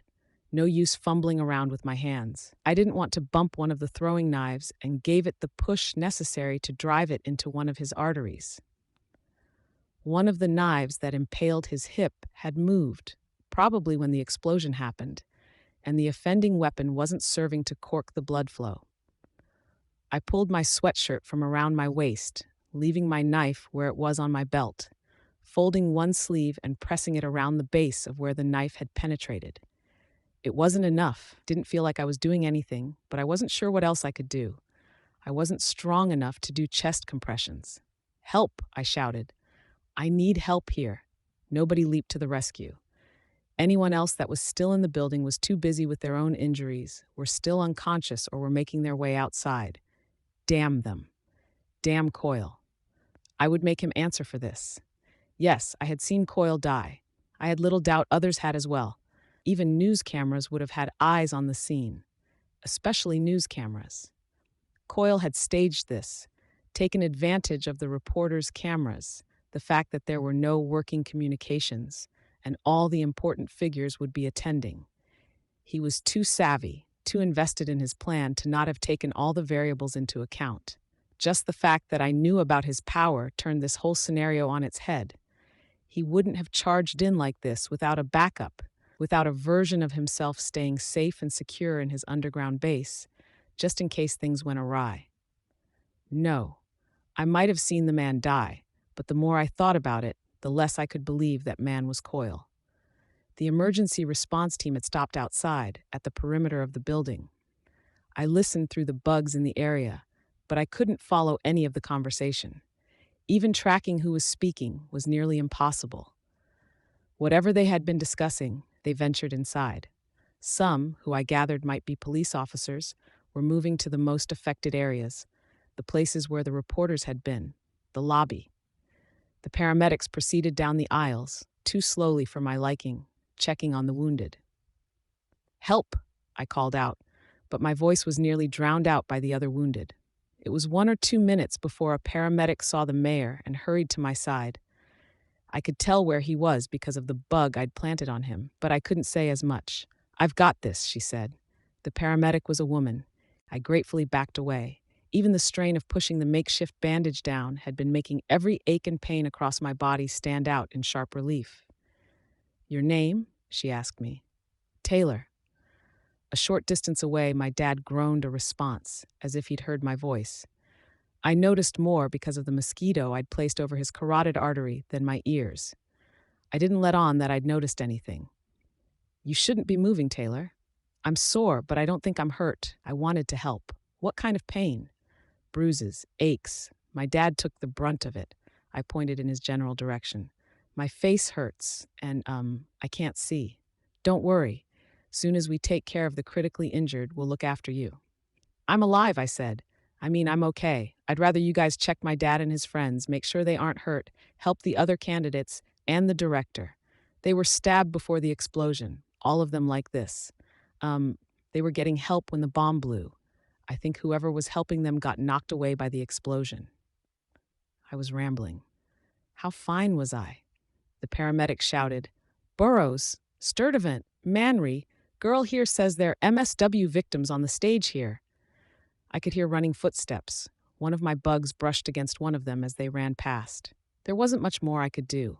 I'd gladly out myself if it meant I could use my power to help people, maybe identify the most wounded, but I was worried it would do more harm than good, both in the short term and in the long. I was left to sit there blind, while the paramedic checked my dad over and then got someone else's help to lift him to the ground. As the paramedics checked whether people were alive, others were rousing.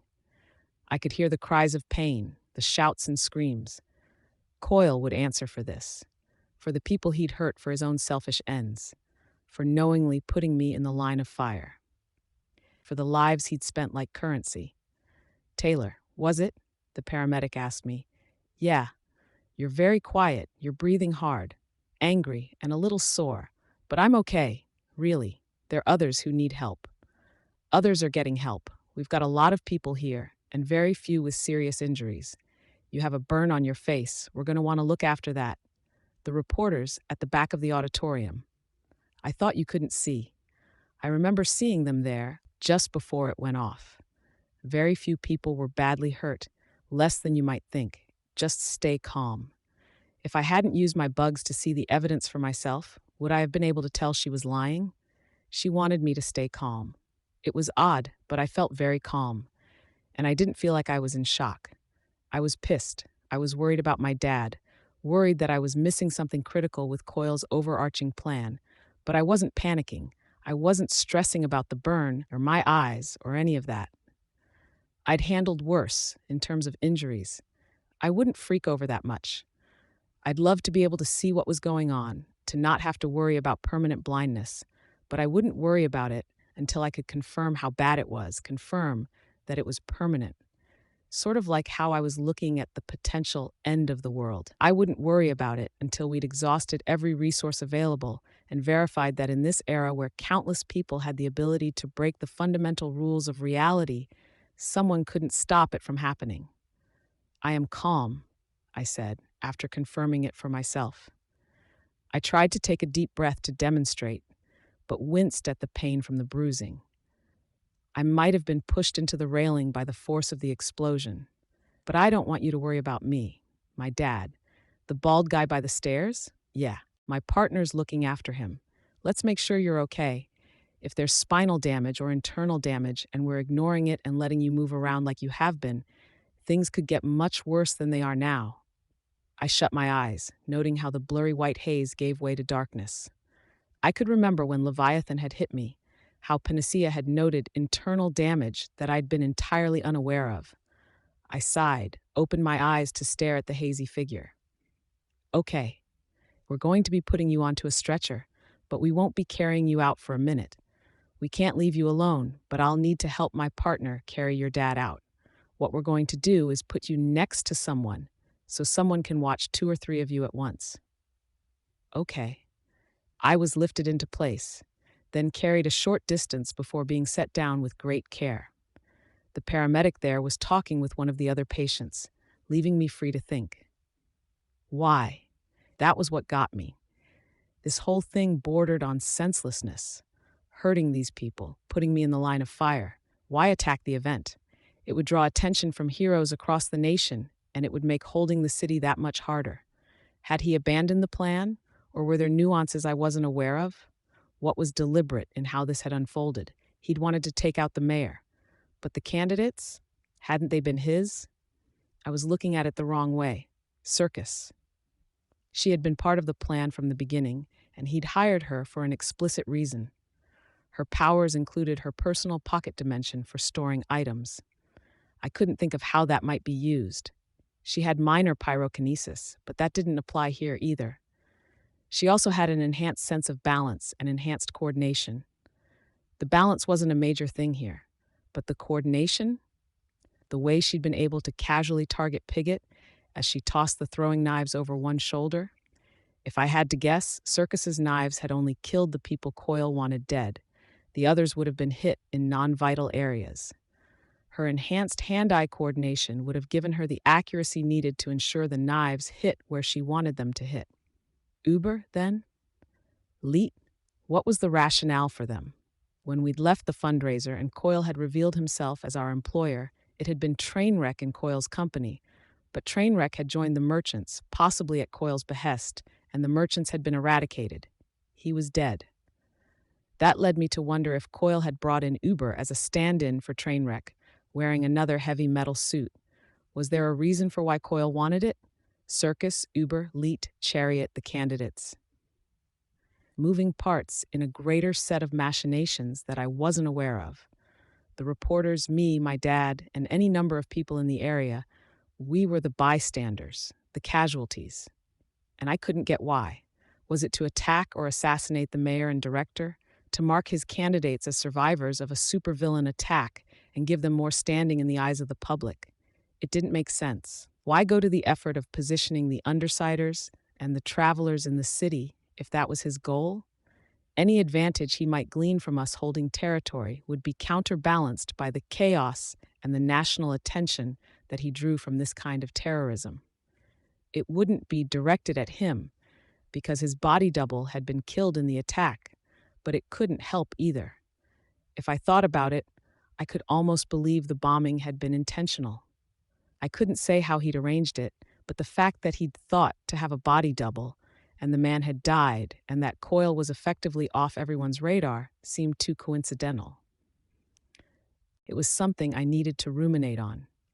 Minutes passed, and I was left with only my bugs to occupy me, and the periodic attention of the paramedic who'd been assigned to watch me, making sure I was still alive and lucid. I directed Bugs into the rubble, beneath the chairs that had been unrooted from the auditorium floor, under and onto bodies. Slowly I gained a greater picture of the scene, a topographical map of what Coyle had done. I couldn't count the bodies, not with the way the reporters had been pulverized, limbs and bones torn free and left lying beneath chairs or at the sides of the aisles. "We're moving you now," a man said. Me. "Yeah, just stay put, don't move." I was lifted into the air, carried past the ruined wall at the rear of the auditorium. I could smell the scent of death, the mingled smells of blood and shit, of human bodies that had been torn open, singed the vitreous fluids and all the messy ugliness from inside our bodies exposed to the air. It seemed incongruous with the cool breeze and the gentle warmth of the sun on my face. I had to turn my head so the sun wasn't shining on the burn. Shouldn't a catastrophe like this be met with rain? An overcast sky?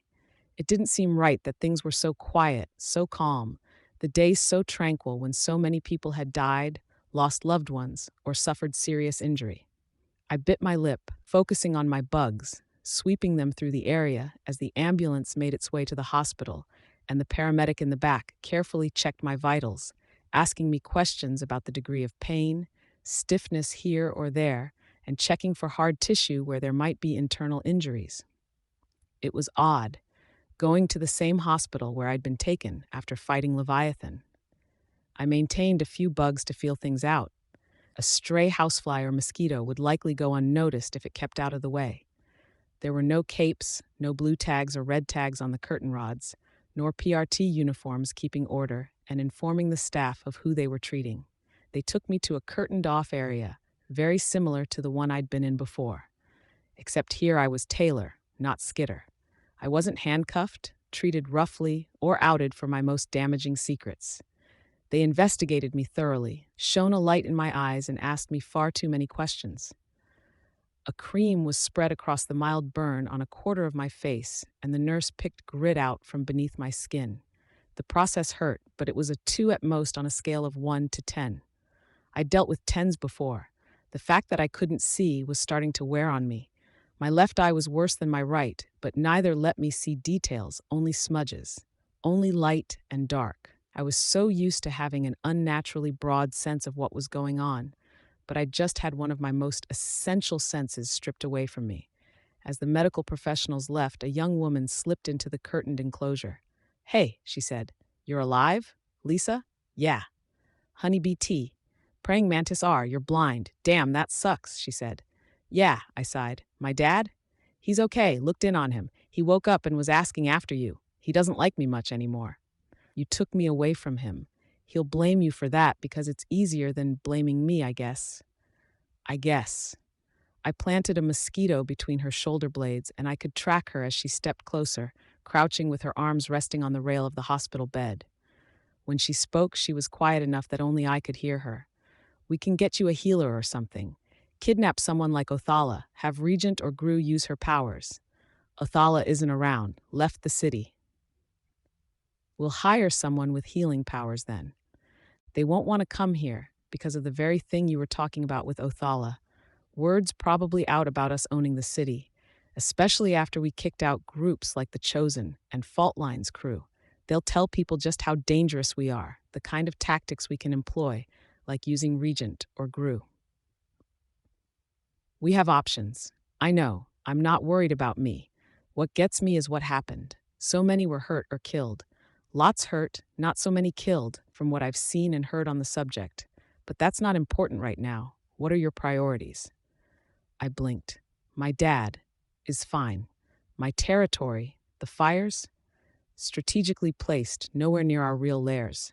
Nobody hurt, but I think he Molotoved one of your barracks, setting the fire high so people had a chance to get out. The others grew. They weren't anywhere nearby. We're going to meet up with them soon. Dinah, now you're on track. We've talked about plans. And Coyle. He's alive, right? I asked. Lisa affirmed. And better for us, he's probably happy. Everything's coming together for him just the way he wanted it to, which means that right now, today is going to be our best bet for talking to him, getting at him when he's in a mood to release the tyke. Come on, out of bed. My head was spinning, but it wasn't a concussion at work. After everything I'd done, everything I'd put in, we were this close. I accepted Lisa's help in getting out of the hospital bed, and she hooked her arm beneath mine to lead me away. So we just ask and hope he's feeling good enough to say yes, which means biting my tongue when it comes to the accusations, calling him on what he did at the debate. Lisa spoke at a more normal volume. He doesn't strike me as the kind of person who will be influenced much by his emotions. He probably decided a while ago whether he'll give up the girl or not. But I say we should take anything we can get, and that includes approaching him on a good day. Choose your words carefully, by the way. There's bystanders. I nodded, but I didn't follow as she tugged on my arm. Can we check on my dad before we go? They were moving him when I poked my head in. I peeked at his chart, and it looks like they had queued him up for an MRI, what with his recent internal injuries from Shatterbird's attack. I winced. She went on, I told him I might take you to my dad's clinic, where the load won't be as high if you were okay to be moved. If I did take you, it'd mean you were okay. He didn't like that, but he agreed. That doesn't mean we can't stay if you want to stay. Like I said, it won't make a huge difference if we get in touch with our boss now or 2 hours from now. But it'll make a difference? A bit of one? I think so. I thought back to my earlier feeling that leaving my dad just the one more time might mean some kind of terminal break. Stacking that up against everything I'd done with the end goal of getting Dinah out of captivity, though, not even Dinah, exactly. I barely knew her. No, this was more selfish, I had to admit. I was thinking of my own sense of guilt about my own responsibility and the crimes I'd committed in getting this far. The terror, pain, and distress I'd caused in the course of being Skitter. 15.5 years spent growing up with my dad versus 2 months as Skitter. My dad was there, though. He'd always been there, and the only thing I had to suggest that he wouldn't was a vague feeling. Just like there was only the vaguest possibility that our going to see Coyle now would make the difference in him setting Dinah free. My dad's going to be okay? I asked. He was fine, no sign of any deeper problems or pain. Then let's go. We made our way out of the hospital. I could hear the cries of pain. Are we to blame for this? No. Don't set yourself on this path. We didn't know, we couldn't know, and we weren't complicit in any way. I was there. I could have stepped up and done something, but I didn't. Done what? Fought back? Helped the wards? Yes. No. Best case scenario, you might have tripped him up, but it wouldn't have been worth it. Watch your step. Stairs. I had no problem identifying the spots I was supposed to step down. There were spiders on the underside of the stairwell, and I sent a few flies forward to alight on the underside of each stair to check the footing. It's funny, Lisa murmured, lowering her voice. I've been meaning to suggest a training program, that you should spend a while blindfolded, see if we can't force you to rely on your power to see, get your brain to the point that you can actually process that info. Guess you beat me to the punch. It's not that funny, I said. I didn't like thinking about what might happen if I was still blind when the next disaster came along. Stepping outside, she said. I felt the warm air sweep past me as the door opened. Cars just over here. Nice thing about the city being in this state, it's easy to find parking spots. She sounded so jovial, cheery. I wasn't nearly so optimistic. She led us to the car and opened the door for me. We'll stop by your place so you can grab your costume and meet up with the others. Then we'll find Coyle. Find him? He's not at his base? I raised my voice to be heard as she walked around to the other side of the car and opened the door to get into the driver's seat. He's not at his base. As of now, Coyle's dead and gone. He's sticking to his civilian identity, which is going to make meeting him and talking to him sort of difficult. I paused. I'd been thinking over the scenario, calculating Coyle's overarching goal. Is he Keith Grove? No, Lisa said. 1 sec. The car started up, and there was a shuffling sound as she dug through a container. A recording played over the car's sound system. Lisa shifted the car into gear and reversed out of her spot. I listened. A town meeting with hundreds of Brockton Bay residents was interrupted by a terrorist attack by a local villain just earlier today. An alleged assassination turned to even greater tragedy as a superhero-made piece of technology exploded unexpectedly. This tragedy joins countless others that have recently befallen Brockton Bay, a city that was recently the subject of national discussion, where the United States Senate debated condemning the city, evacuating the remaining citizens, and abandoning it as a lost cause. A local crime lord headed a small group of supervillains in an attempt to assassinate Mayor Christner, mayoral candidate Keith Grove, and mayoral candidate Carlene Padillo. When local heroes intervened, however, a device owned by local wards member Kid Wynn malfunctioned, ultimately exploding in the lobby of the building. While the number of casualties is yet unconfirmed, we can confirm that WCVN's own on-site reporter and camera crew perished in the blast. More information will be forthcoming as we have it. First reports from the site report allegations of sabotage on the part of a known double agent within the group of junior heroes. No members of the Brockton Bay PRT, Protectorate, or Wards teams were available for comment, but sources inside the organization report that Director Emily Piggott, manager of the city's PRT and government-sponsored hero teams, is being put on leave pending a full investigation. Filling in for the interim is Commander Thomas Calvert. When asked about this new placement, the PRT reported that the Commander Calvert served as a PRT field agent before an honorable discharge. For the past several years, he has offered his expertise to the PRT as a paid consultant in parahuman affairs for New York, Brockton Bay, and Boston, later serving as a field commander for the PRT strike squads. The PRT expresses full confidence in Commander Calvert's ability to handle the daunting task of Brockton Bay's parahuman. The sound cut out. Lisa had stopped the recording. Thomas Calvert, I said. Arc 16, Monarch, Part 10. I pushed open the rusted metal door that marked the first real barrier to entry for Coil's underground base. It was unassuming, if secure, easy to ignore for anyone who happened to find their way underground. It swung open without resistance, unlocked. Every door was unlocked as I made my way through the series of checkpoints and gates. There were no guards, and the cameras in the final room before I entered the base proper didn't move to track my movements. I pushed on the final door and let it swing open. The base was empty. Except empty wasn't exactly the right word. It had been cleared out. The on-duty squads of soldiers were gone, as were the trucks, weapons, supplies, and furniture. The entire ground floor was desolate, with clean patches in the dust where furniture and crates had been.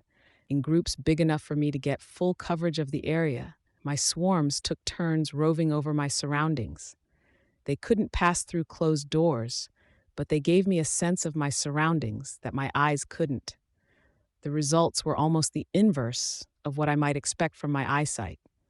There was no grasp of color, beyond what I could guess from the various clues I got from my other senses, but I had a keen sense of textures. Where my eyes would have been capable of focusing on one thing at a time, my swarm sense gave me the ability to pull together complete mental pictures from 1,000 different points of focus. I could ignore line of sight, sensing around objects, and even though my bug senses translated poorly, the sum total of their awareness gave me a sense of the little things, in addition to the big picture. I could sense where the air currents were traveling and the force with which they moved, the thickness of the dust in one area versus another, and where temperatures were higher, if even by a fraction. None of this was new exactly. I'd always been aware of it to some small degree, but my core senses had always been there as regular, reliable fallback. I'd never researched the subject, but reports seemed conflicting when it came to the topic of blindness, making other senses sharper.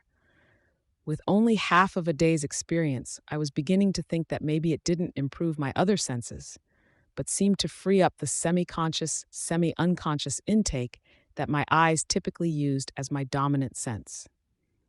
The brain power that was usually allocated to idle glances, comparing and contrasting, or just taking in ambient sights while my thoughts were preoccupied with other things.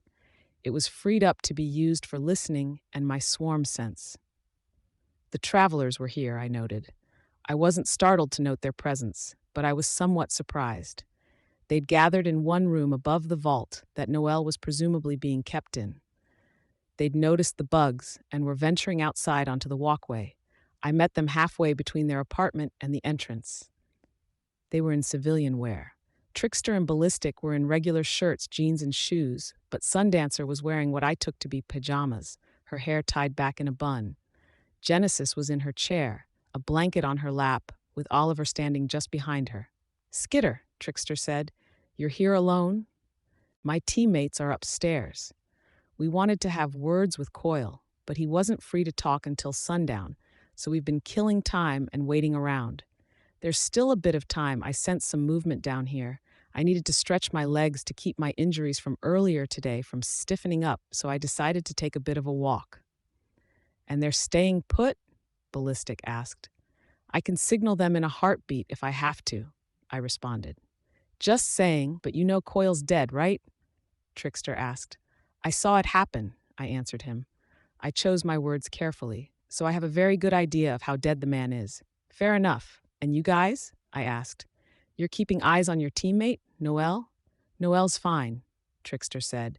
You don't need to concern yourself over her. There was just a touch of hostility here.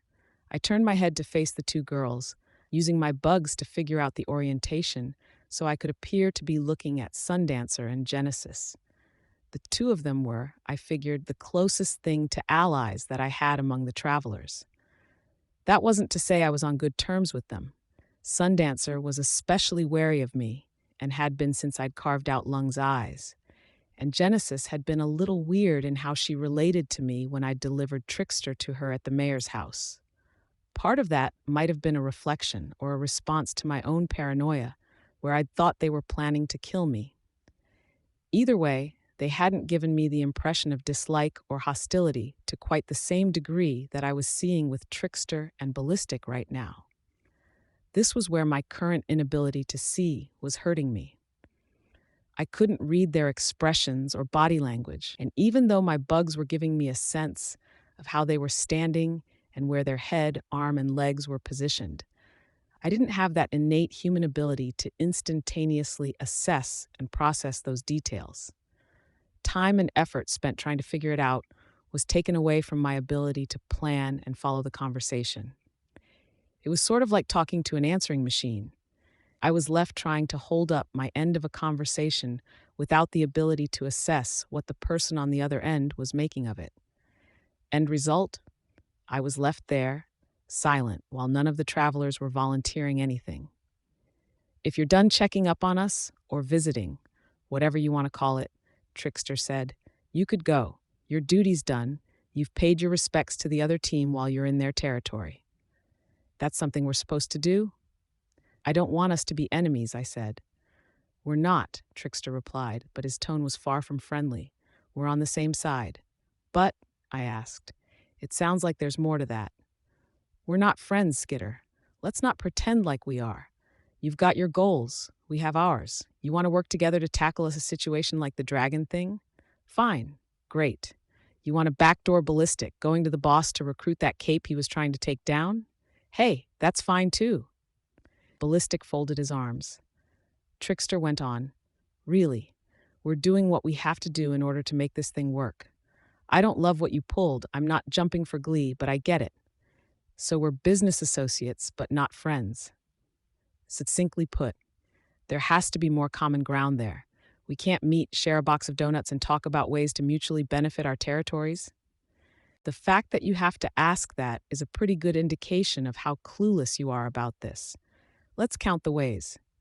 1. I don't give a rat fuck about my territory or the people in it. None of us do. I could feel Sundancer turning slightly away from him. Was there disagreement there? 2, he continued. We don't plan to be here much longer anyways.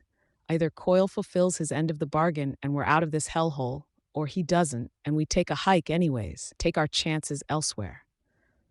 I could remember how Ballistic had talked about his frustration with the group, the idea that he might stick with this gig, regardless of what Trickster and the others did.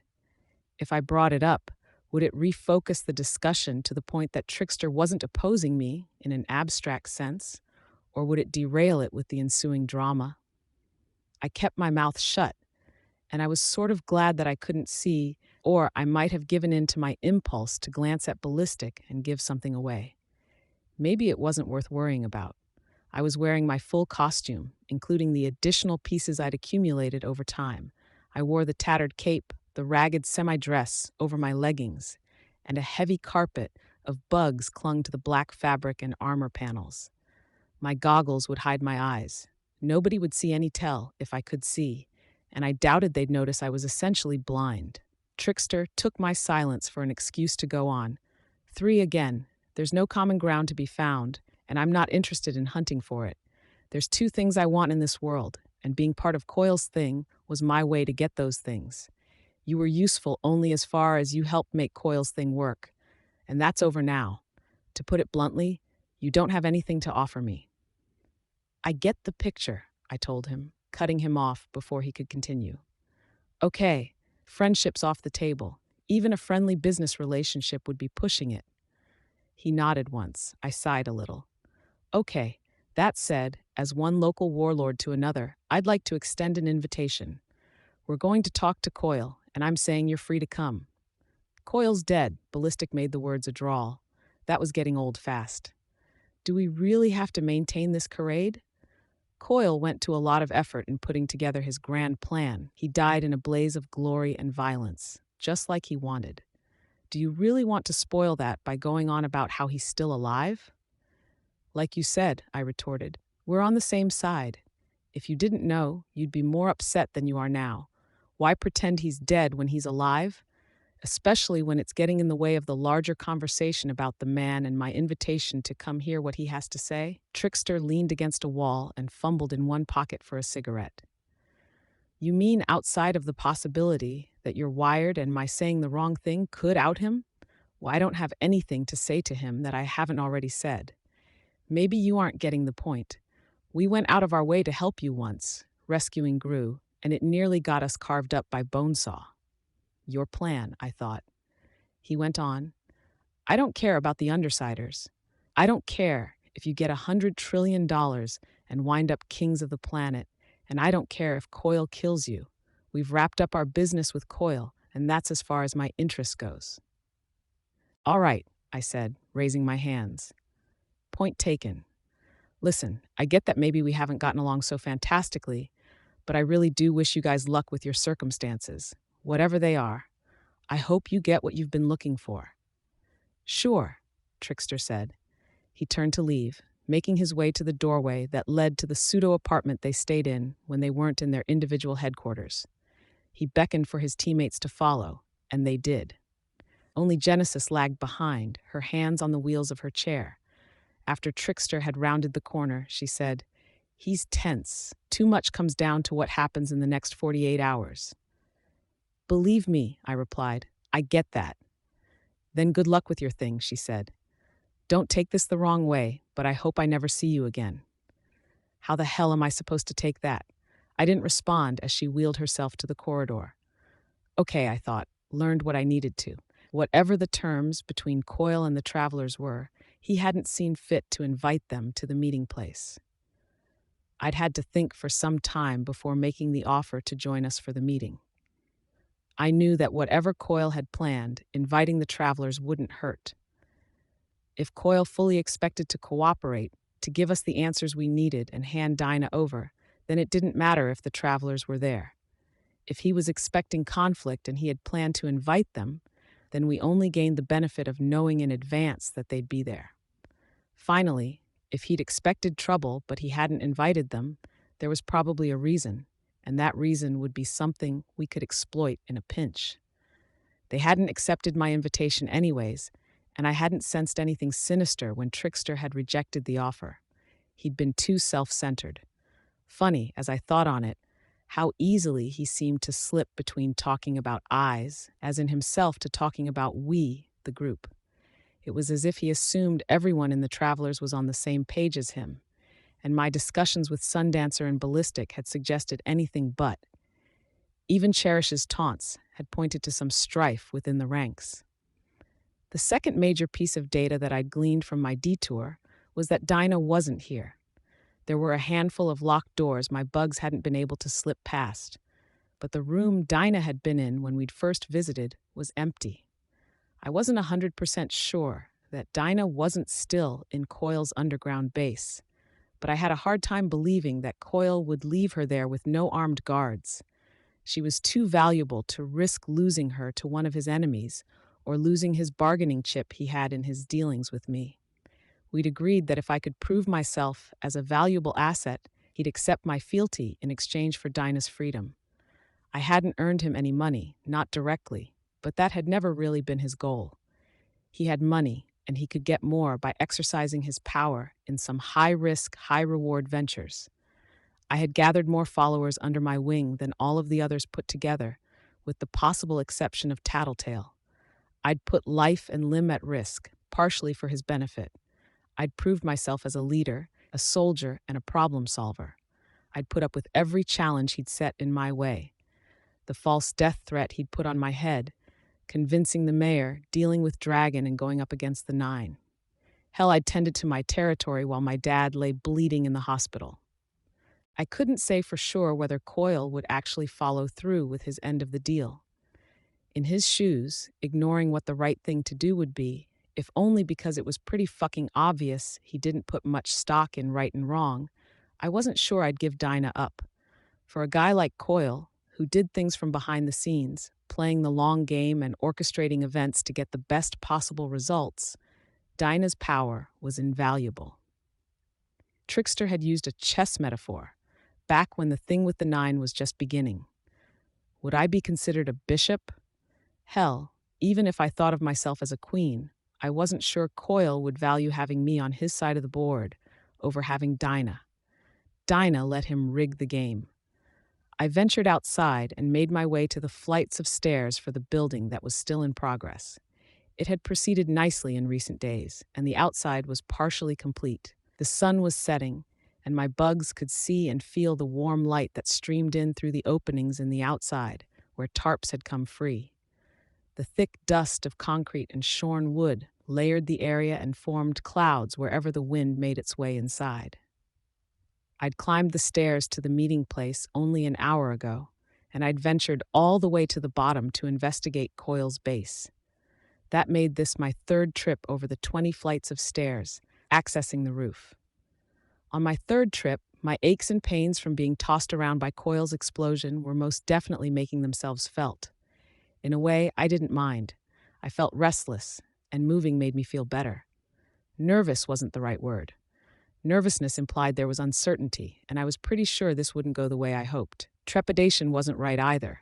I might have settled on a sense of encroaching doom, but that felt over the top. Then again, this was someone's life on the line. Maybe our lives, too. Was it possible to be over the top when the stakes were this high?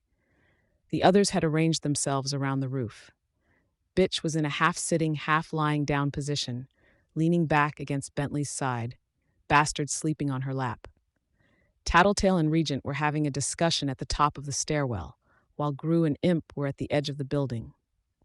Imp sat with her legs dangling off the side of the building, while Gru showed more caution, standing a distance behind her.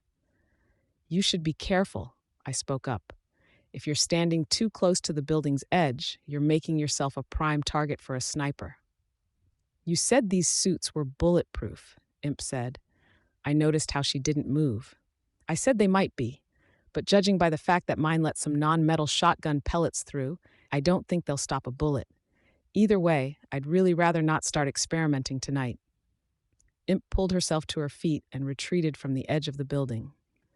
I could feel Gru's shoulders drop slightly as he relaxed. Gru and Tattletale drifted my way, while Regent, Imp, and Bitch each sort of moved to the periphery of our huddle. It was Gru who asked, "You think he's going to take shots at us?" "I feel exposed," I said. "If he opens fire on us, are we really in a position to take cover? Or if he bombs out the first floor of the building, or calls in the teams of heroes he's in charge of, could we really get down?" "I'm not getting that vibe," Tattletale said. "But he's figured out how to trick your power," I pointed out. "Any solutions?" Gru asked. "Yeah, I've been working on one, but I'm not sure it'll work." "Share?" I extended one hand, and a wasp took flight, bearing a trio of spiders. It was forced to turn and fly in circles to slow its forward movement to account for the speed at which the spiders were spooling out thread. The ends of the thread were already wrapped around one of my fingers. It took a minute before they reached the other formation that was doing the same thing. I began reeling in the thread until I'd raised a length of cord to the edge of the roof. Bitch ventured over to see what was going on and then spun around. "No." My first night out in costume, I got stuck on top of a building. I'm not going to make the same mistake twice. We called Thomas Calvert. He agreed to meet us, but just in case he decides to level the building rather than have a conversation, I want us to have a way down. "A way down?" Gru asked. "I'm pretty sure I got the lengths right. I hope I got the lengths right because I used up a lot of silk here. 8 cords, we each hold one, or tie one around our waists, and then jump off the side of the building. Swing out over the intersection. Awesome, Imp said. Pretty sure? Gru asked. Pretty sure, I admitted. I've tried to stagger it so the silk stretches out over horizontal lines I set out between buildings, so we aren't just dropping straight down to the street. But it's elastic, and I can't account for how much stretch there'll be in the material, or how much stretch won't be there. And if he's got gunmen too, we're left there dangling out over the middle of a street? It's one option, I said. One, we'll have your darkness so they won't necessarily have clear shots. And you have your bugs, Regent said. Our opponent here knows exactly what we can do. He's worked with us and observed us for weeks. Excepting Imp and I, he's worked with you guys for months, over a year. So no, he's not going to do something like underestimate the range of my bugs. He's going to have snipers that are just beyond my usual range, and I won't be able to fight back. Your relay bugs? Regent suggested. Dying. But yeah, I'll bring them out. I suppose a night like tonight warrants using up the last of their reserves. And you can fly, he said, pointing straight up where Atlas was in the skyline, circling around a stationary shatterbird. I can, but I'd almost rather use the cords and swing down to the street level. If I'm flying and they get a lucky shot off, I'm pretty fucking screwed. They hit me. Atlas won't ease me to the ground. They hit Atlas. Nothing I can do to stop falling. Besides, being on the ground means I have the utility Atlas brings to the table. Being mounted on him means he and I are essentially one unit. I think you're overthinking this, dork, Regent said. No, Gru and I said together. Gru didn't say anything more, but I added, we plan for every possibility and we're wrong, we don't lose anything. If we plan for a situation that does come up, we'll be glad we did it. You're going to drive yourself insane worrying about it, he retorted. If she hasn't already, I don't think she will in the next 10 minutes, Tattletale said. You sense them on the ground, Skitter? I shook my head. My power's radius is like a bubble, and the bottom end isn't covering that much ground. I should have been waiting at a spot lower in the building. They're on their way up. I could sense them as they reached the base of the building. Thomas Calvert would be the man who led the way, and the men who followed him were outfitted in PRT gear. It took time for them to ascend. The building was only partially complete, with floors, some walls, and the steel skeleton of beams with tarps stretching between them for the remainder, but no elevators. Without discussing it, we arranged ourselves on the rooftop, preparing to meet them. I was a little surprised that Gru and Tattletale positioned themselves so they were each just a little behind me, with Imp, Bitch, and Regent behind them. Bentley prowled at the perimeter of our group, 3/4 of the way to his typical monstrous size and slowly growing. Thomas Calvert was the first to cross the threshold. Annoying that the first time I would see Coil unmasked, I would be blind. He waved one hand to brush away my bugs as they passed over him, but I managed to pick up the essential details. Close-cropped, coarse hair, trimmed eyebrows, thin lips, and a cleft chin. He wore the body portion of a PRT uniform with an insignia stitched onto his sleeve that I couldn't make out with my swarm sense. Most of the squads remained below, but he was joined by a handful of soldiers and 3 young men in plain clothes, one of whom looked like a bodybuilder. Yo, Frenchie, Tattletale said. Sup? One of the uniforms nodded a slight response. Was he backed up by a PRT squad or two consisting of his hired mercenaries? Undersiders, after your last interaction with Director Piggott, I assumed you would want to speak to me and try establishing ground rules. We know it's you, boss, Regent said. My bugs caught the slightest exhalation from Director Calvert's nostrils, a minor expression of annoyance. The travelers were a little more circumspect. Circum what? Imp asked. I couldn't tell if she was genuinely wondering or if she was being intentionally obtuse. Tone it down, guys, I said.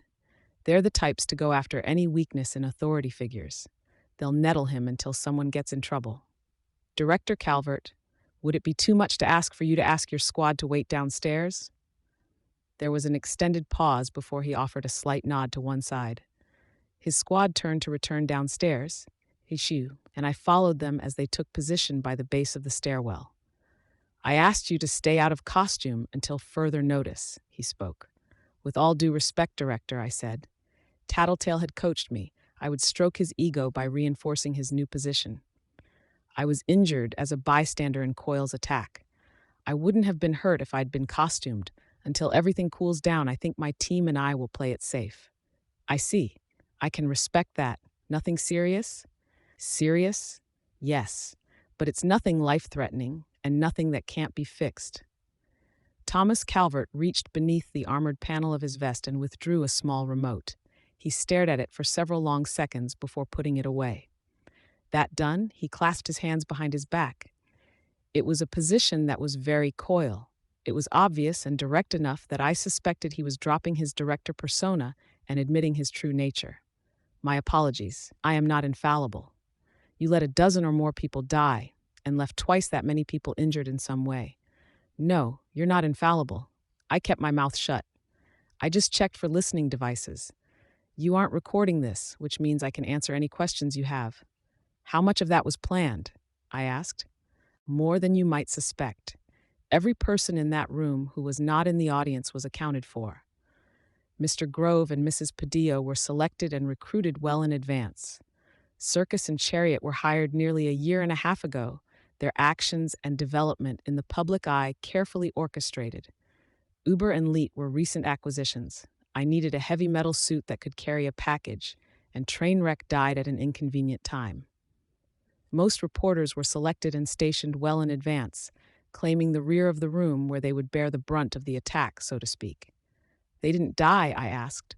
As with Circus, Uber, and Leet, Director Calvert nodded in the direction of the three individuals in civilian clothes.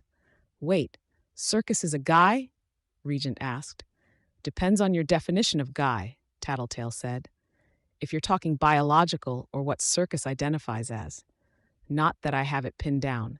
I can't tell if you're a guy posing as a girl when in costume or a girl who poses as a guy when in plainclothes. Circus spat, directing a loogie to shoot a horsefly out of the air. I'll take that as a compliment, I guess. The three of them and most of the reporters were removed from the premises in time, Coil said. The reporters, as I said, were plants. I needed news reporters in place who would be sure to catch the details I wanted them to catch. Some editing of the footage just prior to it being sent to the news stations served to smooth rough edges and highlight key points. Making Piggott look worse, for example, Tattletale said. Among other things, appearances are one of the most important things here. With Chariot's help, we created a rough emulation of Trickster's power. The reporters were swapped out. A sufficient amount of raw biological matter was swapped in. Human matter? I asked. That is what the paperwork will say, which is the most important aspect, Director Calvert answered me. Rest assured, no serious harm was done. Circus's abilities allowed us to place the knives in non-lethal areas. Better that Director Piggott looks as ineffectual as possible than simply perish. The same applies to the mayor. Thomas Grove and Mrs. Padillo will recover, but Thomas Grove will concede the election, supporting Mrs. Padillo, despite his strong showing. It will help shake the notion that things were staged. But they were. Every part of it, Tattletale said. Every part of it. The bomb, I asked. The sabotaged power supply was real, but Uber's metal suit housed a teleportation apparatus to detect when it was removed from the premises, so a replica could be brought into the lobby. The initial detonation was little more than light, and a shockwave primed to make the most of the Manton effect, leaving my agents with little more than bruises and scratches. They were teleported out, as I already said, just before the final, true detonation. We estimated how fast the evacuation would proceed and calculated a blast radius that would leave the building standing and the crowd largely untouched. I could remember Tattletale mentioning how there were less killed or injured than I might have thought. Had she guessed this much? Every action I've carried out has been carefully weighed, with attention given to the aftermath. Circus, Uber, and Leet will be leaving Brockton Bay with a sizable reward for their efforts. I don't expect they will need to return to a life of crime, but I believe they will use a different identity and modus operandi if they do. He'd made it a question, and Uber answered, "Yes, sir." I could feel Leet and Circus nodding. Good, Director Calvert spoke. To us, he said, it just isn't worth killing good help. Should my ultimate plans here fall through, It's better to have individuals like them on reserve. And us, Gru asked. Your part in Brockton Bay isn't entirely over yet. I established you here for a reason. As director, I will lead a slow but successful campaign against Brockton Bay's villains. The travelers will be the first. I expect a strike squad of my PRT agents will catch them off guard, but they will ultimately escape capture. How unfortunate, Tattletale said. Indeed, Director Calvert replied. Doubly unfortunate if other villains should establish a presence in Brockton Bay's south end, forming a loose alliance with the Undersiders, who maintain a firm hold on the flourishing north end. Oh, rest assured, you Undersiders will lose your hold on this city over the course of months, but it won't be quite as bad as it sounds. We'll avoid being captured, probably, Tattletale said, or we'll get captured and break out before there's an issue, and then we don't come back to Brockton Bay. We wind up establishing presences in nearby cities. One or two Undersiders with a firm grip on a given city with other villains under us, establishing a new kind of villainy. And you, Director, as the valiant hero on the opposing side. Your power grows in a way the public is very much aware of, and well, we're not losing quite so much as it seems, so your power grows in other ways too. Thomas Calvert spread his hands. It seems you have a firm grasp on what's going on. I won't waste our time reiterating. Any questions? Why become PRT director? Gru asked. Why not mayor? All eyes will be on the mayor after the recent fiasco. Mr. Grove will serve as a red herring, drawing all suspicious eyes to him before he defers the election to Mrs. Padillo. Besides, who would you rather rule? A dozen capes or 50,000 unpowered civilians? I see, Gru said. The fear this event creates among the public will make requisitioning additional capes and resources that much easier. The remnants of Coyle's personal army will remain in the city, a sub-gang of highly trained individuals who will serve as an excuse for why the forces of the Undersiders do not grow beyond a certain point. You said the travelers will be the first to be ousted, I said. Does that mean you've found a solution to their problem? No, but we have several last resort answers, and those will be exhausted soon. With my bugs, I noted Tattletale making a hand gesture. Left index finger and middle finger pressed together, she tapped her thumb against the tips of the other two fingers. Any other questions? He asked. Dinah, I said. Mr. Grove's concession to Mrs. Padillo will involve an offer. He will push for his constituents to support Mrs. Padillo if she accepts his terms. Among these will be a restoration project for the North End, employment stimulation for the laborers, and a restoration of the ferry service. In exchange for your continued cooperation, I can give you executive powers in naming the measures you'd like to see pass. I am well aware of what I agreed to, but I would offer this as a compromise in exchange for a 1-year delay on that term of our contract. No, I told him. I'm sorry, but you've got to let her go. Then I will. I'm disappointed, but I won't have it said that I'm not a man of my word. My heart was pounding. Just like that, Director Calvert clasped his hands in front of him. How would you have us resolve this? I can return her to her family or pass her on to your custody. I didn't think this far ahead. Her family, then. Very well. With your permission, we'll release her to her parents with some covert surveillance to ensure she does not reveal any details of my greater mission. Okay. My officer will take you to her. I hesitated. Your teammates can join you if you don't feel secure. Gru placed a hand on my shoulder. Thank you, Director, I said. I don't mean to impugn your sense of honor, but I didn't expect this. I have a healthy respect for paranoia, Skitter. Go. Tattletale, could I borrow a few minutes of your time?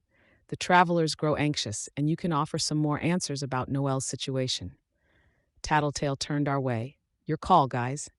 Take Regent and Shatterbird with you, Gru said. You sure? If he respects paranoia, he'll respect the fact that I'm as worried for your well-being as I am for Skitter's. Aw, Tattletale gave Gru a pat on the cheek. You're not a very good liar. I appreciate the sentiment, though. I felt entirely out of my element. For weeks, months, I'd been bracing myself to hear Coyle say no, to hear him say, I promised I'd consider it, or I promised to release her when my plan reached its conclusion, and that won't happen for another year. I didn't know what to do with my hands. If I'd had pockets, I'd have jammed them in there, but I didn't. My belt didn't really suit itself for me hooking my thumbs in there. I didn't even trust myself to speak, with the possibility that I could say something to ruin this. No, it was better to be on my guard. I swept the area for threats, with bugs on every set of gloved hands and every weapon. But the PRT uniforms climbed into their vans, and the doors slammed shut.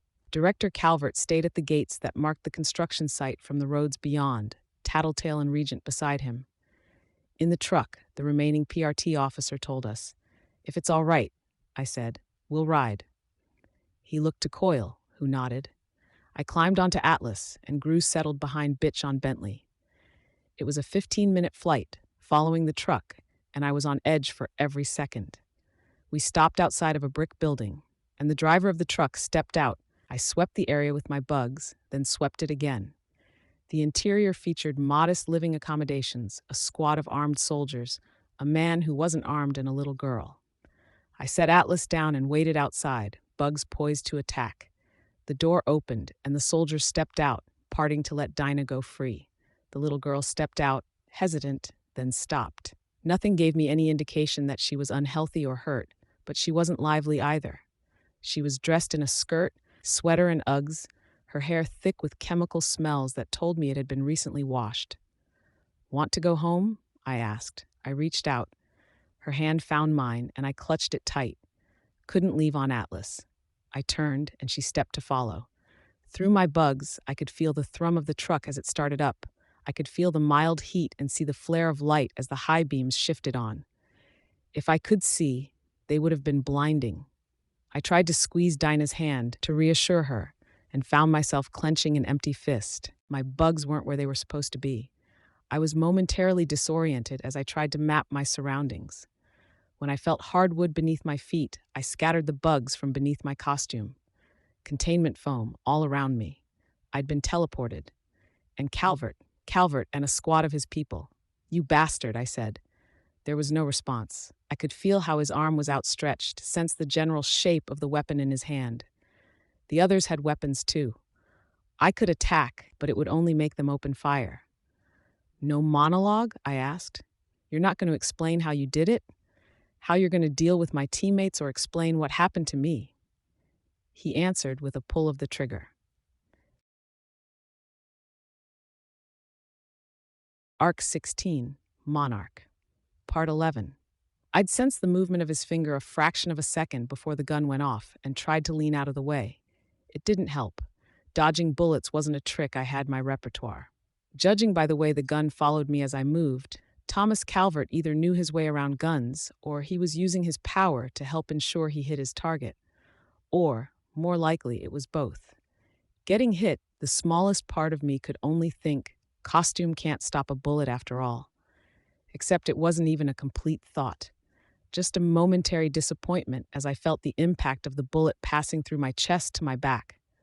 I hit the ground, my mouth agape, and I couldn't feel my heartbeat in the aftermath of the hit. It felt like a sledgehammer had hit me in the dead center of my torso. I couldn't speak, couldn't even think in a coherent fashion. But the remainder of my bugs were already flowing out of my costume as I fell prone. Capsaicin bugs moved in the general direction of Thomas Calvert and his soldiers, pre-prepared cords of thread unspooled from beneath my costume, trailing behind flying insects. I couldn't think straight enough to orchestrate a smart attack, to tell them to go for the weak points, but they advanced swiftly, biting exposed flesh and forming a barrier between me and my attackers. Calvert backed away, his nose and mouth tucked into the crook of his elbow, eyes squinting shut. He emptied his clip in my general direction, but he didn't have a bead on me. He couldn't see, between the cloud of bugs between us and the bugs crawling on his face. I had flying insects catch the end of his gun with a cord and pull it off target further, and he backed up. I went a step further and wound threads around other guns, hoping to forestall the inevitable onslaught of bullets. If I could find leverage, someone or something that was moving, and pull them off target before they shot me down. When he spoke, his voice was raised to be heard despite the muffling effect. "Out of the room. Fill it with bullets. No, scratch that. He's coming up with counter plans before I even have a strategy in mind. Set her on fire. Her costume is bulletproof, and I want this done. I need to attend to other matters. I couldn't breathe. I could exhale, was huffing small breaths of pain, but I felt like my chest had caved in. My pulse wasn't pounding. My blood seemed to move too slowly through my veins, and I couldn't inhale to inflate my crushed chest. Through my bugs, I could sense the two men stepping forward. Each wore gas masks and each had a bottle in one hand. A pungent odor trailed behind them, overwhelming and oppressing my bugs, senses of smell and taste. I pressed one hand to my chest as if I could gauge the damage done and reflexively pulled it away as I touched something hot. A snarl of metal embedded in the thickest portion of the armor I'd designed into the chest, and it was hot enough that it hurt to touch it. A bullet, I thought. I'd never considered that bullets would be hot. The realization, coupled with the sting of the burn at the base of my palm, helped to clarify my thoughts. The bullet hadn't penetrated. I'd felt what? The shock wave of the bullet hitting? Or I'd filled in the blanks wrong in the expectation of getting shot. It didn't matter, because one of Thomas Calvert's soldiers had just flicked the switch on a lighter, and I realized the bottles they were holding had to be makeshift Molotov cocktails. Though my body was numb and my responses felt too sluggish, I reached behind my back. With some of the non-flying bugs still residing in my utility compartment, I found what I was looking for in a flash, drawing it from the slot I dedicated to it and getting it in position in my hand in an instant. I aimed the pepper spray at the lighter and fired. It offered 10 feet of range, and they were on the other side of the room with a heaping mess of containment foam between us. The pepper spray ignited and set fire to his sleeve and the shirt around his upper body. The lighter dropped to the ground as he thrashed, trying to pull his shirt off, despite the gloves and the gas mask he wore. It wasn't the brightest move, trying to stop someone from lighting a fuse by setting them on fire, but I wasn't in a position to be picky. I tried to push myself to my feet, but my chest flared with pain, and I collapsed, putting me in a position that was almost worse. The pain lanced throughout my ribcage, as if the structural integrity wasn't there, and putting any strain on my torso threatened total collapse of everything that held it together. My bugs were already moving towards the other guy with the Molotov. He'd hesitated at seeing his buddy go up in flames, and now cords of thread were winding around the neck of the bottle, the fingers that gripped it and his wrist, entwining them. Irritating, I was aware of Thomas Calvert's voice in the next room. He'd retreated and shut the door behind him, but it burst open as the man with the Molotov tied to his hand beat a retreat before it could be ignited by the still thrashing man. Calvert added a snarled, "Damnation! If we use grenades," one of the soldiers started. "Do not use grenades.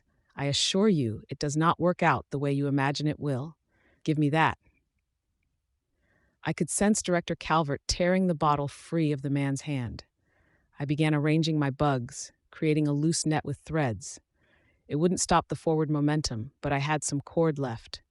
I began winding it around the light fixture on the ceiling. If I could catch the bottle, he didn't do as I'd expected. He didn't light the rag, for one thing, and he didn't toss the bottle at me. Lobbing it underhanded, he tossed it at the floor just past the door.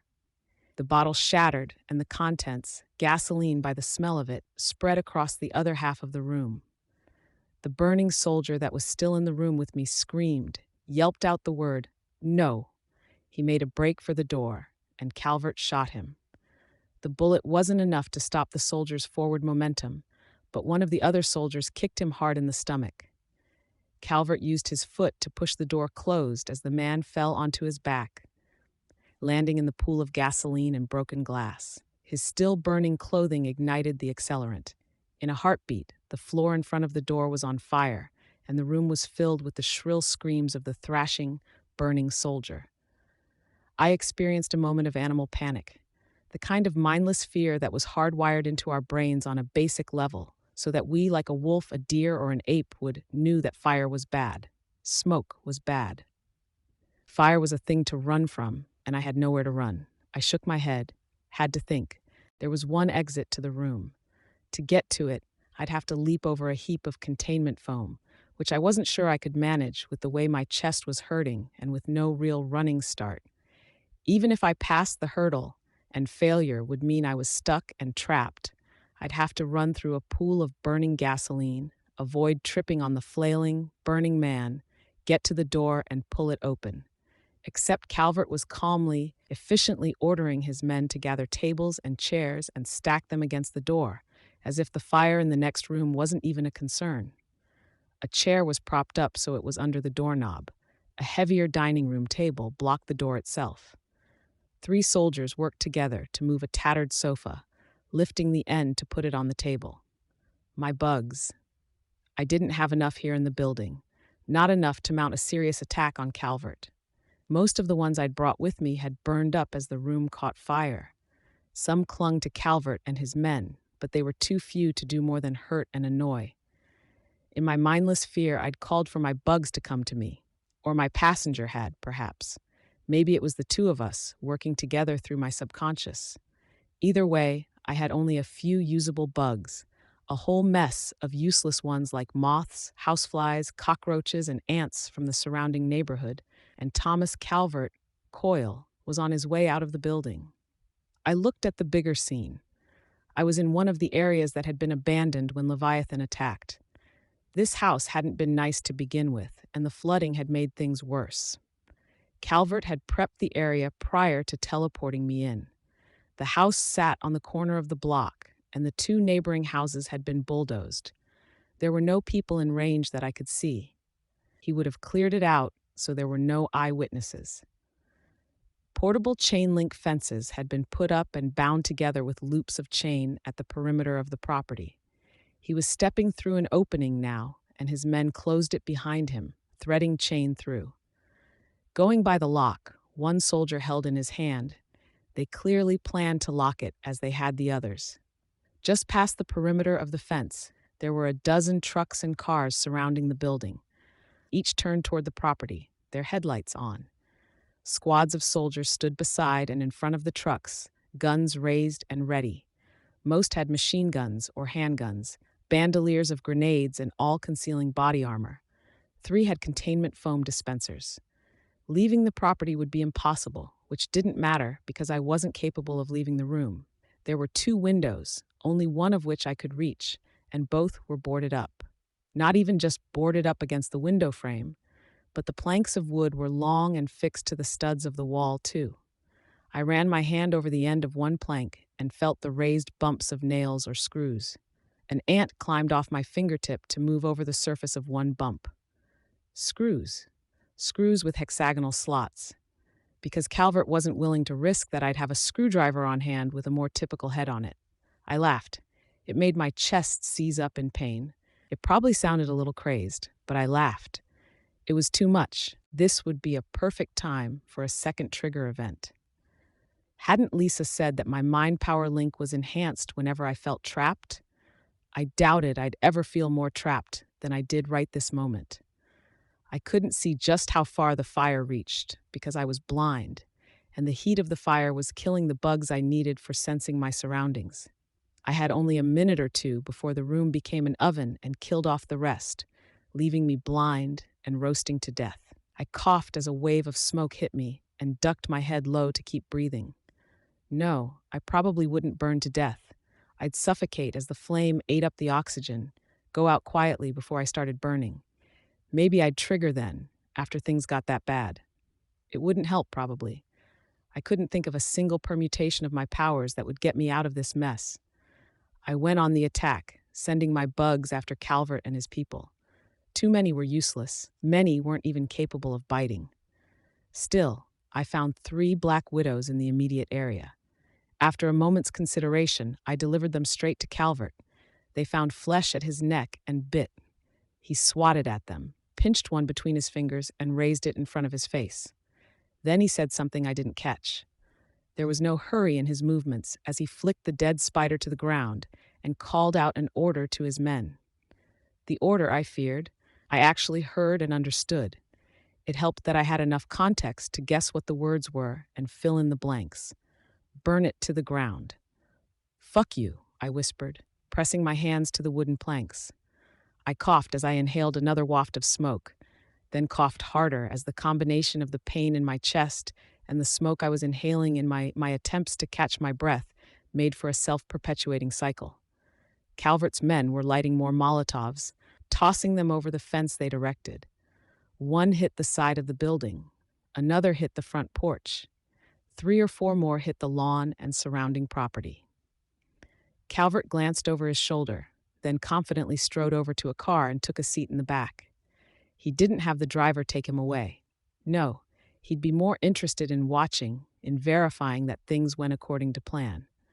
Putting himself in the car meant only that he was out of the reach of my bugs, not that he'd seemed concerned about the Black Widow bites. Chances were good he'd already taken the necessary antivenins. Damn it, and the antivenin that worked on Black Widow spiders also worked on any number of other spiders. He'd probably suffer side effects, but that wouldn't be immediate. I had to refocus. The one in immediate peril here was me. I considered waiting for the fire to weaken the floorboards before leaping over the foam and plunging down to the lower level, then dismissed that idea. I wouldn't last that long, for one thing, and there was too much chance of me being injured. There was only one real way out of the room, and that was the window. I'd have to ignore the men stationed outside for now. I considered using my knife to try to pry the board free of the wall in the frame. I doubted I had the strength, with my chest hurting like it was, and I doubted I could pry enough boards free in time. He'd put 3 screws in at each point of contact. Hell, I had suspicions that Calvert had considered the knife when he'd ordered that the windows be boarded up. I drew my gun. I wasn't sure how much information Calvert had, but he hadn't seemed to care about the possibility of me opening fire on him while he'd been here. That, or he figured his power would give him an out if he happened to get shot in one reality. It was hard, not just moving and aiming the gun while I was coughing and still reeling from the hit to my chest, but aiming at the targets I needed. I had only so many bullets, and there were too many planks to use several bullets to remove each one. No, it was better to angle the shot so I was hitting more than one plank at once, both the ones that had been nailed up on the outside of the building and the planks inside the room. The recoil of the shot was so fierce that it made the pain in my chest flare up. I dropped the weapon, suppressing coughs. Even behind the lenses of my mask, my eyes were starting to tear up. Not that it particularly mattered, given how I couldn't see, but it was one more distraction. Bending over redoubled the pain and brought me to the point where I nearly collapsed, coughing to the point that I was seeing spots. The floor was warm enough that more sensitive bugs were dying as they touched it. Finding where I'd dropped the gun was a combination of guesswork, fumbling with my hand, and using more durable bugs to feel it out. I picked it up and shot twice more. Fighting the pain in my chest, I reached up and pulled down on a board. It was splintered in 3 by the gunfire, 2 on the left and 1 on the right, and I managed to use my body weight to get the necessary force to tear it free. 3 more bullets, and I was able to remove 1 more from the inside. I used the removed board and wedged it into the crack between 2 boards on the far side, leveraging 1 free. The gunfire had attracted attention. Someone called out an order, and a dozen machine guns pointed to the window. I went low, hiding not at the base of the window, but near the corner of the room, lying with my feet pointing towards them, my hands over my head, all too aware of the flames on the wall, within arm's reach. Bullets punched through the exterior walls and interior walls both. One clipped through the floor to hit the armor at my back. The impact prompted another coughing fit, worse than any of the ones before. I needed to get out, and soon. They knew I needed to get out, and they weren't giving me the opportunity. There was a momentary pause as the soldiers ejected magazines, or clips, whatever I was supposed to call them. Guns weren't my thing. They replaced the clips and opened fire with another barrage. I couldn't lie there, waiting for one to get lucky and hit me, for the smoke to get to me, or for any of the other possible fates I faced. My bugs had gathered around the exterior of the building, called to me by my power, clinging to the roof and outside walls near the room. I took note of the cockroaches, then directed them to the trucks that had the building surrounded. Cockroaches retained the ability to eat virtually anything. I could have used more, but I'd have to make do. They began eating through wiring. My own situation was getting bad now. The floor was quickly going from warm to hot. The containment foam was stopping the spread of the fire across the floor, but it wasn't stopping the progression of the flames beneath the floorboards. If the floor caved in beneath me, I'd be as dead as anything. Commands went out, and the soldiers switched to firing at me in shifts, only a few firing at a given time while the others stood at the ready. It made for a relentless, unending barrage. The second shift was just starting up when the first of the headlights went out. The cockroaches had found the right wires. As the truck headlights started flickering out, I commanded my bugs to gather at the base of the window. No less than 5 bullets tore through the mass as the bugs collected. The soldiers had only the light of the fires to go by now, and they'd spotted the anomaly at the window. The lump of bugs dropped to the ground, and more bullets penetrated the heap that landed at the base of the building. When the bugs rose, they rose in the general shape of a person, of me. I desperately wanted to be out of the room.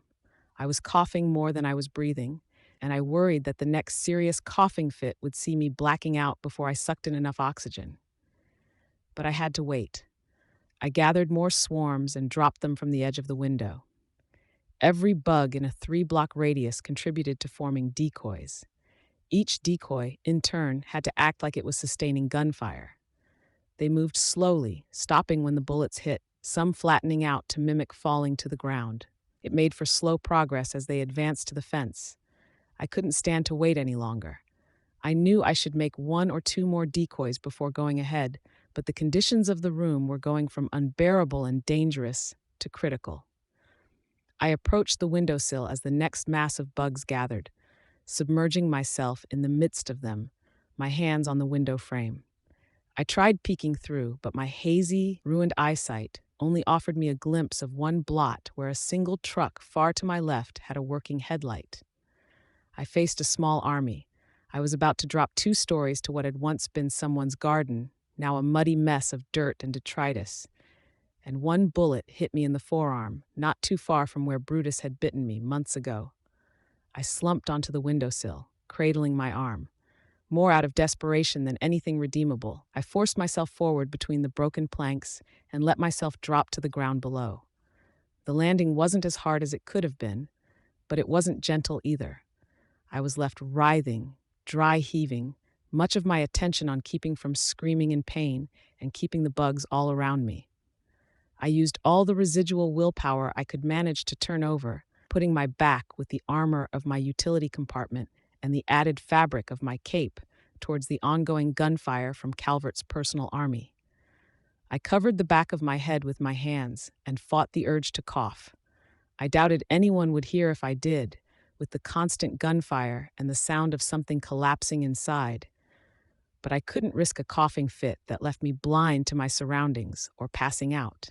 Now I was left with the task of passing through the perimeter. One of my swarm decoys had reached the fence and was apparently doing a good enough job of selling the possibility that it was me that they felt compelled to double-check with the occasional burst of machine gun fire. I commanded it to start climbing. I had 6 decoys now, with another in progress at the window. I'd planned to crawl, to get to the fence and find my way through, but with my wrist like it was, one of Calvert's men lit another Molotov and tossed it at the base of the fence where the decoy was climbing. It was obliterated in an instant, and Calvert's men were forced to back away from the resulting bonfire. If Thomas Calvert was using his power to guide his men, to give them an advantage, and give them directions that would help narrow down the decoys, then I'd inevitably face the same fate as the decoy had after I got to the fence. But he wasn't giving directions. He was in the truck, watching. No radios were sounding with instructions, not yet. He had to protect his perimeter, keep me from getting to freedom, but he was in a reactive position, not an offensive one where he could command an attack and then make it so it never happened if the attack went awry. No, I'd weathered that initial attack. I wasn't sure exactly how I'd weathered it, but I had. I crawled with 3 limbs while my decoy formed a standing figure above and around me. Then I joined the other decoys that were advancing on the fence. Another Molotov sailed over the fence to strike the lawn on the other side. incinerating one decoy that had ventured too close. Again, I noted the soldiers backed off. That wasn't entirely a bad thing. The more they backed up, the thinner the defensive lines were, but I still needed to get to the fence and get over it without getting shot or set on fire. I still had more bugs arriving from the extent of my range. Being trapped like I hadn't given me a second trigger event. I wasn't so lucky, but it had extended my range. I tallied the resources I had at my disposal, considered how many more decoys I could create. Then I reconsidered. No, I needed a distraction, and these slow-moving decoys weren't that. The bugs I still had in reserve swept into the ranks of the soldiers, and I went flat for my own safety, covering my head. Behind you, one collection of bugs whispered to a soldier, my swarm speak forming the necessary words. He whipped around to see nothing there. I'm going to eat you alive, another swarm spoke somewhere nearby. Crawl inside your body and lay eggs. Calvert's voice sounded over a dozen radios in the area. She's playing mind tricks. She's still near the house, and she's never killed or tortured before. Maintain the perimeter and do not use grenades. Again, with the refusal on the subject of grenades. A reminder even this time. Was this a point where he'd split the timelines, bombarded the house with grenades in one reality and stuck to the guns in another? Or had he already verified that I had a counterattack in mind for the grenades? He could have employed them in an earlier scenario and had things go catastrophically wrong on his end. There had to be a reason he wasn't using them instead of Molotovs. Grenades would have been faster, given more immediate, definite results. Then there was the possibility that this tied into his alibi, that he didn't want the undersiders or even the travelers to know he'd gone after one of them, and the use of several grenades would be too easily traced back to Coyle. He would stick to an over-the-top arson, maybe hide the police reports and suppress the media. If I was in a territory owned by the travelers, maybe they'd accept a price for keeping this quiet from the undersiders, or any combination of those things. Then I remembered how I'd escaped from the hospital bed after the Endbringer attack. The bugs continued whispering as they went on the attack, but their attack wasn't a headlong rush with stingers and pincers. As I lay flat on the ground, arms shielding my head, I took a different tack. I raided. Bugs swept into pockets and pouches, searching the contents. First aid supplies, no. Gun magazines, almost too heavy. I noticed the bandoliers of the grenades that Calvert had alluded to. The decoys had forced the enemy to spread out gunfire. The soldiers were further diverted as my bugs tried to divest them of possessions, pushing at the gun magazines and attempting to slowly nudge them free of pouches. Spiders wove silk cords, and I chose my target, a soldier by the fence, between me and Coyle. Long seconds passed as bullets hit the earth only a short distance from me. I waited, prayed that the next thrown Molotov wouldn't land near me. At my instruction, flying bugs carried a cord out, connecting a grenade on his bandolier to the fence. Another connected the same grenade's pin to the soldier next to him. Lose the grenades, my swarm buzzed right next to him. I'm pulling a pin.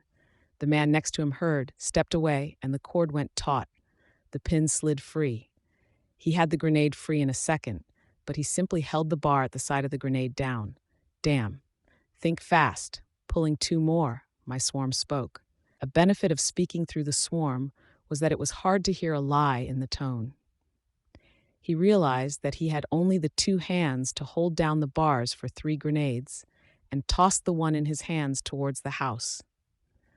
The cord connecting it to the fence halted the grenade's trajectory and it swung straight down into the waterlogged lawn on the far side of the fence. When it detonated, it ripped through a section of fence and sent soldiers scattering for cover. Be patient, I thought. I could have made a run for it then, but there was no use. She's pulling the pins, the soldier who'd been near my target shouted. They began retreating, and the defensive line thinned out further. Some soldiers were standing on the far side of the neighboring property now. Need a visual, someone shouted. A flare sailed through the air to land on the lawn, 50 feet to my right. The light it provided would let them see through my decoys. If they put one too close to me, they'd see my silhouette. More sailed my way, and I set to moving them before any landed too close to me. I maintained the pressure, an indiscriminate attack that Calvert couldn't necessarily counter. I repeated the process, roughly, that I'd used to get the one soldier to throw a grenade, aiming to knock down the fence on the opposite side of the property. I made the cord tying it to the fence too thin, however, and the grenade landed closer to the base of the house. The fence remained standing, but the soldiers backed away in the face of the dust, smoke, and hot air that billowed out from within the building. "I'm pulling your pins next. Crawl up your asshole and leave you some tapeworms. I'm behind you. I can have centipedes crawl beneath your eyelids, chew your eyes out at the root. Ever wonder if a mosquito could pass on the HIV virus?" The psychological pressure was important too. "Do not throw the grenades," Calvert's voice sounded over the radios. The drawback of the psychological pressure was that many soldiers were now shooting indiscriminately at the property, and I didn't have anything even remotely resembling cover. I began belly crawling across the grass, using my one good arm and my knees. I felt an impact across my face. The briefest shriek escaped my lips before I remembered to clam up, managed to convince myself that it was only a clod of grass and dirt that a stray bullet had kicked up. Someone had heard. A female soldier. She was on the other side of the fence, not 5 feet in front of me, and her head had snapped in my direction as I'd let the sound escape. I barely had any of the pre-prepared silk cord left. I split the swarm around me into two and sent one to my left. The soldier held her machine gun in one hand and fired at the running swarm, drawing a flare with the other hand. In the meantime, I was getting my feet under me, lunging. Dragonflies carried the silk cord between the wires of the fence. I didn't go for the grenades on her bandolier, but the can at her waist. They circled the pull tab, and I held the other end of the cord, pulling. My first guess was that it was a flashbang, in which case it could leave my bugs stunned and me exposed. My second guess was that it was incendiary, in which case I'd be murdering someone. When it went off, I felt only relief. Smoke billowed around her as she called out to others, telling them I was near. I sensed her backing away, getting the canister free of her belt and tossing it aside, and had my bugs collect it and cart it her way. I crawled in the direction she wasn't walking, using my power to identify where the soldiers were moving and using the smoke for cover. Scavenging used silk from previous attacks. My bugs arranged to pull more pins for smoke canisters. The end result was chaos. It was the best result I could hope for. With the smoke at the open area of the fence and the possibility that I had climbed over where the smoke masked things, they couldn't be sure of my location. And they couldn't shoot into the midst of their allies, so they were forced to retreat further. I sensed Calvert's truck pulling away. Calvert could use his power to prune away possibilities that didn't work for him, but only if he was aware of me, aware of my movements and how I was mounting my attack. His retreat left me wondering if he deemed this situation unsalvageable. Had he deemed this a loss? Was there another maneuver he had in mind? A bomb, a parahuman underling that he could sick on me? Or would he seek leverage elsewhere? My dad, the others. I suddenly felt the urge to get away, and get away quickly. My bugs hefted the items they'd successfully scavenged from pockets and pouches, carrying them to me. As the soldiers moved to cover the weak points in the perimeter, I struggled to my feet and walked through the smoke to the point where two of the temporary fences joined together. I used the keys my bugs had found and tried them, attempting to find the right key for the lock that linked the chain. There were only so many possible keys, especially when I narrowed down the options to the 3 from soldiers nearest this lock. It popped open on the second try. I removed the chain as quietly as I could, and then I bit my lip to keep from crying out as I shifted the 2 sections of fence far enough apart that I could slide through. My bugs carried the fuming smoke canister a short distance ahead of me, giving me some added cover to slip through the point where the enemy lines were thinnest. Their radios crackled with instructions from their captains, and the soldiers started tossing their canisters of smoke towards the house before they could be used against them. It didn't matter. I'd already slipped past the worst of them. I approached one of the trucks that was furthest from the conflict. My bugs were on the soldiers' helmets, and I knew which direction they were facing, allowing me to stay behind them. using the soft soles of my costume to move in near silence. "Behind you," my bugs whispered. The soldier ignored them as he'd ignored the taunts and threats that were echoing through the neighborhood without cease. I slipped behind him and pulled his helmet off. He drew in a breath to cry out in alarm and only choked on the flood of flying insects that flowed into his nostrils and mouth. I was already dropping the helmet, switching my baton from my injured left arm to my right hand and striking the handgun out of his hand. I had to strike him in the head 5 times before he collapsed, blind, gagging, and choking on the bugs. Maybe he was faking. Maybe he was unconscious. It didn't matter. My bugs swept over him and checked every pouch and pocket. I found his keys, then hurried over to the nearest truck. I found the right key and started up the truck. I'd turned 16 without realizing it, not long ago. It was fitting that I'd be teaching myself how to drive right about now. Driving slowly so I wouldn't call too much attention to the fact that I barely knew what I was doing, I pulled away from the scene. I pulled over, pulled the emergency brake because I wasn't sure how to park, then checked my satellite phone. No service. It made sense Coyle would cut my lines of communication. I tossed it out the window. No use giving him a way to track me. We'd moved towards the beach from Coyle's place. It made sense the other Undersiders would be heading north, to their individual lairs.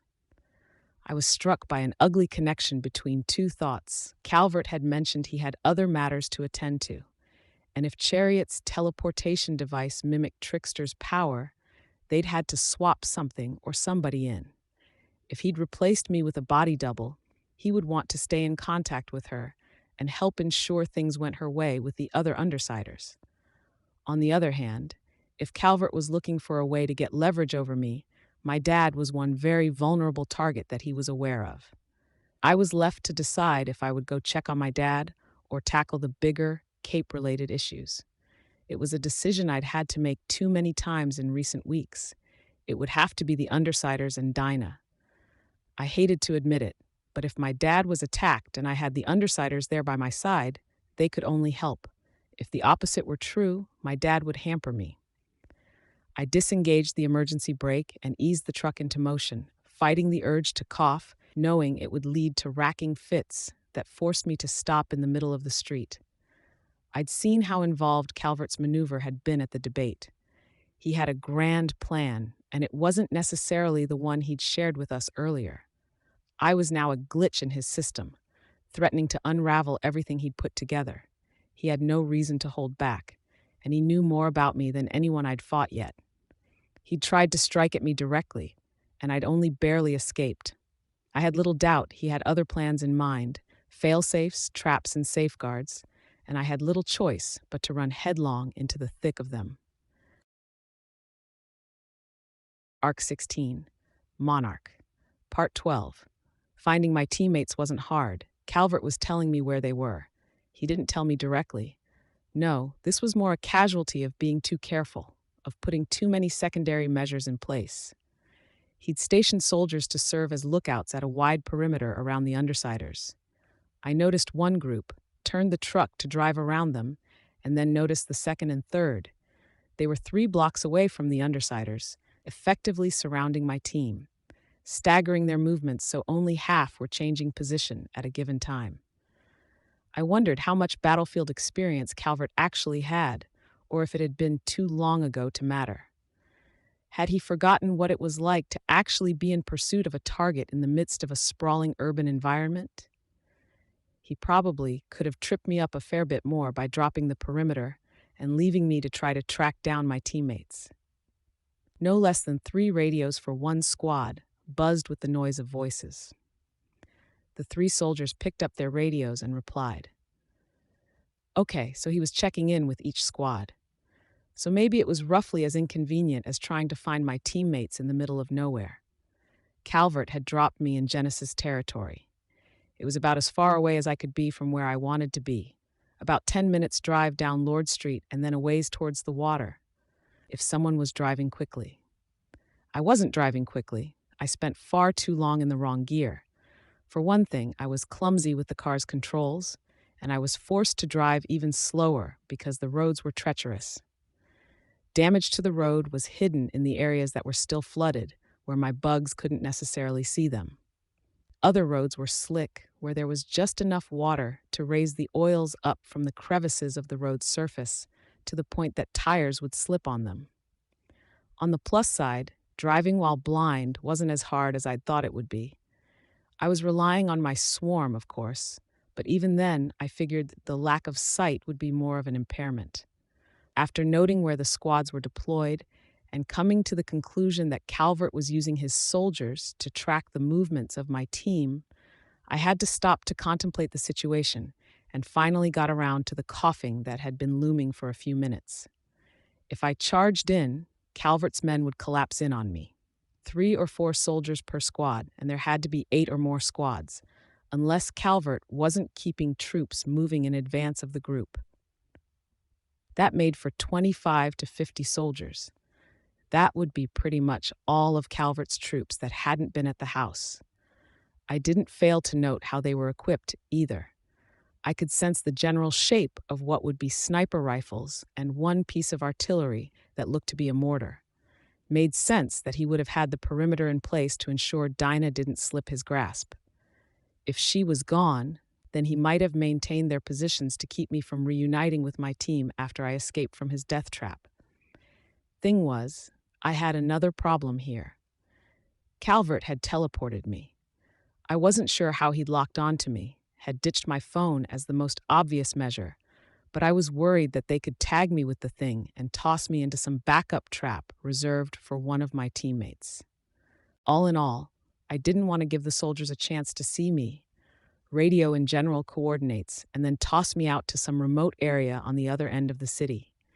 Knowing that his power was least effective when he didn't have a full grasp on what was happening moment to moment was another reason to keep out of sight. I did want to go on the offensive. I just wasn't sure how. If I attacked the individual squads, a check-in on Calvert's part would reveal that someone was picking them off, and they would all go on the offensive. They might even shoot to eliminate my teammates. Gru, Imp, Bitch, and the dogs might have the suits or natural durability to keep them alive in the face of a hail of gunfire, but Dinah didn't, and there was the possibility that the shots from the sniper rifles could penetrate the suits. Or Calvert would order his squads to fire their mortars and wipe my teammates off the map. If I assumed he had more than one mortar positioned around them, added his power into the equation to give him 2 sets of barrages with different target zones, I doubted they would emerge unscathed. That left me to wonder why he hadn't done something similar at the house. No grenades, no mortar, no bomb laying in wait.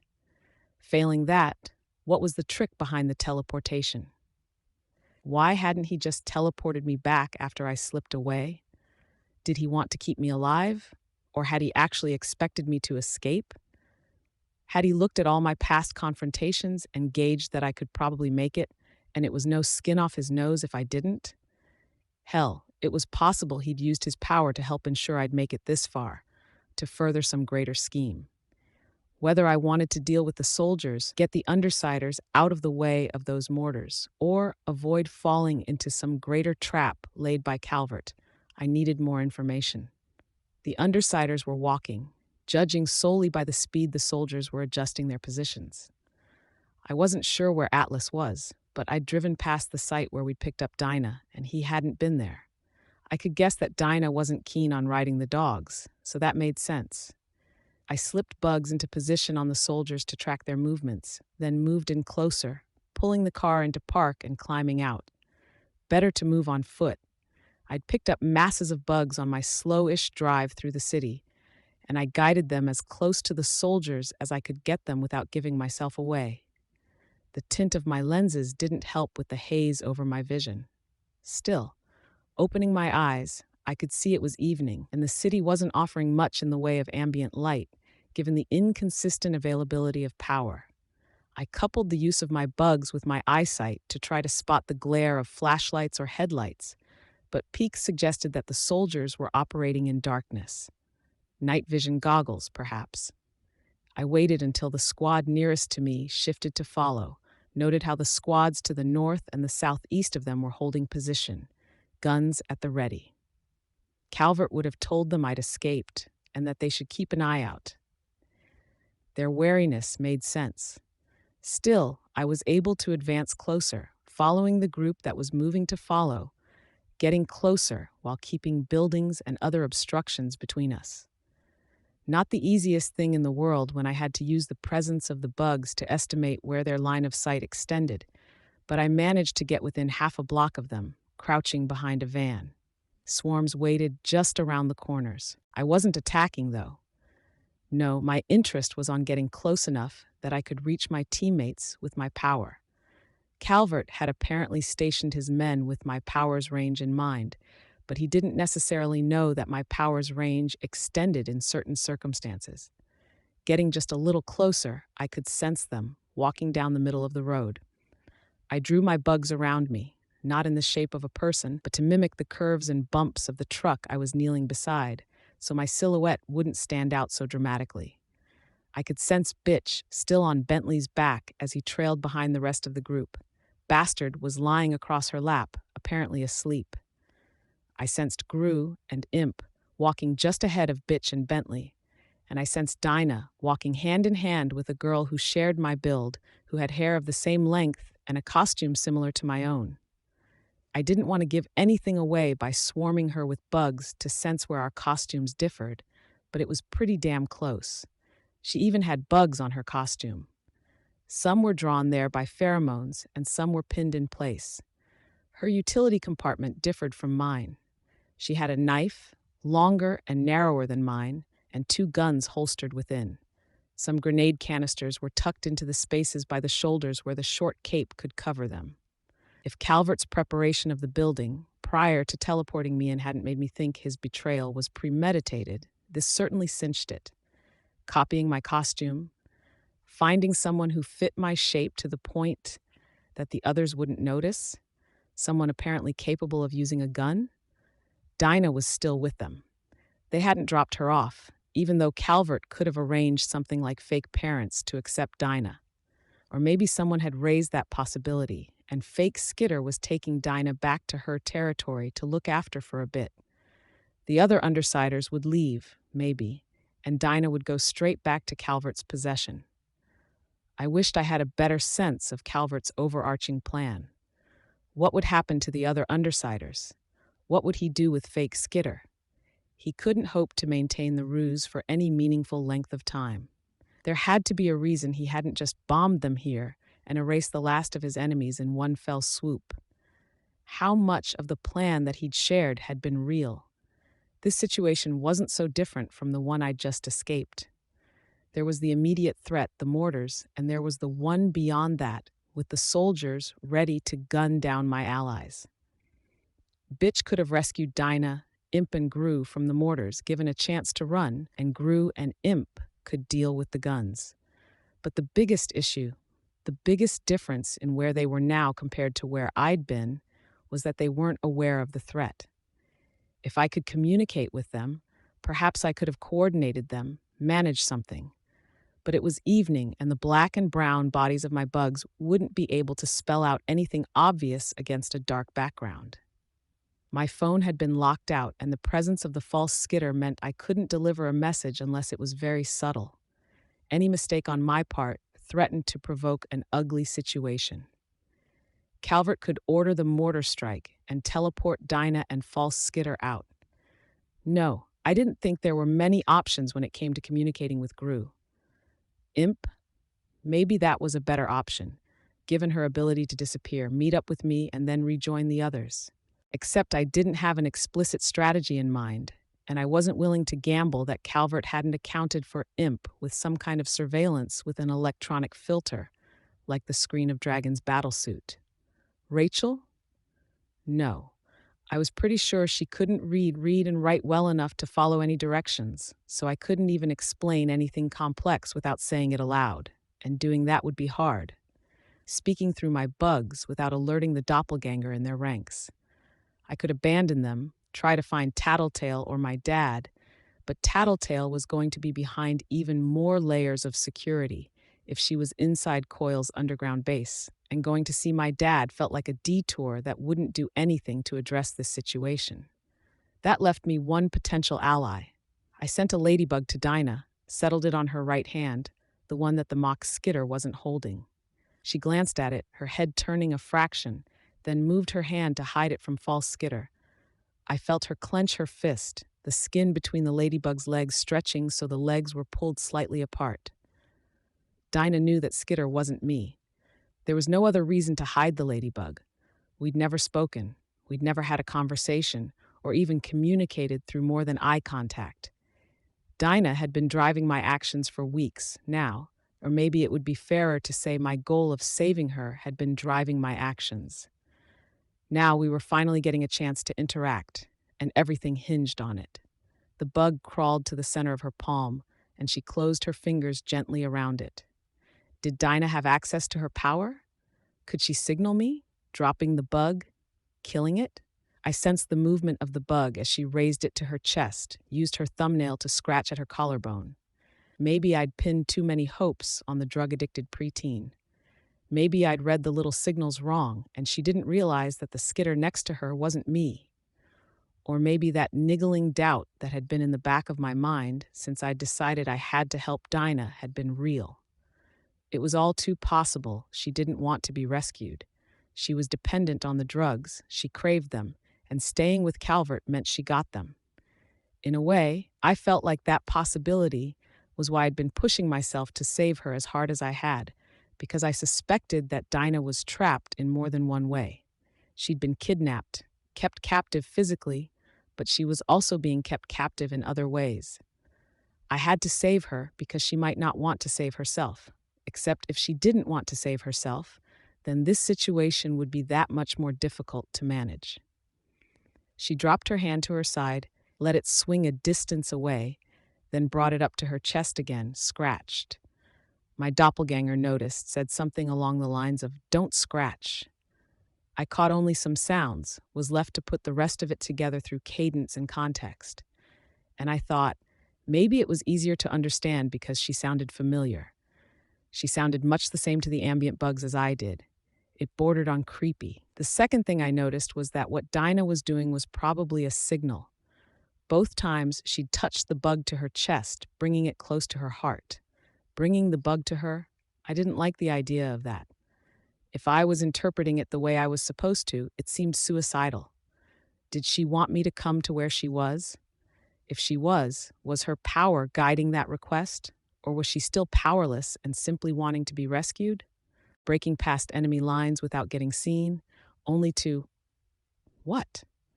Make myself a mortar target alongside my teammates? Where was the advantage? What was the asset to putting myself in the thick of it? Calvert had to anticipate that I'd try to rescue my teammates. His soldiers wouldn't be on guard against an outside threat like this, if he didn't. What did he expect I would do? I wouldn't charge headlong into his soldiers. I would see them. I'd find some way around them, maybe turn some aspect of the situation to my advantage. There were too many possibilities when it came to ways I might leverage things. He couldn't narrow down what I'd do because that was how I operated. I was versatile. Then what was the common element? I was tired, I was hurting, fighting the urge to cough lest I inform the soldiers I was here. I couldn't think of any solid way to tackle this situation, but in scenarios where I could, what might the common elements be? I'd be using my power, for one thing. Calvert couldn't do anything about that unless he'd had Leet devise some kind of counterweapon. It was all too possible, but I didn't have the time to consider all the possibilities there. I didn't have the time. The other common element, the drawback to my power, to my mode of operation, was that I wasn't dynamic. I wasn't a blitz hitter, in and out in a flash. I could be aggressive, impulsive, improvising on the fly, but it took me time to get my soldiers in a row, to prepare my tools and drag things to where I needed to be. Fighting Mannequin had been like that, those 2 long minutes of sustaining a beating while I got all the supplies and spiders to the site of our skirmish. Even escaping the house, it hadn't been quick. I'd had to hunker down and amass enough decoys before dropping from the window. Calvert had studied us. He'd be aware of this. Dinah and Faux Skitter were walking. Whatever excuse they'd given for not being able to ride Atlas, they'd opted to travel on foot instead of riding on Bentley or catching a ride in the truck Calvert's man had driven. Maybe that wasn't because Dinah was scared of the dogs. Maybe Faux Skitter had suggested it, encouraged this for some greater plan. They wanted to let me catch up. They were betting I'd get here, then take time to deal with the squads so my teammates weren't in danger. By doing that, what? How would he capitalize on it? Identify the direction I was attacking from, then bring all the soldiers he'd had at the death trap house here to corner me? Bring the travelers? Uber? Leet? Dinah struck the side of her leg with the bug she held, hard. Gru said something I didn't catch. The message was clear. Now. If Calvert was expecting me to delay, to take my time and be methodical about this, and Dinah was urging me to be aggressive, throw myself headlong into this situation that had to point to something, I'd decide what the hell I was supposed to do while I was en route. I broke into a run. I couldn't move directly to their location. I had to backtrack, find a route that didn't put me in view of any of the watching squads. The activity was making me cough, and I was forced to suppress it or limit it to muffled choking as I got closer to the soldiers. Sweeping the whole of my range with my bugs, I found a route. I had to backtrack a touch, move a bit closer to the water, but I found the construction site, and I found the ladder leading into a hole in the ground. From there, it was a short climb to accessing the storm drains. The acoustics of the storm drains made for a lot of noise, even if it wasn't raining above ground. The water varied from knee-high to waist-high, depending on how much debris had filtered down, and it was moving with enough speed that it interfered with my ability to run. My chest screamed at me in pain every time I was forced to stoop down to touch ground with my good hand for added support, and I didn't dare cough for fear that the same acoustics that made the area echo with the flowing water would carry something to the ears of soldiers above. The realization hit me when my swarm reached far enough to sense the second mortar and accompanying squad of soldiers. There was an advantage to putting myself in the middle of the mortar's target area. I just had to get there. I picked up my pace, hurrying in the direction of my teammates and Dinah, slipping on the slimy footing and loose grit, trying not to cough and failing. It didn't matter too much. I was past the perimeter and closing in on my teammates, using my bugs to figure out which turns I needed to make and which paths were most open to travel. In a matter of minutes, I was close enough that I had to find a way up. My bugs identified a ladder, and I pushed my way up, using one shoulder and my legs to lift the drain cover from its housing. I emerged just far enough away that I thought the sound of the cover wouldn't be audible. Bentley perked his ears up as I used my good hand to set the drain down, but didn't do anything further. My concern and my worry were driving my range outward. I was sending any bug I didn't need for sensing my surroundings to the periphery of my range, gathering them near the mortars. Spiders threaded cords of silk together, and other bugs gathered en masse. Being here, at the bullseye, with my range extended like it was, it meant I could strike at each of the 4 mortars simultaneously. I hit each squad of soldiers in the same moment, a tide of bugs washing over them. I tried to wind cords around the noses of the mortars, snag them on anyone who was moving, but they were too stable. One soldier grabbed a bomb and moved to load it into the tube of the mortar. In an instant, I had the full mass of that one swarm on him, slipping beneath the stylized, high-quality armor and masks Coyle outfitted his mercenaries with. They bit, stung, and attempted to wind cords around him, tying his hands, for lack of a better word. He put the mortar down and backed off, and I eased up on him, settling for a more general form of attack. Snipers couldn't fire, mortars were out of commission, and the soldiers weren't in a position to attack. And Faux Skitter raised her head a fraction, her back straightening.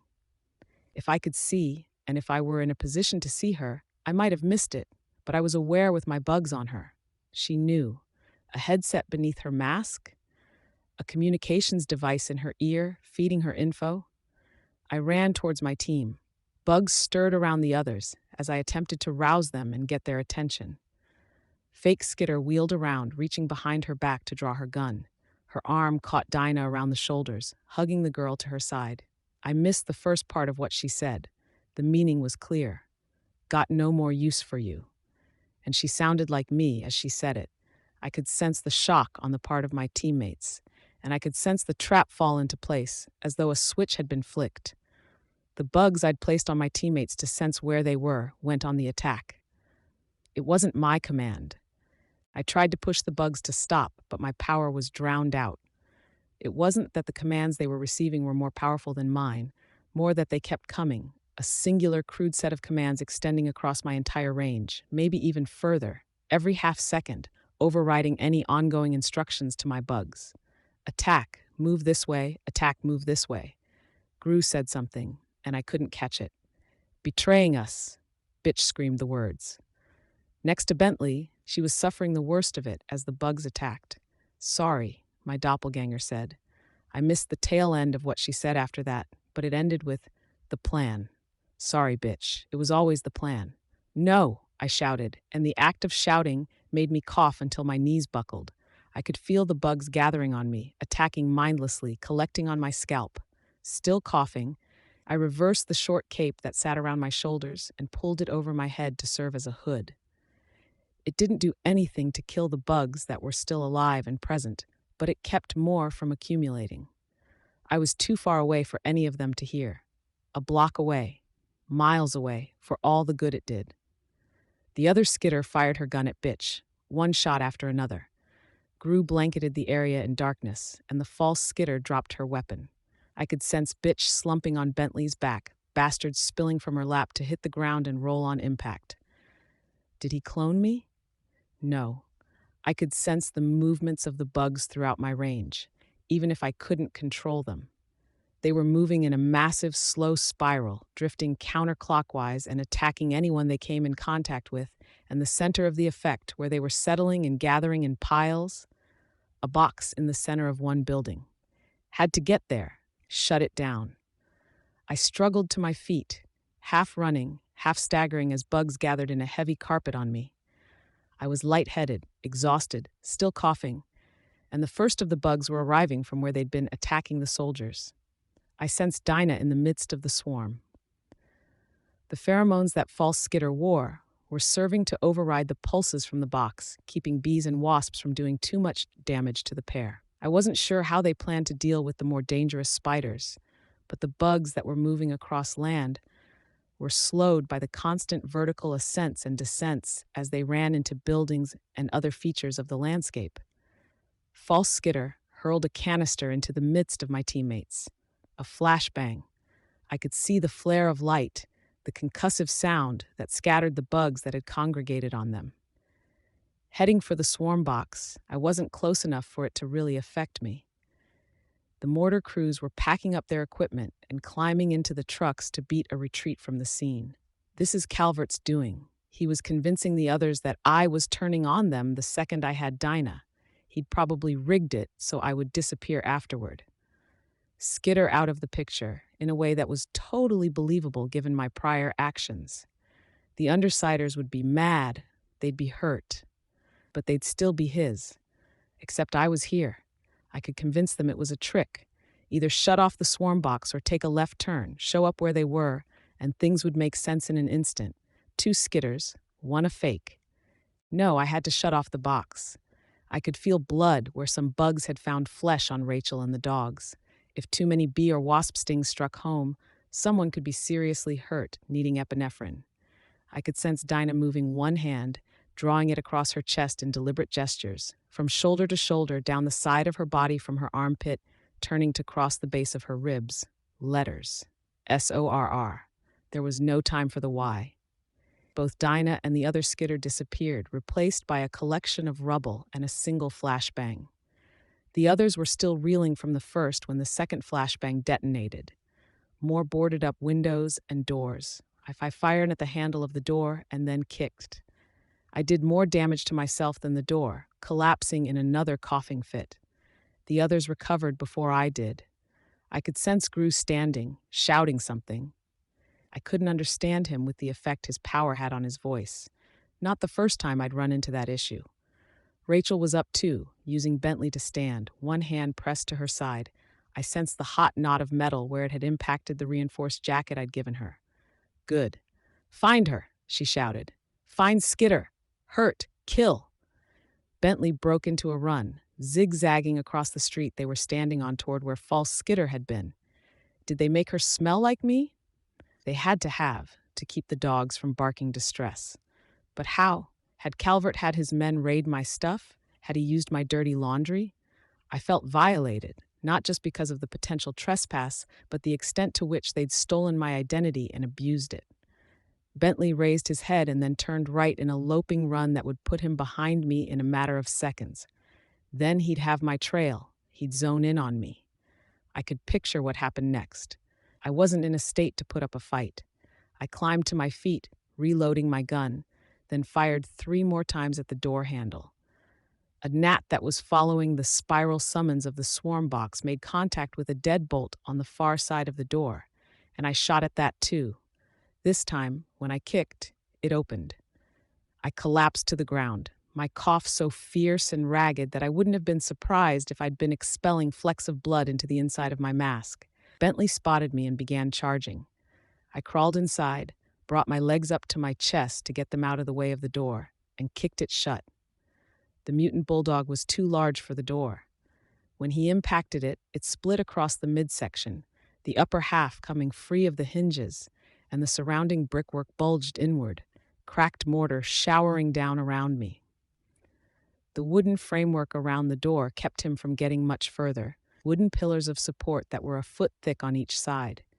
It made sense that Calvert had picked a fortified structure to stick the swarm box inside. Small blessing that it afforded me some small advantage as well. Bentley butted his head against the doorway again, getting no further than before, then backed away a few steps and howled. Bitch and Gru were already en route, following the sound of gunshots. I could hear Bitch howl a response to Bentley's cry, an utterance of raw anger and promised violence. Bastard was at Bitch's side. He was bigger, growing spikes of bone and an armor of calcified muscle. He would fit through the door. I crawled for the swarm box. The bugs were thick, and though they couldn't penetrate my costume, they were making their way into the folds at my neck, around my hood. It was due to numbers, rather than any design, but it was stifling. I could barely breathe, and having to climb through a mass of bugs as big as a large tank, feeling them biting, stinging, feeling the venom the wasps and bees were injecting into me.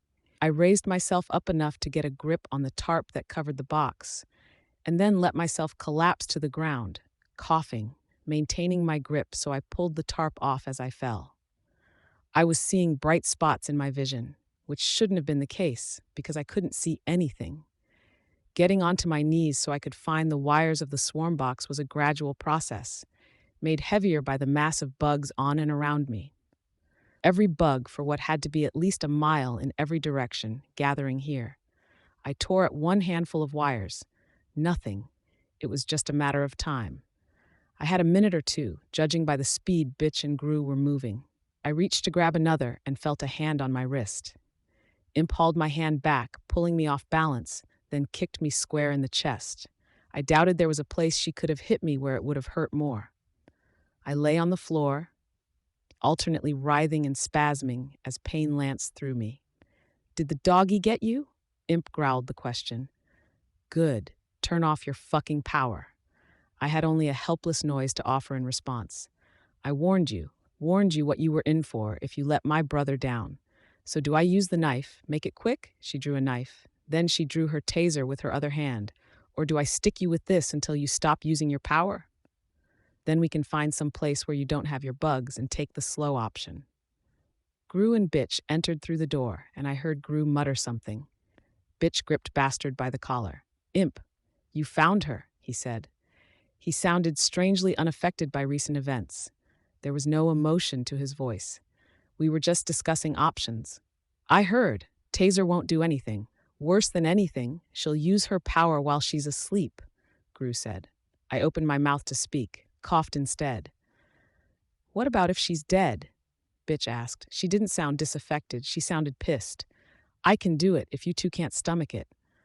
The lack of a response from Gru was unnerving. He kneeled beside me, putting one knee on my bad wrist. I cried out in pain, coughed more. He just stared. Not that he could see much, with the way the bugs filled the room. When he finally spoke, it was one word. "Why?" I struggled to gain my breath, to center my thoughts. I felt dizzy. What could I say? Was there anything that would convince them? If I said it wasn't me, would they believe me? If I turned their attention to the swarm box, would they think it was a bomb? He waited patiently for me to recover enough to respond. Use, I wheezed in a breath. Dark.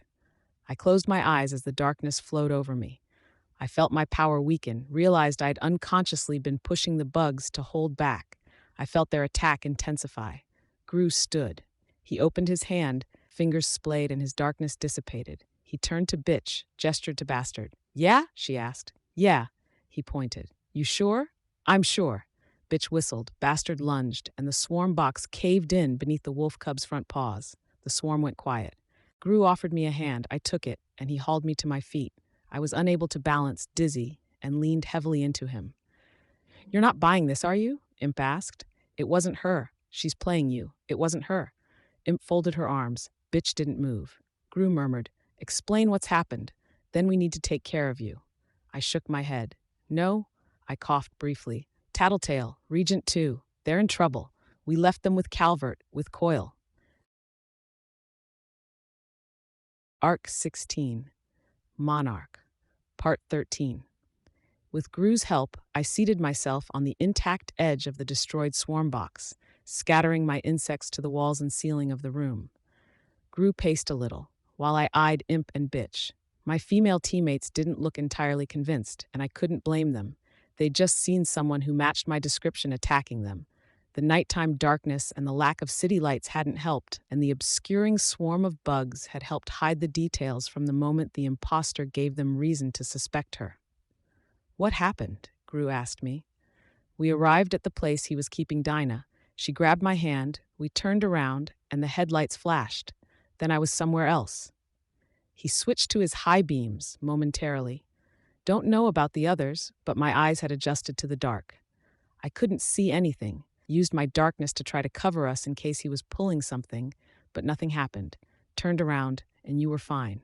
Except it wasn't me, Gru nodded slowly. Looked like you, sounded like you. I don't know how. Genesis didn't strike me as much of an actor. Then I don't know, I said, feeling lame. I knew I didn't sound convincing. What happened? Was he only trying to separate you from us? I'm 95% sure he tried to kill me. What's the other 5%? Gru asked. I'm not 100% sure of anything. But he didn't have a bomb waiting to go off when I arrived, so that leaves me with some doubt. He did shoot me and set the building on fire around me, and he had soldiers waiting to gun me down if I stepped outside. Did he want you to come here to frame you? No, I said, shaking my head. Doesn't make sense. Just as easy for Skitter to disappear with Dinah, leaving you guys angry, but still loyal. I think the way he wanted it, I'd die of the gunshot or burn up in a house fire, and he could use the lack of living reporters in Brockton Bay alongside some bribe money for the travelers to ensure you guys didn't know what he'd pulled. Maybe something comes out later about me betraying you, to put it in perspective and put any lingering doubts to rest.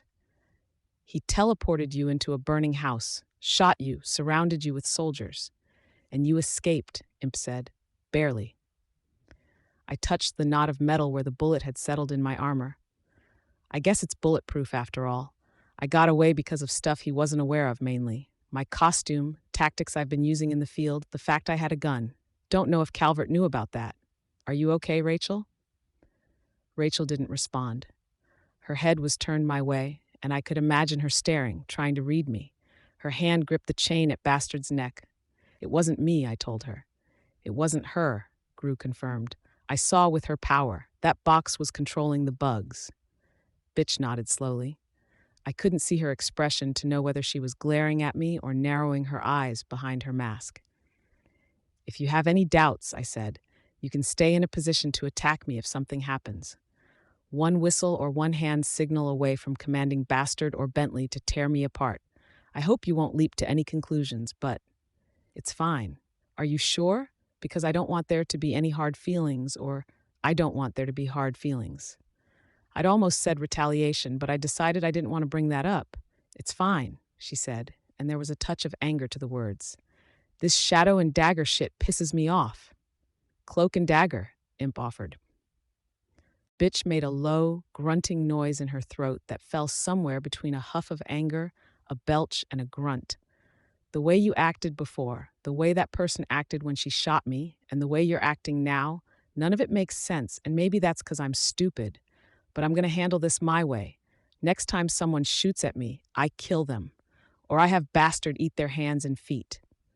You shouldn't maim people, I said. Says the person who just emptied a gun clip at us, Imp said.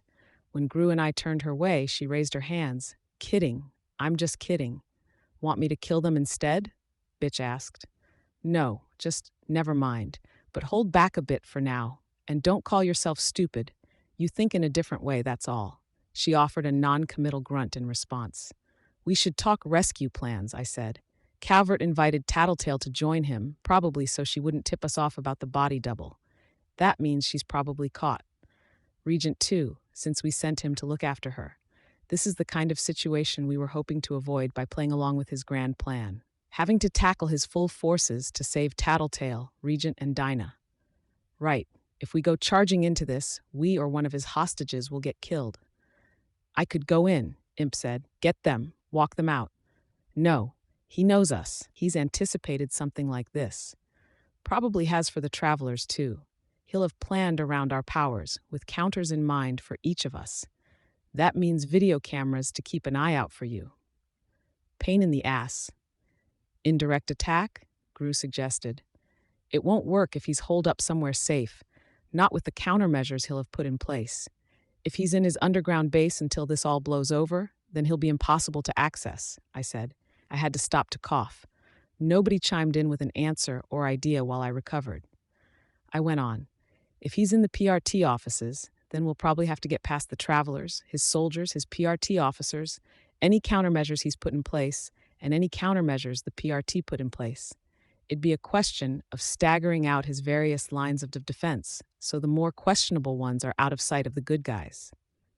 And he still has his hostages, Gru said. Fuck it, I groaned, then I coughed more. You need a hospital, Gru told me. I shook my head, then regretted it. I felt dizzy, vaguely nauseous. It was as though simply stopping and letting the adrenaline kick down a notch was letting symptoms emerge. Can't. Not now. You're nearly dead on your feet. I'll manage, I said. I turned my eyes to the place I'd been lying while Imp stood over me. What if I was dead? Calvert doesn't have a way to know how this turned out. Do you have phone service? Gru reached for his phone, but Imp had hers out first. Sure. He cut my phone off. I threw it away in case it could be used to track me, or in case it was how he was getting a hold on me with that teleportation device. If he suspected you, wouldn't he do the same? Limit your options? So you think he thinks maybe something happened, or he's waiting to see if we bought his ruse? He knows I was in the area. I attacked his men trying to save you guys. He had gunmen and explosives teams ready to wipe you off the map if you caught on to what that imposter was doing. So what happens if you call him and tell him you killed me? He asks us to meet him at one of those secure locations you mentioned, and we can't refuse without revealing that we know what he tried to pull. And destroying that box might have clued him in anyways. Fuck, I muttered. When the other skitter disappeared with the girl, how did she do it? Exactly. Teleporting, I said. Through the first flashbang, teleported out, leaving rubble and another flashbang behind. He said. Okay. Why are you so curious about that? Just thinking something through. Give me a second to think. He pointed at me. Make sure you're taking deep breaths in the meantime, even if it hurts. I nodded and did as he asked. For a little while, I ignored my bugs and focused on tallying the damage I'd sustained. My breath wheezed and rattled, my chest hurt every time it or something attached to it moved, and my eyes stung when I opened them. Not that there was any point. Gru was pacing, breathing hard, while Imp and Bitch stood by. It was a bit of a reversal of the norm. I could sense Bitch scratching around Bastard's ears, her fingernails digging in deep to get past the areas with armor and bony spikes. Imp was on the other side of the room, leaning against one of the wooden pillars and watching her brother. I'm calling him, Gru announced, still panting a bit. Before any of us could protest, he said, quiet. I closed my mouth. He put the phone on speaker. I could hear it ring. Funny how something so mundane as the ring of a phone could sound so ominous and eerie, given the context of a situation. Gru, it was Calvert's voice. What? When Gru spoke, his words were growls, barks. You better not have had anything to do with this, or I swear this is over. We're done. Gone. I could virtually hear Calvert switching mental gears to try to adapt to this. Slow down and then explain. I don't know what you're talking about. Skitter attacked us, and then she used your technology to leave the scene. I know you wanted to keep that girl, but going so far as to fucking turn on us. Gru, Calvert's voice was hard, firm. Slow down. It doesn't make sense that I'd arrange things that way. Why go through the motions of giving my pet to Skitter? Only to, you haven't fully explained what happened. You said she attacked you? Are you sure? Pretty fucking sure, Coyle. She shot Rachel and then turned on me. Imp disarmed her. Then she teleported away using the same device you described to us an hour ago. I see. Is Rachel all right? And who else was with you, my driver? You're all unharmed? Your driver went ahead. No, we're all fine, except for Skitter. You said she teleported away. She didn't get more than 2 blocks away. We chased her down and stopped her. My eyes widened a bit. I could imagine Calvert's next words before he spoke them was already moving. Show me. Send a picture through the phone. I shifted positions so I lay in the depression that Bastard's front paws had made in the swarm box. It was a scene I had to stage in seconds, using dragonflies and wasps to carry hairs across my mask, moving my hands so my wrist bent at an awkward angle where the metal folded. The final touch was bringing all the bugs from around the swarm box to carpet me and the floor. Not a half second after I finished, I heard the digitized camera sound. I see. That's quite unfortunate. Where's Dinah? You know where Dinah is. I don't know, Gru said. I'm far more interested in hearing how Skitter managed to use your technology to do this. You're sure? I saw it with my own 2 eyes, Gru said. She threw a flashbang, but light and darkness don't affect me the way they do others. You know that much. Gru was lying, adding an element Calvert wasn't aware of to throw him off track. Good. I didn't, believe it or not, Calvert said. And I don't know how she would have gotten access to the controls. One moment. I'll have to call you right back. My swarm felt Gru stiffen. He raised his voice. Don't hang up on me. The speakerphone buzzed with the dial tone. We stared at each other, or the others stared, and I used my swarm sense to observe. As a group, we were still and quiet for long seconds, the dial tone still blaring. Gru hit the button. What are you doing? I asked. Being aggressive, keeping him on his heels. If he's constantly defending himself, he won't be able to turn things back on us. Except he hung up. He's going to think through his options and give you an excuse when he's ready. I didn't think he'd hang up. I frowned. I was thinking back to the meeting I'd had with the school, when my dad had been with me and we'd accused the trio of bullying. Both Emma's dad and the school had played their little power games. It's a tactic, I said. He regains control of the situation by being the one who can call back, and it helps establish the idea of him being an authority figure. Damn, he said. Sorry, it made sense in my head, but I didn't think it through. I'm tired. Didn't sleep last night. I figured it was better to call sooner than later. It's okay.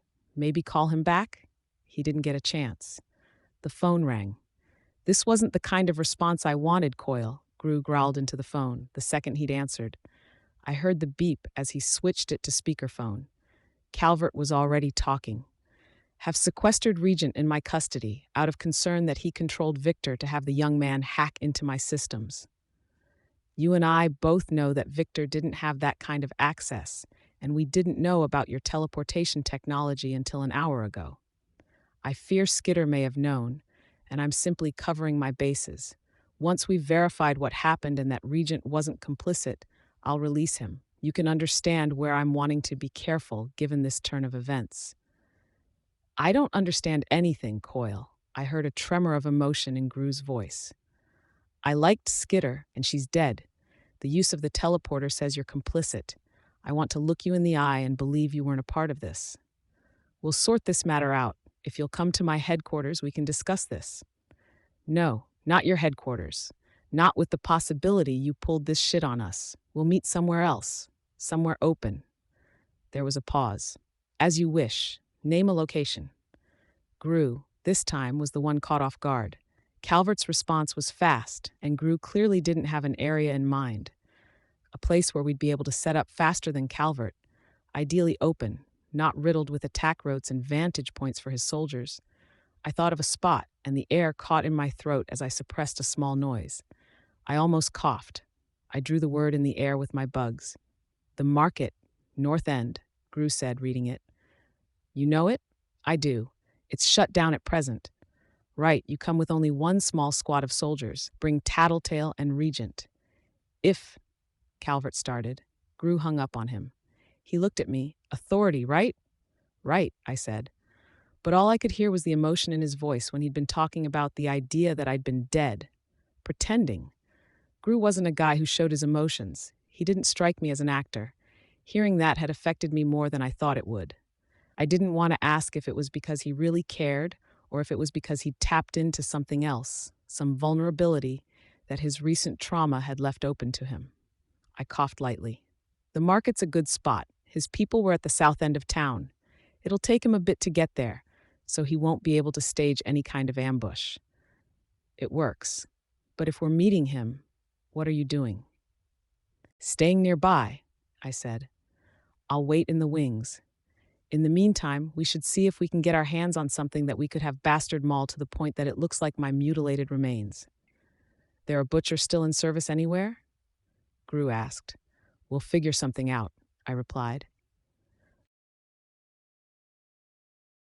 The market was almost empty, an expanse of asphalt devoid of cars, surrounded by tall grass. There were still faint marks where the treads and scoops of bulldozers had pushed the dirt and debris to the far side of the lot. Only a few stalls were standing, but the displays were empty. I felt exposed, naked. I was wearing only my old costume and the built-in makeshift skirt to cover me where the fire had eaten away at the leggings. My utility compartment was the one that had been damaged during our altercation with the Nine, holding the bare essentials, while my new mask and the upper half of my remade costume were presently being worn by the fake we'd made. The sacrifice of the costume hurt, and the process of putting the fake together hadn't been pretty. The head, upper body, and arms were simply taken from a child's mannequin we'd salvaged from the inside of a store display and stuffed into the top of my costume. To get the meat for the torn midsection, I'd had to use my bugs to root out and kill a raccoon from the bins of a dumpster. I'd cut it open and tied the entrails to the base of the mannequin's torso with my spiders. A wig that vaguely matched my own hair was simply bound to the head. We soaked the body, the wig in particular, with the blood of the dead raccoon. Bentley's tail wagged as he carried the thing delicately in his heavy jaws, one arm and a bloody mess of hair dangling from the left side of his mouth, raccoon intestines hanging out the other. I headed into the tall grass and hunkered down. Volumes of insects and arachnids that I'd picked up during our trek to the market settled around me, hidden at the base of the grass. Adrenaline kept me awake, despite the fatigue that I was experiencing. It had been an intense few days, an intense few weeks, with minimal chance to rest. My body was probably struggling to heal and draining what little reserves I had remaining. Still, I wasn't about to doze off. Calvert arrived after 10 or 15 minutes, pulling up with one armored van. All in all, he had only 4 soldiers with him. He walked within 20 feet of me as he crossed the tall grass. I was aware of his footsteps crushing my bugs as he passed over the swarm. Oblivious, he approached Gru, Imp, Bitch, and the dogs. Ah, you brought Skitter. It seems there's little doubt she's dead. A terrible shame. No kidding, Imp said. I'd suggest my man look over the body, verify that it was her, but I suppose there's no point trying. Bentley wouldn't let you get that close to his treat, Bitch said. Bentley growled, as if he understood the words and wanted to make it absolutely clear. Don't talk about her like that, Gru said. Calling her a treat? She betrayed us, Imp said. Why do you care? Enough, Calvert said, his voice hard. Enough bickering. My time is valuable, and I'm not willing to waste it on entertaining this ruse.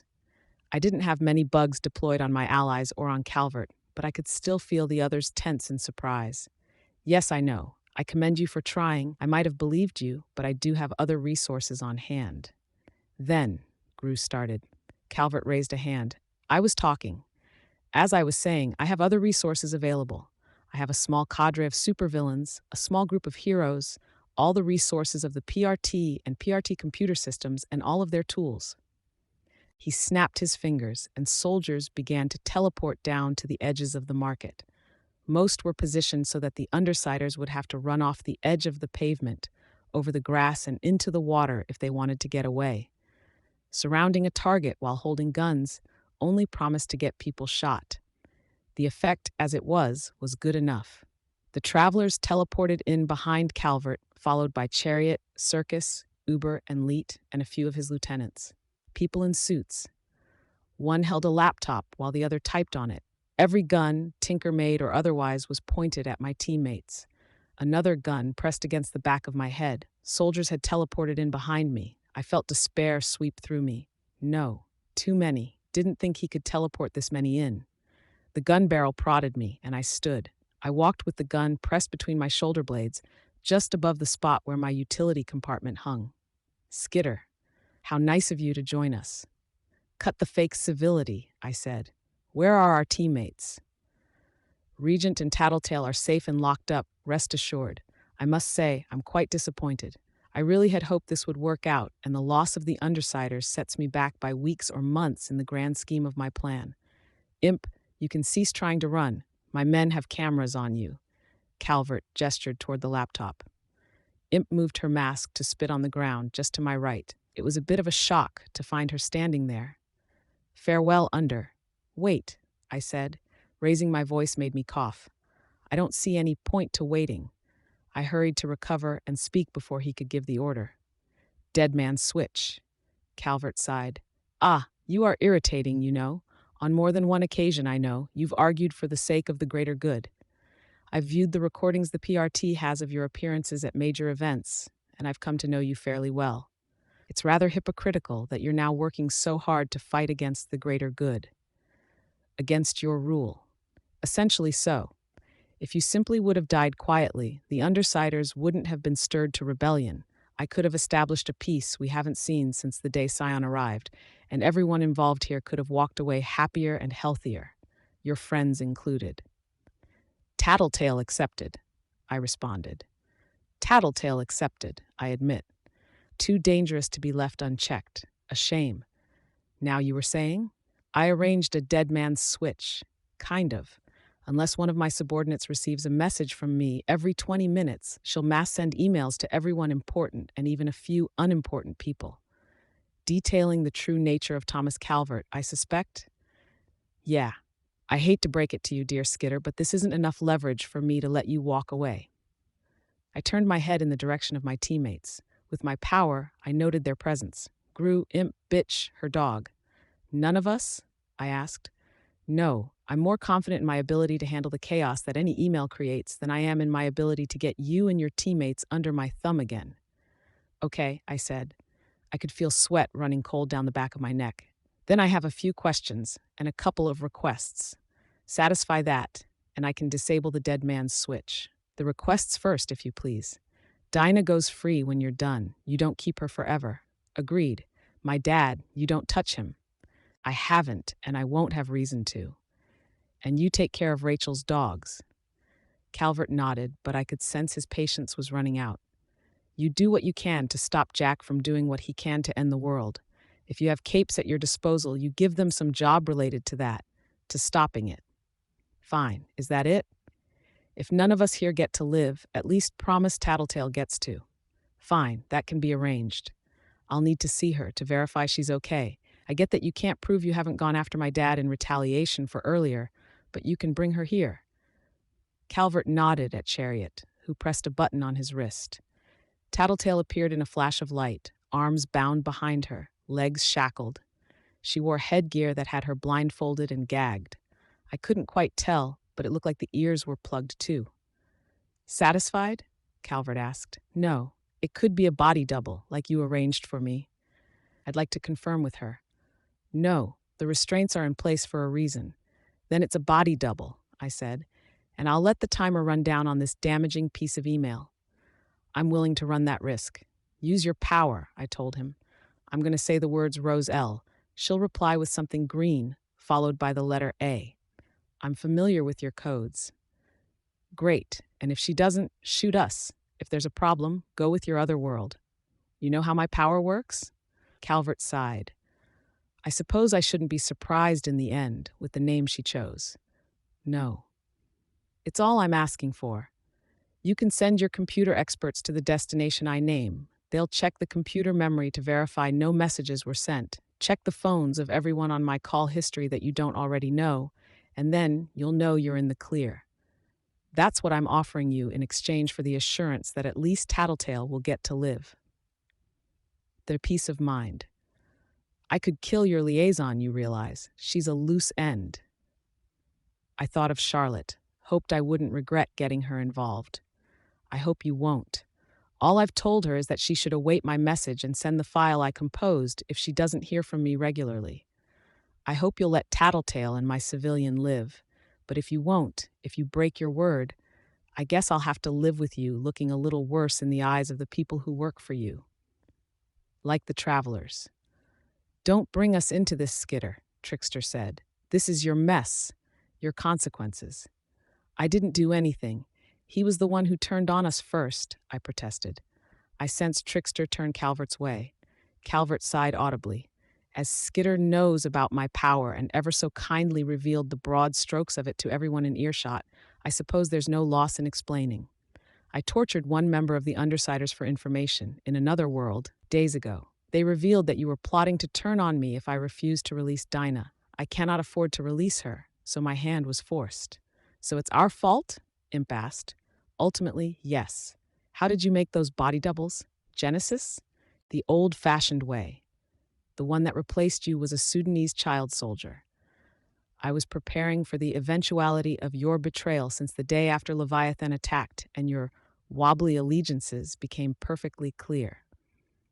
It's amusing, but the files you stole from the PRT offices after rejoining the Undersiders supplied much of the video footage my hired experts used to coach her in the particulars of how you move and speak. When you went to convince the mayor of our way of thinking, Trickster carried the devices Leet designed to record the particular signals you used to command your bugs, which is how you built the swarm box.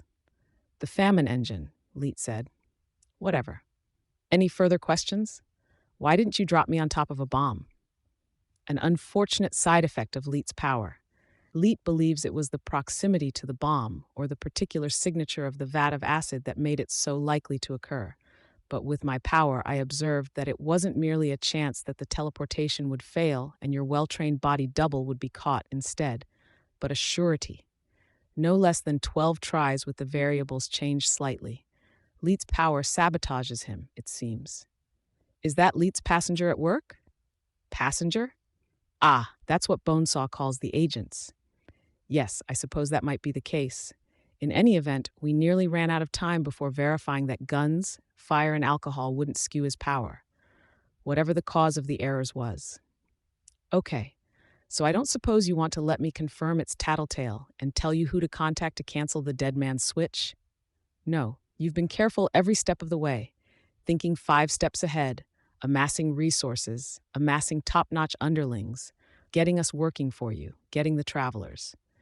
I'm surprised you're willing to let things go ass backwards when you're so close to tying up the last loose end. It's precisely because I'm careful that I'm not willing to let Tattletale open her mouth and speak. You're still pretending it's Tattletale, I said. It is. I had no reason to arrange a body double for her, as I did for you. You had every reason. Like you said, you didn't trust her. You couldn't let her work unchecked, and it would have been too unusual if the 2 members of the Undersiders that pose the biggest threat to your goals happened to disappear at once. Calvert shook his head and touched fingers to his forehead, as if exasperated. Your underling and Tattletale can live. That's all I'm willing to offer. You'll have to take my word on both points. Your word is worth nothing, Bitch spat the words. Calvert reacted as if he'd been slapped. You promised me safety, security, so long as I joined this team. I've never been less safe, less secure. Everybody lies through their teeth. Maybe there's a couple of them I can stand anyways, but they're still liars. They've made me a liar, and you're the worst liar of them all. It's fitting you wear a snake on your costume. Enough, Calvert said. Anything more, and I'll order my men to shoot you. Shoot her, and you'll never get the info you need from me, I said. You're a cheat, Coil, Bitch barked. I'll have your dog shot if you say another word, Calvert said. Bitch fell silent.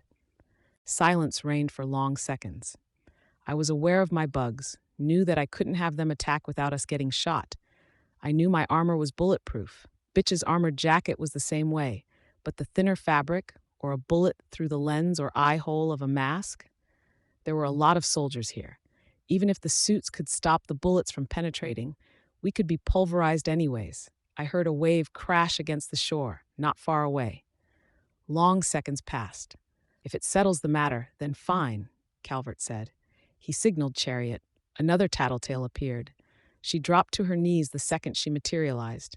She wore a similar headset and bindings. Free her mouth and one ear. Be ready to gag her again the second she speaks.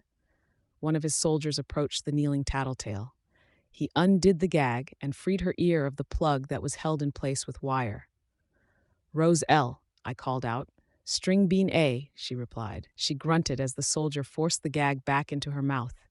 She gets to live, I told Calvert. If nothing else, you guys are going to need her help to figure out how Jack Slash ends the world in 23 months. It's amusing, Calvert said, that you keep asking me for things I was already prepared to do. You wanted me to improve the city, to restore it to a working state, already planned. And this, killing Tattletale, was never in the cards. I intend to keep her like I do my pet. Her power will be invaluable. Rest assured, I will offer every bit of assistance I can when the end of the world approaches. I suppose it was too much to expect that you'd let her go, I said. My heart pounded in my chest. I wasn't exactly feeling top-notch, so simply standing was feeling like a bit of a challenge. Fighting back, acting? No use. Her name is Charlotte. She's staying in the red brick house a block to the east of my dad's place. She has a laptop, but she doesn't know what I put on it. Very well. Men, ready? You're not going to check? Aim. Calvert, I said. Coil.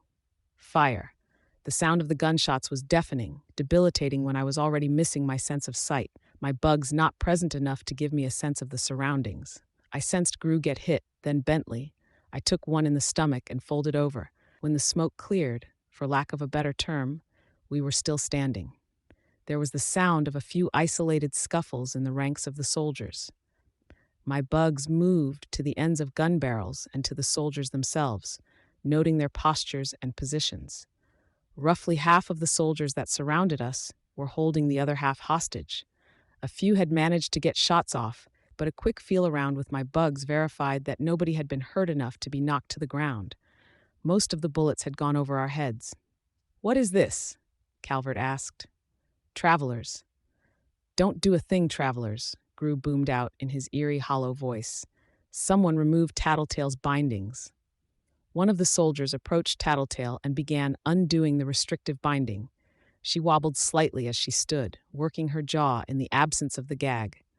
Glad to see the string bean plan worked out in the end, she said. Those of you I haven't been in contact with, please hear me out. I'm paying twice what Calvert is for a year's salary, and I'm paying it all up front. Look to the other team captains if you don't believe me. Fish, Miner, Richards, Mech. I've talked to them, and they've agreed. There was a slight shift in the tension among the soldiers. The ones at gunpoint began slowly lowering their weapons, and the ones holding them there similarly let it calm a notch. Lies, Calvert said. There was an uncharacteristic degree of emotion in his voice. I've tracked your funding. I know exactly how much money you have. Not exactly. See, I revealed this to my team just a little while ago, but I've sort of been skimming. From me? A bit. Not as much as you'd think. You keep good accounts.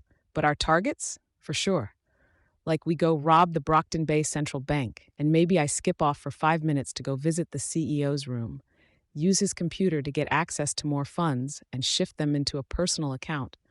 Or I keep a few of the more valuable pieces of paperwork, or I pocket something expensive during a job. Funny thing about a power like mine, it helps me figure out what I can get away with. You haven't taken enough to pay twice what I can. You'd be surprised. and some of your assets are in a position to be picked up by yours truly. Safe deposit boxes and safes don't mean much against me, so that's a bit more funding of yours that I can borrow to pay these guys. A year up front, and I'm not asking them to do a single thing. Most of them, anyways. I'm just asking that they ship out of Brockton Bay or they stay on the down low. I'll pay triple, Calvert said.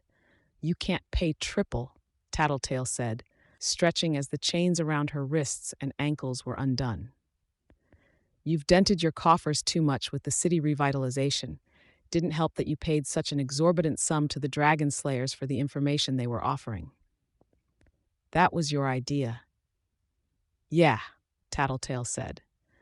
You were desperate enough to deal with the dragon threat before your big show at the debate that you didn't make too big an issue of it. Either way, you forgot the cardinal rule of employing mercenaries. They follow the person with the money. I didn't forget, Calvert said. I had that in mind every step of the way. I was exceedingly careful of how much funding I provided. Okay, Tattletale sounded almost chirpy. But you didn't account for the possibility that I was picking up as much on my own as I was. Calvert made a noise that was a borderline snarl. Undersiders, Trickster said. This goes no further. Call it a stalemate, but we need his assistance.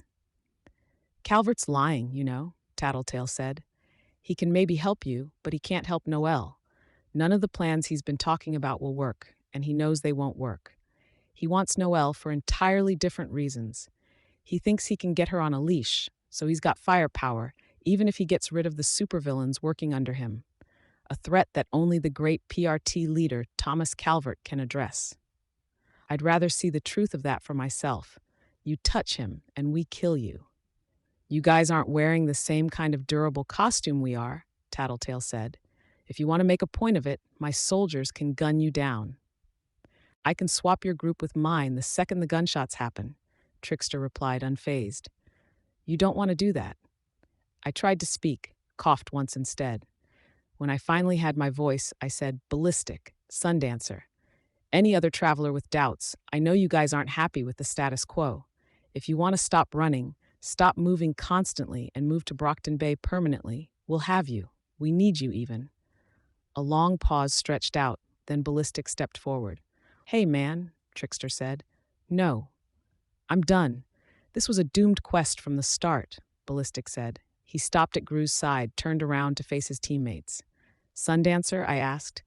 You said before that you were lonely, that all of this was too intense for you. Even the stuff I've done, it didn't sit right with you. I get that. Don't you want to stop? To say goodbye to this life? Trickster looked at Sundancer. Mars. She shook her head. No, Skitter. I'm staying. Don't have another choice. Genesis? She was in the form of a girl, but wore a simple mask. Someone's got to stay and be a real leader to this team. No, I'm standing by Trickster. Teleport me to safety, Calvert said. Escort me away and everything I have is yours. Everything you have is mine already, Tattletale cut in. You've been dethroned, Seaman. I'm going to rule as the mastermind behind the scene in Brockton Bay, organize the territories, pay the bills. My partners will see to the territories themselves. I suppose I won't be head of the PRT, but I'm suspicious we'll be able to work out a truce of sorts with the good guys. Hopefully we'll get someone more sensible than Pigott and less shady than you. Trickster, Calvert said, I can put you in touch with the woman who can cure her. Someone who knows as much or more about parahumans than anyone on the planet. It won't be free, but I can subsidize the costs. But I have to be alive too. Trickster collapsed to the ground. Sundancer and Genesis turned, confused, and Ballistic caught Genesis with a spray of pellets. She dissipated into gory wisps of whatever substance formed her body. Sundancer was only just creating her son when she collapsed as well. I could see Imp bending over, prodding the bodies.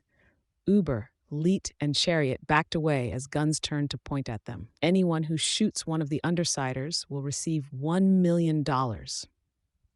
Calvert shouted. I waited for the inevitable bullet. It didn't come. Skitter and I had a little talk, Tattletale said. Way back when the city had been freshly sieged by the Endbringer and rejoining the team wasn't even a consideration. I raised the idea of going after you, of taking you down. We knew that if you were going to let down your guard, if you were going to slip up at all, It would be when you were closest to achieving your goals. Calvert only glared. If you made any one mistake, it was keeping me at your base towards the end of the fiasco with the 9. The problem with keeping your friends close and your enemies closer? It puts your enemies in the midst of your friends, so they can discuss better means of payment with the right team captains.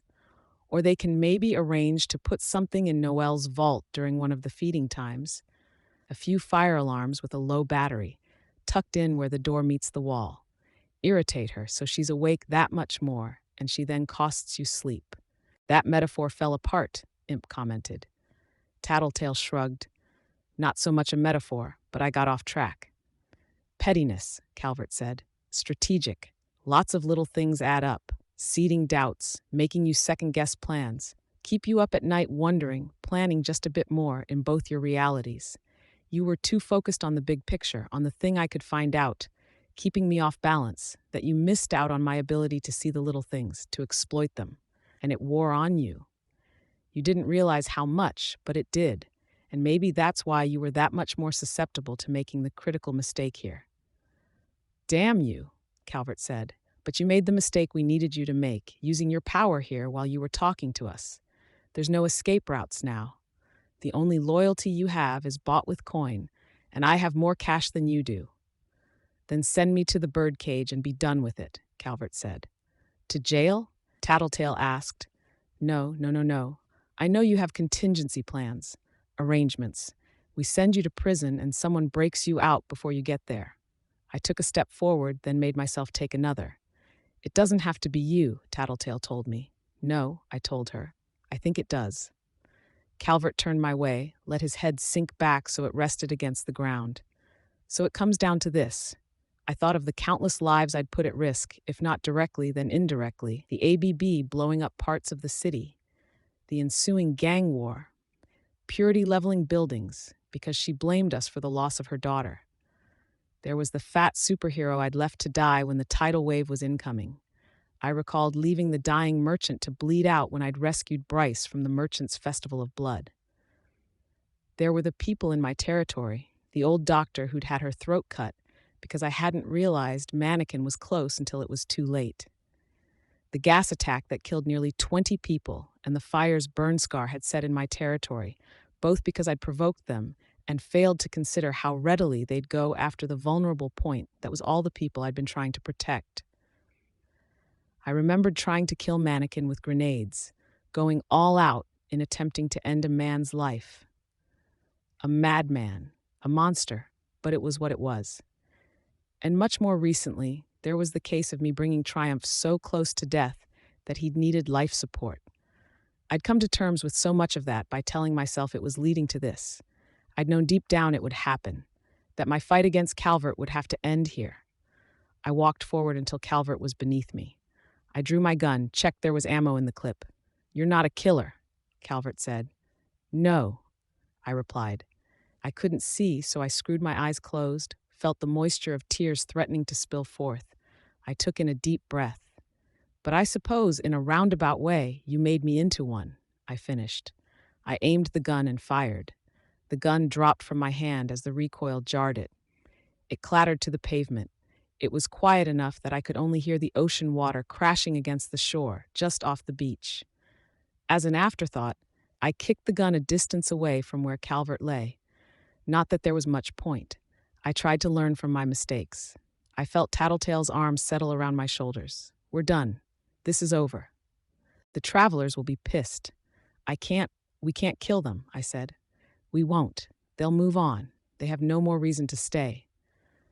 Gru stepped around my left side, bent down, took Calvert's cell phone from the man's belt, and then tossed it to Tattletale.